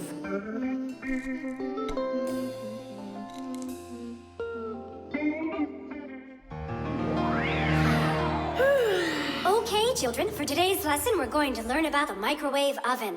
It's a very special appliance that people use to heat all sorts of different foods up. Oh, wow. Is there any chance that we could get heated up here? You'll find out about that too, if you'll pay attention, of course. Whoa! Got it? Now listen carefully. I'm listening. Of course, young Fixies go to school just like human kids, but their parents teach them a lot of important lessons, too. Fixie parents take their kids on tours of all sorts of different devices and teach them what Fixies can do to keep them working properly. They like to show them how the computers or televisions or gaming systems work, or any one of the many appliances they take care of inside of the kitchen, like the stove. Every once in a while, a new device appears in the house, something that the Fixies have never dealt with before. To learn how this new thing works, the Fixies gather together and read the instructions that the humans keep printing up, but almost never seem to take the time to read for themselves. And so now it's time to look at the magnetron. That's what emits the microwaves. Oh, and so the food absorbs the microwaves, and that's what heats it up. That's right. And now, look carefully to your left. Hooray! Freedom! Oh, Tom Thomas! What do you say? Want to watch cartoons? I can't. I need to do my homework. Then just do it quickly. For some reason, whenever I start doing homework, I always get hungry for some food. Then just eat faster. No. The faster I eat, the sooner I'll have to start doing my homework. It already got cold. I need to go warm it up. 1 minute should be enough. These aren't just ordinary wires. These are for...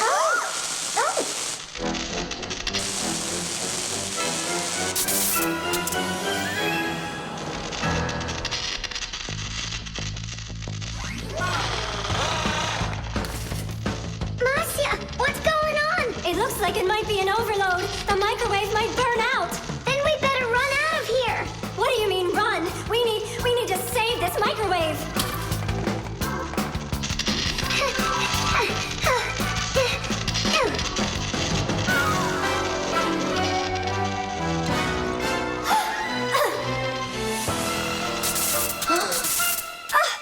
Simka and Marcia are inside. Simka, I need your help.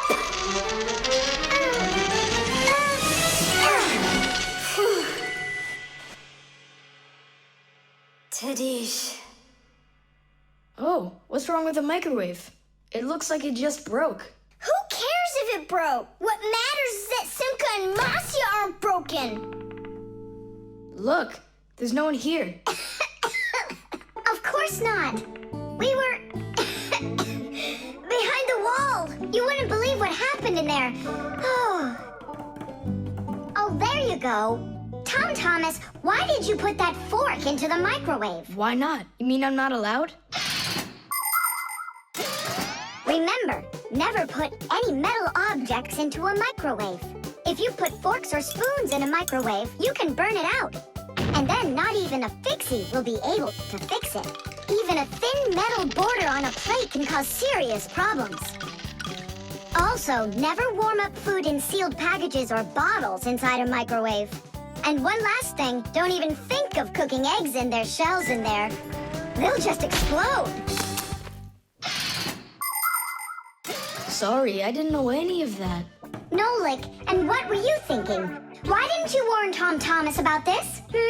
Oh, Oh, today you skipped school. And now you don't know it either. Nolik, where are you going? I'm talking to you. Where else? I gotta go study all about microwaves.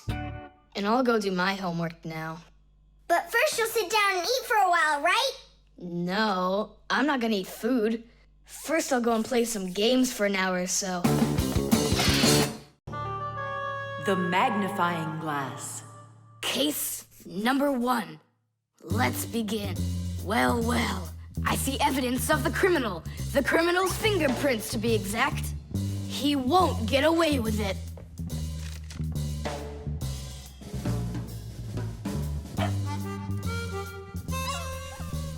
Why do you think she's just looking at us instead of chasing us? Oh, maybe she can't see us and we're invisible. Then how come I see you? Simka, Nolik, be careful. Don't destroy the tracks. What kind of tracks? Whose tracks are they? Shh, I have to solve a crime. A crime? What kind? Someone stole a wing from this plane, but I'm on the trail. Take a look at that fingerprint. I'm looking. Well, and so? Each fingerprint is unique, so if you can find fingerprints, that means you have a good chance to find out who left them. Class! It's been known for quite a long time that all humans have their own unique fingerprints. It's true. No two people have the exact same fingerprints, and this fact helps the police catch criminals. It starts by finding fingerprints at the scene of the crime. Then the police compare those fingerprints with the fingerprints of someone who may have committed the crime. If they match, they found the criminal. This method is called dactyloscopy. Besides catching criminals, fingerprints can also be used to replace ordinary keys. When you press your finger against a special electronic lock, the lock recognizes your fingerprint, and then it's "please come on in." By the way, unlike humans, we Fixies don't leave fingerprints anywhere, and that's why even the police can't find us. Now we'll put a dog on the scent of the criminal. Chusaka, sniff. Pick up the trail. Now go find. Hey, what's wrong? Chusaka's broken. We've got to fix her then. How? She's not a vacuum cleaner. She's a real live dog. Fixies know how to fix it all. Not true. Almost all. The first thing we have to do is a thorough inspection. Let's see now. Her eyes are looking quite healthy. Good. Tail's in one piece. Ears are clean. Yeah. Tongue, rosy pink. Tom Thomas, stand her up on all 4 feet. No, paws, I mean. Uh-huh. Chusaka, go on, you're fine. Now I understand. Here's what's out of order. It's her right paw. But I can't see what's wrong. I wonder if something's broken on the inside. Wait.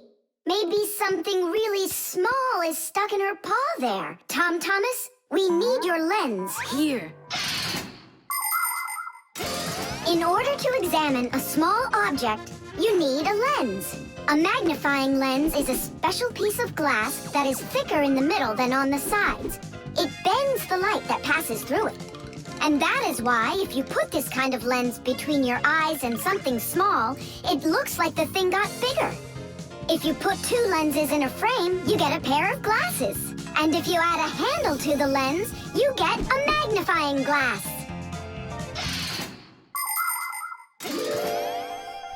There it is, a splinter. It's glass, I think. Looks like it. You're right. It's possible it's from the lamp in the hallway. It broke yesterday, and I guess not every little piece got swept up.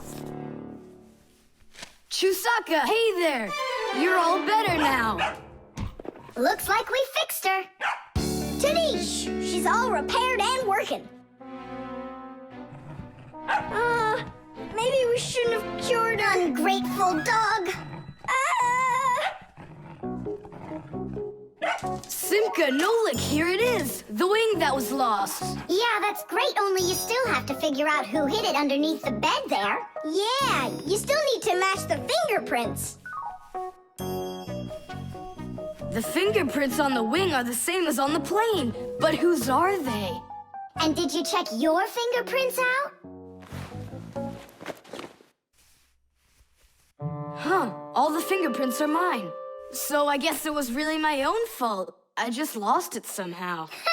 So it turns out that you were the criminal? Hooray! The crime's been solved! And you, Tom Thomas, are the criminal!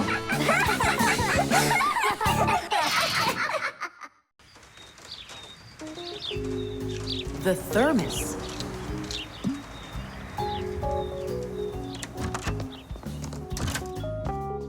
Where should I put it? Put what, Tom Thomas? Oh, it's you. My ice cream. Are you joking? Eat it! I can't. Tom Thomas, are you all right? I'm fine. It's just that it's a present for my mom. Today is Mother's Day. Then you need to go give it to her. I can't. Dad and I are going to congratulate her together. What's your dad gonna give her? I don't know. But when he gets back home, the ice cream will have melted. Then put it in the freezer. And what if Mom looks in there and finds it? The surprise will be ruined. So where won't she find it? I'll tell you where. Inside of your dad's office. I don't see any place to hide it here. There's no freezer or anything. Why don't you take a look inside the box? Here's a thermos, but what good is it to me? Thermoses are for keeping things hot. The ice cream will melt in there. It will not. A thermos is made by putting one bottle inside of another. Between the bottles is an empty space, and that's the secret of a thermos. That space stops heat from getting out or in. So if there's hot tea inside, the empty space doesn't let the heat from the tea get out. And if there's ice cream in the thermos, the space stops the heat that's outside from getting in. And that's how a thermos keeps hot things hot and cold things cold.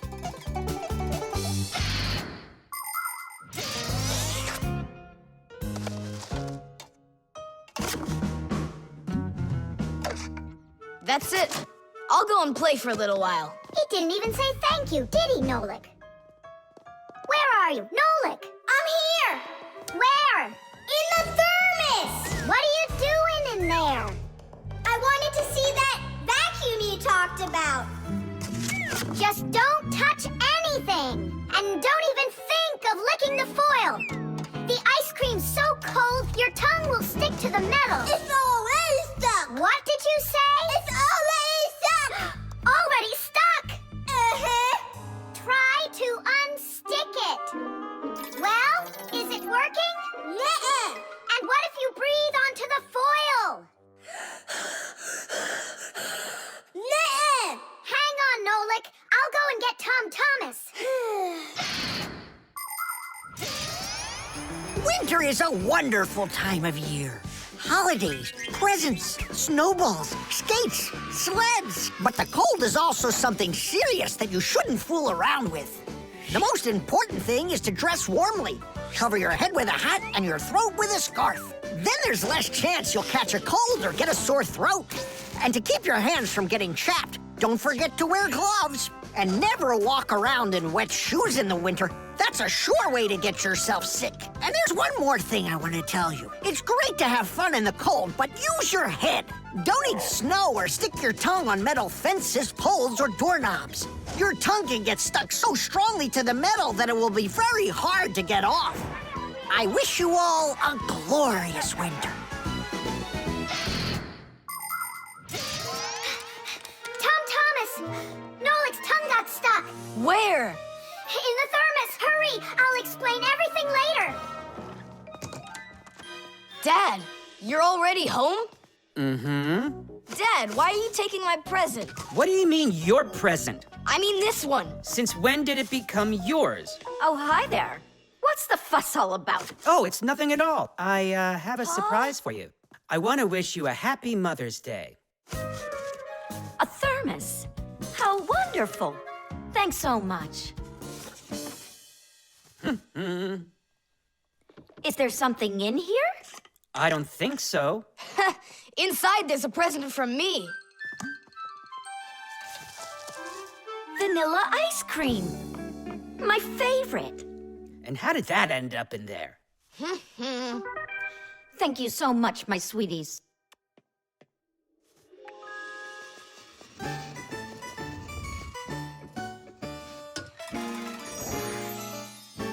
Nolik, you got me so scared. Thank goodness you thought of turning into a screw inside of there. Uh-huh. Does your tongue hurt? Uh-huh.